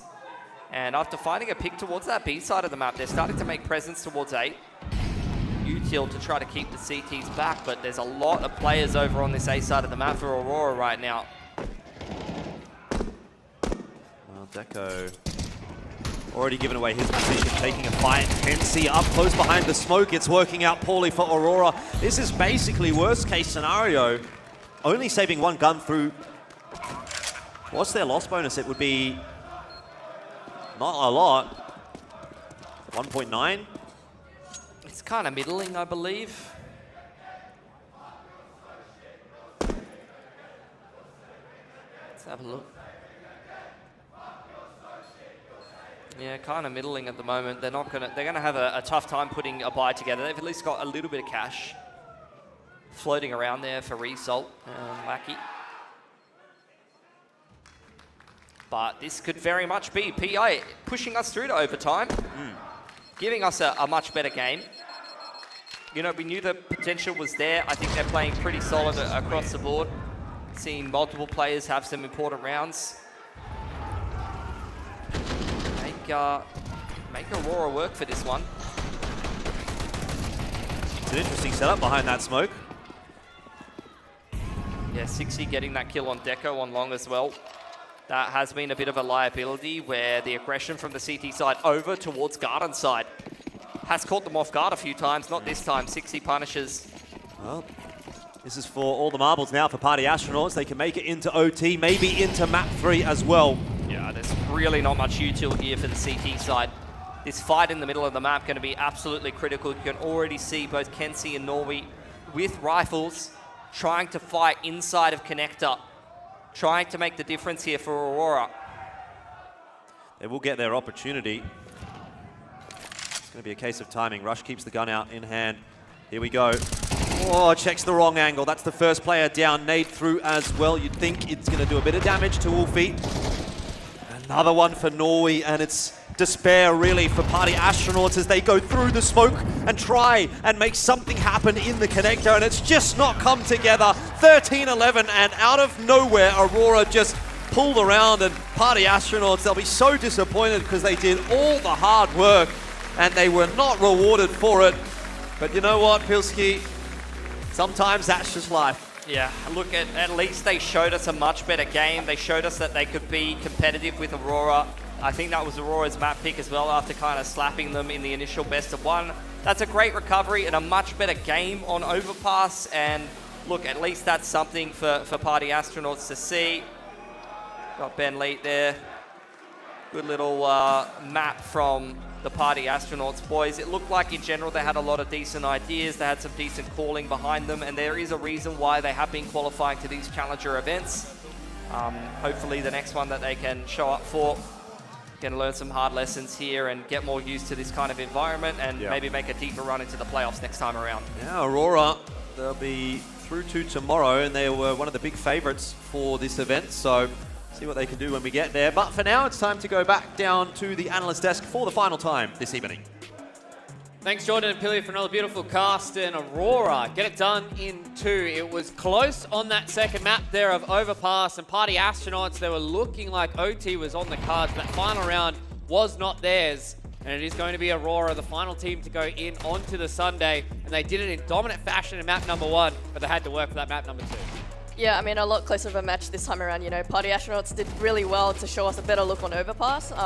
You know, they were not afraid to be more forward on the map, especially on the CT side. They were also abusing a lot more boost, something Overpass is quite famous for. And, you know, we saw the boost on Bridge looking into Con and also on Heaven looking into Con, and it paid off quite well. Yeah, we already knew they had a pretty good T side after what we saw on the opening day, so to finally get to see the CT side from them was really good. We got to see the AWP on Wolfie a bit. A few unfortunate clutches that didn't quite go their way, but a really close map, and it's going to hurt a little bit for them, you know, coming so close down to the line, but I think they should hold their heads high because this is a great showing. Yeah, I mean, I think speaking about AWPs, I just want to explain the dropped AWP we saw in Spawn earlier. So in the previous round, you know, Deco technically died mid-round, and there's this current bug in the game where when you're reloading into a round, you actually get the gun back when you're not supposed to. And so what you're meant to just do there, Deco, he's not allowed to play with it, and he just has to just drop it back in Spawn. Good guy Deco leaving that AWP in Spawn, but it seems like it didn't need it for the entirety of that map anyways, being able to get it done at the end there for Aurora, and they will be moving forward into the Sunday. So without any further ado, let's jump on the stage with Conky. Got to get the GOAT IGL here, clearly Norway back. It's been an interesting day, guys. You know, we've had some big stomps, and now we've had a really, really close one here. Unfortunately, we've had to say goodbye to Party Astronauts. But look, Aurora, one of the team favorites, they're going on. So listen, mate, Inferno, very wide gap, right? You guys stomped them. It was a really, really clean one. But Overpass, much closer. How did you guys keep the control to close it out? I think we were lucky. It's just very bad map for us, and I hope no one gonna pick it against us. Totally fair, 100% agree with that. But now you guys have got to go into the next stage and into the semi-finals against Rebels. You guys match up against them pretty well, right? So what are your thoughts into that one? I'm not gonna say that was pretty well. That was always very hard games for us, not very comfortable opponent. So I think it's gonna be a close game. They do a lot of innovation. They've got a lot of new ideas, so they're going to try and keep you guessing. But look, mate, you've obviously taken down Party Astronauts. I think that's a great one. Is there anything you want to say to the crowd? See you tomorrow. And they want me to rub your head. Is that okay? I don't understand. I can't do it, guys. Not to everyone. But look, you've been... Oh, yeah. Rub. There you go. That works. Good enough. You've made the crowd happy. Anyway, we'll see you tomorrow, mate. GG. Thanks, guys. Chance all around for Party Astronauts as well as Aurora. Party Astronauts put on a performance there, and unfortunately for them, not the result they would want here at ESL Challenger Melbourne, as they will be bowing out, as we only have 4 teams left remaining for our final championship Sunday. And that's right, Aurora going up against Rebels for that match. All best of 3s, all single eliminations as well, right, Lucy? Yeah, it's been a long road. You know, Aurora, I think they would have hoped to have just skipped today, but you know, they've shown that they've been able to bounce back from that unfortunate loss that they had against Apex, where they threw that advantage. Looked a little bit more confident in the server, although I do feel in Overpass, we're still not at that 10 out of 10. You know, talking about being 5 out of 10. They're not at the 10 out of 10, and with how we've seen these other teams played, it's still going to be a tough run for them. It's going to be a very tough run indeed. And before we get to the end of the show, Lucy, I believe there is a round that you would like to break down after that map on Overpass? Yeah, and I think this round in particular just highlighted what Party Astronauts took away from the opening map they played. This is a full-on B execute. They did a couple of these in the opening best of 1 versus Aurora, and they all fell flat. So Kenzie gets all the information for the CTs. They rotate all the extra bodies on B. So Aurora played this perfectly. They have everything in the right place. For Party Astronauts, the actual protocols in their execute, you can see the improvements. When we saw them yesterday, like the flash timings were off. Lucky was just able to spray them down. They weren't able to get out a monster. This time they catch the right timing. They're able to isolate all the duels. Kenzie does misplay a bit. I feel like he could have been a little bit more involved. But at that point, 2 defenders have already fallen down. Chop gets a great entry to let them all in. And I just felt like this round really highlighted how Party Astronauts had learned from their mistakes yesterday. I think also Aurora did learn from the mistakes yesterday as well. Yeah, I mean, they were able to close it out this time around, and Yeah, I mean, learning is the biggest thing that you can do in events like this, right? It is a long couple of days for them to be able to go all the way into, you know, a Friday and then learn on it going in towards Saturday, and getting that map again for Party Astronauts just means they are improving and getting better. And speaking of getting better, the player of the match this time around is going to be Deco. We already touched on him, Bibian, as soon as we went into this as our Kadia player to watch, but now coming in and performing in the server is exactly what we wanted. Yeah, I think if I was Deco, I would have been so excited to like swap to the CT side of Overpass. You know, the CT rifle role on A is a role where you're able to like just take complete control of the map, especially when the scoreline is so close. Like, you can really make an impact. And Deco had a lot of multi-kills that helped Aurora secure the win here in Melbourne. Yeah, we saw a few of the highlights throughout this. It felt like, in particular, on Overpass, as you say, he was just given a lot of freedom, able to take all the fights that he wanted to. So it's really great to see him stepping up, you know, being kind of the star AWPer, and I think the best AWPer that we have here at this event. I also want to give some props to Kenzie. You know, I think I'm going to have to phone up the milk company and tell them not to print the labels, because we have found him. He's turned up. Finally, we're seeing what we expected from Kenzie today, so really good to see that too. Yeah, it's exciting when we start to see some of these players, when we highlight them on the desk and we say, you know, we need to see a little bit more in the server, especially as you're going in towards the latter stages of this tournament. It does start really becoming all about performing in every single one of these maps, because if you start making too many of those mistakes, you're one map behind and then it's all backs against the wall, right? It is single elimination from here on out, Bibiana, and it is going to be very, very hard for these teams if they do falter too early on.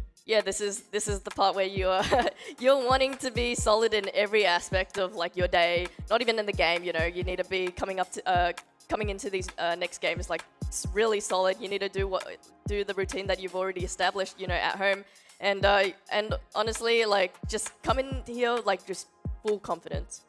Yeah, and I think now that Aurora have had a couple extra days in the server and have been able to bounce back from that initial loss, they'll be feeling like they can now take it to Rebels. It's interesting that, you know, all the teams that ended up in the playoff bracket are the ones that I thought would end up there, but it's the order that they got there that has been the most like flipped around. It was definitely difficult roads for a lot of these teams as well. So let's go and have a look at these recaps of these brackets to see how they did pan out. There was some upsets on day number one. There was some expected results on day number one, but some good Counter-Strike all around here. And as we're looking across at Group A, Apex getting themselves the upper bracket win, only 2 best of ones, so they haven't had to show all too much, right? Yeah, I mean, my prediction was wrong here. Like, I thought Aurora would be going through to this playoffs, but Apex, yeah, we're going to see a lot more from them. Yeah, and I think Apex, I mean, the one thing is we haven't had to see a lot from them yet, right? Because their opening game was such a stomp. But what we saw from them in the Aurora game in the second half, that comeback, it instills some confidence that this team is definitely here to really, you know, show what they're made of. And, you know, with all the context around them, it's been great to see them play such a great Counter-Strike in that particular matchup. So I'm excited to see, you know, what they can do, you know, now they're going to be playing against MIBR, because it's a very different opponent. So yeah, it's the expected outcome, as I said, but I thought it'd be the other way around with Aurora at the top. Yeah, it's not all too many upsets, but it's upsets in the way that they went through the bracket, right? And speaking of that, on Group E as well, it was much a mirror of Group A. We were expecting this MIBR versus Rebels match. Maybe there could have been something a little bit different with Rooster versus Rebels. Maybe that could have potentially been somewhere where people would have put Rooster forward in that. But MIBR losing that, again, come back from the Rebels to get themselves qualified and have this full day off meant that they're able to sit back, watch all the games from MIBR as well, and really try and pick them apart going in towards these next couple bits of the bracket. Yeah, we say like it's swapped around. We expect them to go through like on the first try, but like you know, at the end of the day, you just need to get to that spot no matter how you do it. Yeah, exactly. And speaking of the playoffs, let's go and have a look at how this bracket is going to pan out. Obviously, first seed from A is going to be playing up against second seed from B. So Rebels and Aurora are going to be going head-to-head in a full best of 3, and then Apex and MIBR. It's going to be some very great Counter-Strike for us to watch, Lucy, especially after seeing from what we've seen from these teams. You know, Rebels and Apex, they've already shown that they can make those comebacks. They can steal up, they can get all that stage experience and really push it forward. So it's going to be on MIBR and Aurora to step up to the challenge. Yeah, and I feel like MIBR's been looking a little bit shaky. Or even against Rooster, you know, I don't think that was the best MIBR we've seen. So I feel like Apex actually have a good run now to get into the finals. Aurora Rebels, though, that's a matchup that I think those two teams have played a bit online as well. Obviously, they're both from the same region and kind of competing in the same circuit. So that'll be familiar territory for both of those teams. Yeah, it's going to be interesting to see how those best of 3s do pan out. But before we get towards the end of the show and get in towards the Sunday as well, it is time once again for another exit interview on Conky's Backstage.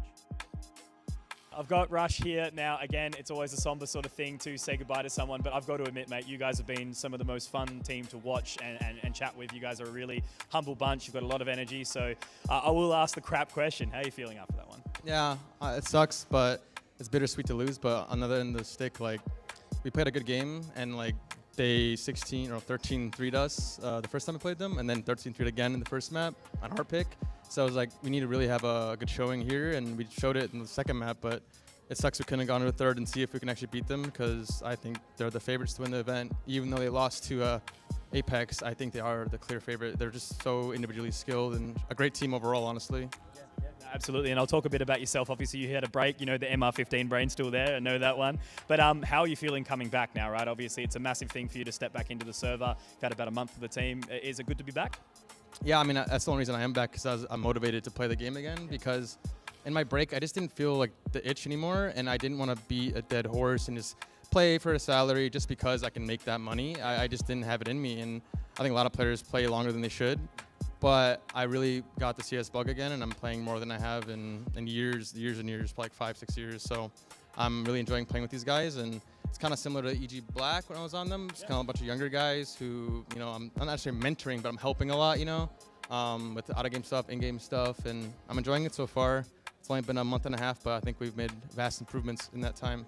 Absolutely, man. As I said, it's so nice to hear that, really refreshing, and so much respect for, you know, someone like you, because obviously if we don't have people like yourself with the experience to bring up the new talent goes nowhere, right? They get a little bit lost. So I guess we'll talk about a little bit more happier point, right? You've come all the way to Australia. You've got a little bit more time here until you go home. What are you going to get up to?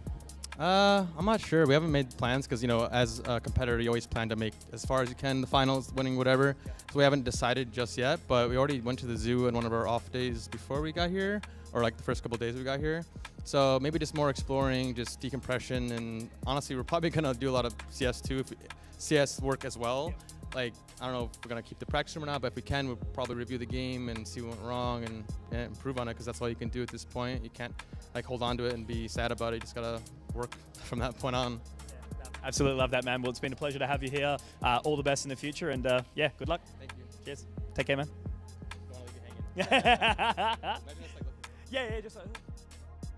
Good to hear from the old head in Rush to be able to come back and get that CS2 bug once again and really be motivated to try and push this team in the Party Astronauts to try and get towards that next level. And this is what they've been able to do in a month and a half. Excited to see what they can do in the months to come as well. And speaking of what's to come, we've got one more day left of ESL Challenger Melbourne, and that is Championship Sunday. Obviously, we've got this full best of threes to get through. Our first one off the rank is going to be Apex and MIBR. Obviously, Aurora, they just played a best of three on stage. So we're going to give them a little bit of time to get themselves ready for that match up against Rebels, and that final match is going to be the grand final, where we will be giving away that EPL slot to the winner of both of those matches earlier on in the day. Ladies, what are we expecting here? What one are we looking forward to the most, Bibian?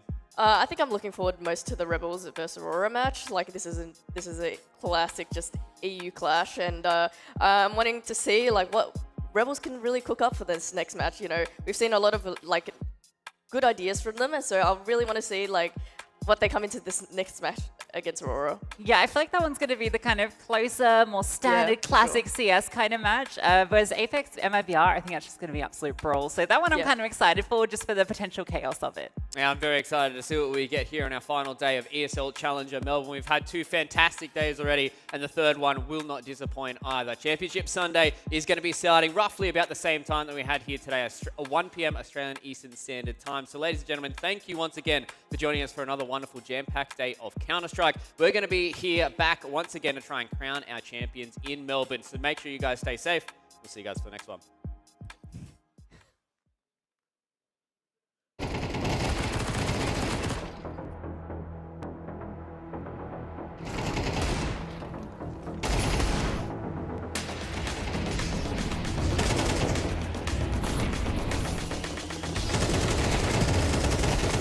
Faster.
I think you guys have just made this. There we go. Help. Row F. Never try and put a shirt on live.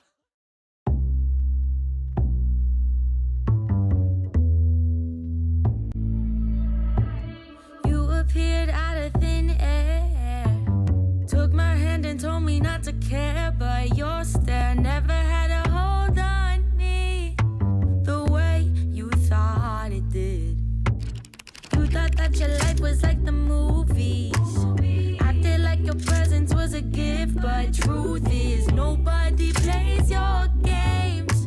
Your ego needs a break. Took some time to erase the little lies. Realize my power, fight the pain. I'm taking back the reins.